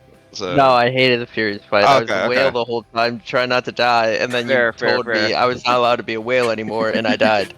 That's fair. I wanted it to feel like bullies on the playground making up new rules. Like, I'm using a force field, but the rule mechanic. Great. Yeah, you're not allowed to use force fields anymore. That was fantastic, especially the last one where it's like, all right, you killed both my sisters, no mercy, and I'm just sitting there, Phil's bleeding out, and I can't heal him. All right, no mercy. Just gotta get through this. Yeah. There was a lot of nutso fights though. I think my favorite fight though, no cap, was Prometheus. Because he had a lot of interesting mechanics, and he forced us to be very creative and play in different ways for each phase. Cool. I smashed him with that. I did not go into that fight thinking we were gonna fight him at all. And then you're like, he starts screaming. He's like yelling at people that aren't there. He's like insane, or something to that effect. And I was like, oh shit, we have to fight this dude. I thought Scylla was like the encounter, but no, I knew Scylla wasn't. It was a joke. I'm sorry, Cyrus. Scylla would seem like such a joke. Go ahead, Cyrus. Yeah. I was just making a comment about the gods, figuring who they were. Yeah. There's a known triad of Artemis, Hecate, and Selene, who is the goddess of the moon. So you really tricked me. So like that is their moon goddess. It's like, oh, it's got to be those three because they're a triad. Nope. Also, I mean, I know AI art controversial, but I want a Greek goddess who's also Sailor Moon. And that's what the art it gave me was, because I was like, if she looks enough like Sailor Moon, they'll definitely believe that she's the goddess of the moon, right? Yeah. And then I also thought that was like when you first brought it, goddess of the moon. Oh, we already have a moon. So, Yep. that was really good. They were rolling those like nat 20s on her like plus 30 charisma. I was like, all right, I know a player can't be manipulated by the dice, but right. Yeah, no, What and then else like do you the do? scene where she's like looking out towards the Knicks, but you thought she was looking at the moon, and she said, "I'm thinking about her," and you're like, your daughter, and then she didn't answer, and then it was her thinking about Lutheria. Yeah. Yep. Really good. Yep. All right, so let me check chat. Let's see. All right, I don't think there's any more questions from chat. So, one of the things that I noticed as a theme in this campaign was therapy. The five gods, the four who were left, were all embodiments of grief, right? They were all handling grief different ways, right? So this guy was withdrawn and kind of consumed with fixing things, right? Since he couldn't fix himself and he couldn't fix his family. And then she was obsessed with her career, right? To stay ahead of the guilt and the grief and the feelings. She would just continually make worse and worse choices. Never let anybody get close, and then hide all of her sadness with humor and zany antics. And then just classic alcoholism and, self-destructive behavior. So I thought that was kind of neat that you had those characters. And then you had Sydon, who is essentially trying to manifest strength, right? And maybe as you guys got those boons, or not the boons, but you got your own divine sparks and you watched the divine sparks working on people, he was what he was, right? Like, he was defeated. The spark of strength is like, how could you be defeated? Like, you can't do that. He spent 500 years planning like his comeback, planning his revenge, promising the spark of strength that it wouldn't happen again, and so on and so forth. But Sydon, for me, was very much this very toxic, very poisonous character, a very good villain, right? Because he was honestly just not a compassionate god anyway. He wasn't even fun like Zeus. Like, Zeus had a lot of flaws, but people were still like, dude knows how to throw a party. Sydon always kind of came across as just like the sternest, strictest asshole, like. Conversely, there's like Lutheria, who, for me, at first I was like, oh, that's cute. They made like Harlequin, the god of death. Like, that's neat, I guess. She's zany and crazy. Okay. But as like I read the 570 something page adventure, and I realized like all the things that she went through and all the things that her parents like put her and the other 8 Titans through, and the things that they kind of did to each other. There was never a point where I was so sympathetic to her that I was like, "Aw, she's not a bad guy. She's super evil. She's a very evil person or creature." But at the same time, when I got to the part where it talked about how she walks the edges of reality to protect the realm from non-physical threats, and it was this time spent at the edge of reality that drove her insane, like Call of Cthulhu style, I did start to have more and more sympathy for her, because all she was trying to do was take care of her parents, essentially, her absentee parents. and she took on more and more and more burdens to do that until it finally just broke her. And then in one of his only redeemable moments, Sydon tries to find a cure for her, which is essentially shock therapy through these weapons he made that deal a shitload of psychic damage and stuff like that. And so, like, everywhere I looked, the longer I prepped this campaign, the longer I ran this campaign, I found, like, there was more and more of these themes, right? Of, like, people who were broken, right? People who had terrible things happen to them and that impacted them, that changed them, and then how that would change during their journey. And so when you guys were kind of heading off script towards the end, you know, with the ending, the raw ending of the campaign was Lutheria nukes the world. Like, she can't figure out any other way to get out of her you know, get to set down her burdens. She can't find any way on her own to do it. And so her solution is no one will have to carry any burdens when I'm done. Everyone will be able to rest, kind of thing, and then nuke the world kind of deal. But I was like, I feel like if there's any part of her left that's not crazy, she wouldn't really want that. Not the goddess of fertility, you know what I'm saying? Of life and death. Like, I feel like of guardianship, and like, it just, how crazy do you have to be to still not be pulled by those tenets, kind of thing. So I was like, I liked the idea that there could be an ending where Thylea didn't have to die, and to a certain extent Lutheria didn't have to die, and where the control of the world could be kind of passed on to others. And so I tried with that Thylea stuff to sort of explore, like, what would it be like for a Titaness who escaped from this horrible situation, who was always afraid. The adventure never tells you who she's running from or who she's afraid of, just that she ran away and she's hiding and that she's sleeping.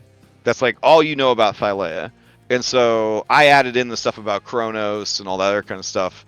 And like it I don't know. I really liked how that all played out with you guys helping her through that, and then the growth of your own characters, and then taking that theme even further, where the final form of Kronos sent you guys back in time to the moment of your biggest regret, and then getting to hear you guys storytelling that moment, you know, was just like really huge.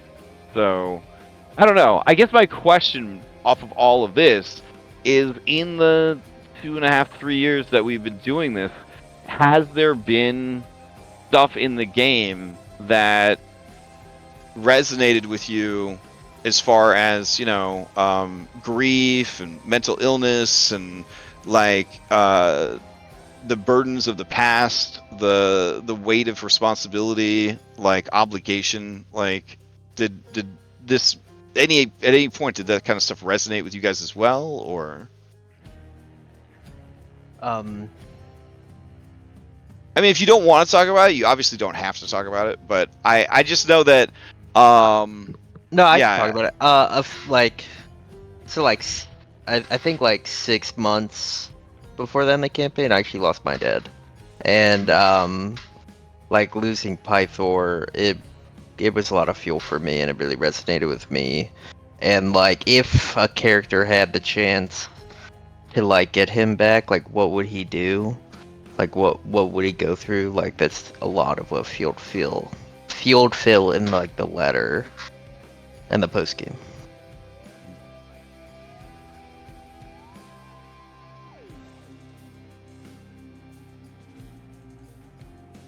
Yeah, I'll say something similar. I don't want to talk about it much, but Right. I did actually. I lost my mom in the middle of this campaign, so just the themes of moms in general really resonated with me, and like trying to help Lutheria save her mom was very important to me. I think that's what fueled a lot of my decisions towards the end there, for sure. Trying to get the best possible ending for all these characters. Yeah. And I have to say that, you know, we don't play with alignments per se, right? Like, we acknowledge that the 9 alignments of the D&D cosmology exist, blah blah blah. You know, demons and angels and whatnot, they're bound by those sorts of rules, but you as the heroes are more dimensional than that, right? Anna helping the entity that took so much from her and used her and manipulated her, and knowing that, eyes open, and still being like, I will help this person save their mother. I mean, that to me, that's good, right? If you're ever wondering, like, what is good, what is evil, like that is a good, selfless act. In my eyes, even though if we had saved everyone, there still would have been one person that we didn't save, and that would have been Thylea, or her mom in the case that she ended up killing her Yeah. situation. All right. I gotta feel like if I had gone down the other epic path you'd provided, I would have been designed specifically to kill Lutheria. Dang. All the psychic boosts, because all the psychic stuff. Yep. Yeah. So I don't mean to bring up such a bummer thing at the end, because it's, you know, but I don't really view it as a bummer thing. I just view it as like what made this feel a lot. Yeah, absolutely. A lot more intense, you know? Like, I felt this game and this story more intensely than I think any one that I've run before, because there was a lot of that. Like, at its core, this was about families that had a lot of fucking problems, which is honestly Greek mythology, right? Like, a lot of families with a lot of fucking problems. Yeah, it was a real pleasure and an incredible experience to kind of go on that journey with you guys and tell that story. So yeah, the epic paths were incredible hooks, for sure. That was such strong writing. Like, I have to say that the creators of this campaign, they built like this incredibly strong skeleton. Like, James Ohlen and Jesse Skye, they built this incredibly strong skeleton, like that. The epic paths is the most ingenious thing I've ever seen for a published adventure, where you say, hey, they can make whatever characters they want, but everyone has to buy into one of these hooks. And then now you have a store-bought adventure that by design is not so store-bought anymore. Right? Because it ropes in the characters actively into the campaign. The danger there, of course, is that makes the campaign about these heroes. So killing the heroes permanently, not a good idea. Having a person leave the group, very difficult to replace. Hurts the story for the most part. We were fortunate in that both of the people that left our game, I was able to kind of find good ways to sort of work them in to the story, so that it didn't feel so abrupt that they left. But that's the kind of extra care that this campaign demanded because of the those epic paths. So yeah, I thought that was amazing, and I wish more adventures did that. I think Outlaws does that a bit, where the players are encouraged strongly to choose one of the sort of plot hooks, and then those plot hooks come up during the adventure, like based on which one you chose. And I think that's just really strong writing for a store-bought adventure. So, all right. You guys have any other questions about the adventure or anything that happened or any of that stuff? I do. Okay. So, during this last dinner that we had, all together, Hypatia is going to very subtly but constantly cast low-level negative spells at Anna until the last gem on her bracelet is used up. No. Oh my god. Well, it's not going to do anything now because Kentimane's gone, I think. So I think it was powered by him. Right? Or I don't know. I feel like that's a secret maybe we take with us. Unless Yeah, way too Well, I curious think that's about a it. secret Red leaves the call for him we hear. Oh, Yeah. man. Oh, okay, I'll do that. I'll do it. I I'm also don't know. recording the session, so I don't know. I kind of No, want to. no. I kind of want to pull a Stephen King and be like, I don't know. You tell me what I did. Yeah, you tell me. Kind of thing. We decide. My big I'll tell you what I thought. Honestly, I thought it was gonna be nothing happens, and that would be like the own on me, just me as a player, likes to worry about everything and like, oh god, what's gonna happen? Oh god, I'm gonna explode or something, and then just nothing. Oh my god. That's what I thought might have happened, but It rewinds you back in time to the exact moment you got the bracelet. No. Oh, no. No, we don't mess around with that no shit more time anymore. stuff. No more, no reset the dungeon, no reset the campaign. And it's not for lack of effort that I didn't end up using them all. Like, I know we had tons of messages back and forth about it, but yeah. No, but if you really do want to know, I will tell you. Do you want to I say wanna mystery? know. Oh, you want to know? Okay. Well, I want to know. Okay. All right. You want me? I'll just message it to you. Yeah, Wait. messages are- Okay. Scarlett, message me what he messaged. I mean, I want to know too. Oh, okay. All right. I mean, I guess everybody wants. Yeah, I'll just tell you. So, because it was preventing destruction, when it finally would count all the way down, it was just going to be like this huge, almost like a nuke of like destruction from all of the destruction, especially being gathered within that one place, and then it was just gonna kind of like out from Anna. Just all the negative effects. Yeah, just this huge wave of destruction that was just gonna like tear through wherever you happened to be when it finally went off. Ooh, Yep. I want to Little know level 3 fireball. how many beads did you have left? I have 11 beads left. Oh my And god! really, the only reason I don't think I went through them all is because of like Hypatia's wish when we were fighting the Fates, like to make us immune to like their whips and like the negative status effects there. Yeah. So, but yeah. All right. Any other questions about the game, the campaign?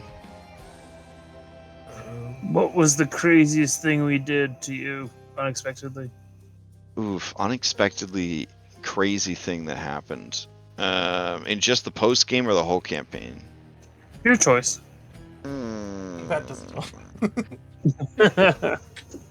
I did not expect Reset to stay on the Island of Time and learn to become a master of 20 squares. I definitely didn't expect that.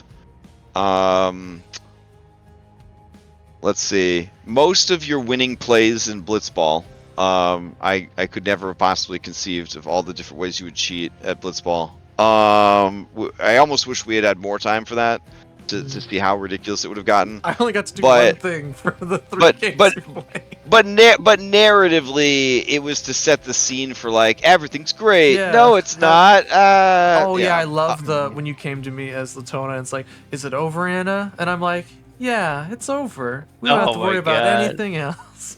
Knowing full well what's gonna happen. We could end the campaign. I voted yes. I think honestly, your last minute, like shit, we don't know what to do. Vote, and then Remy voting to help Lutheria and not kill Thylea. I honestly, up to that point, I had maps and bosses for all 3 of the expected endings ready because I had no idea each week how you were going to end the campaign. Like, I was not saying it for like showmanship or anything else like that. I honest to God had no idea how you guys would end the campaign. I thought that you would honestly kill Thylea because your characters were very Greek heroes. And honestly, that's what Greeks do, is they, in the myths, is they kill who came before them. I just gotta say, All post game, I'm talking about how we need to kill Thylea. Everyone is just admonishing me.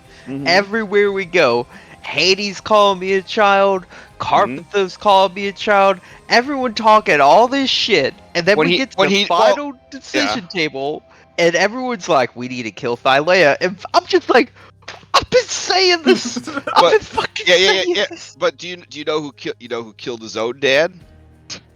There he is. You know, like him and Zeus and Poseidon, man, they fucking, you know, they turned on Kronos and the other Titans because they were like tired of getting eaten for one. But yeah, like he called you a child because he was a child when he did it as well. You know, I mean, it is looking into a mirror. Yeah, it is the right and the frequent mistake of the young to disbelieve the experience of their elders, right? Yeah, And I know. I really love the themes, and I agree with that. And I'm just saying, if I would have voted to kill Thylea, and we wouldn't kill Thylea, I would have bonus action. I told you so the whole fucking time. I remember getting up away from my computer when that vote happened. I remember voting real quick because I'm usually one last to vote, and it gets the pressure of that. So it's really funny you getting that pressure. Like, I'm voting and I'm leaving. I'm gonna walk away real quick and come back. Look at the results. And I'm like, oh shit, we're doing it. Now that it's over, I do want to say thank you, Remy, for voting against us. Yeah, I agree. Yeah. I think we got the best did you of all vote to kill? possible endings. Yeah, me it was and me and Reset voted iPod, to kill.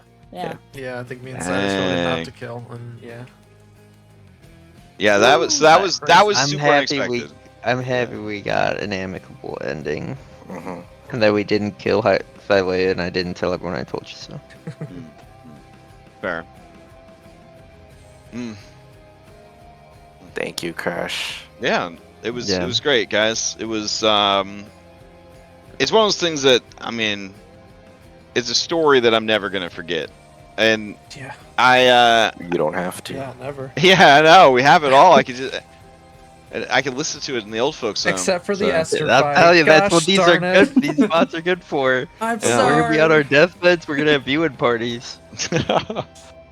Only one episode is missing. You're stuck in my mind. One episode? Which episode is missing? Which one? Are we The missing? Esther fight. episode. The Esther fight. Oh When I yeah, first switched to because Foundry, my computer died. yeah, your computer was like, "The fuck are you doing to me?" Recording. It doesn't matter. We don't Yeah. need the video because Yeah, we I will don't. never forget the Esther Yeah. fight. Yeah, that was crazy. Yeah, that one felt bad. Yeah. That one felt bad. Yeah. Yeah, thank you so much, Chris. This has been an absolute pleasure. I will never forget this campaign. Anastasia meant so much to me as a character. Yeah. What's also so fascinating to me is, again, like I don't normally stream or make content, right? Especially when we first started this campaign, it was just kind of like, record the games because people want to see what kind of games get run, sort of thing. To have so many people actively following the story and so many people invested in the story and invested in your characters, it was a new experience for me also. Like to know that, like, what you guys did and what I put you guys through, and like the scenarios that we all found ourselves in, they affected people. Like they meant something to people besides just us. And that was a very, very fascinating experience for me.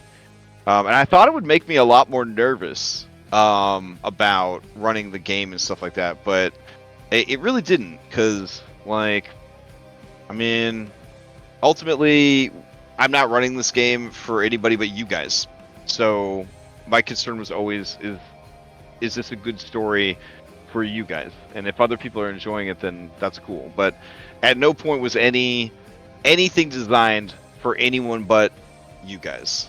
So this was your story, and I'm just really happy that we were able to tell it from start to finish. So yeah. Yep.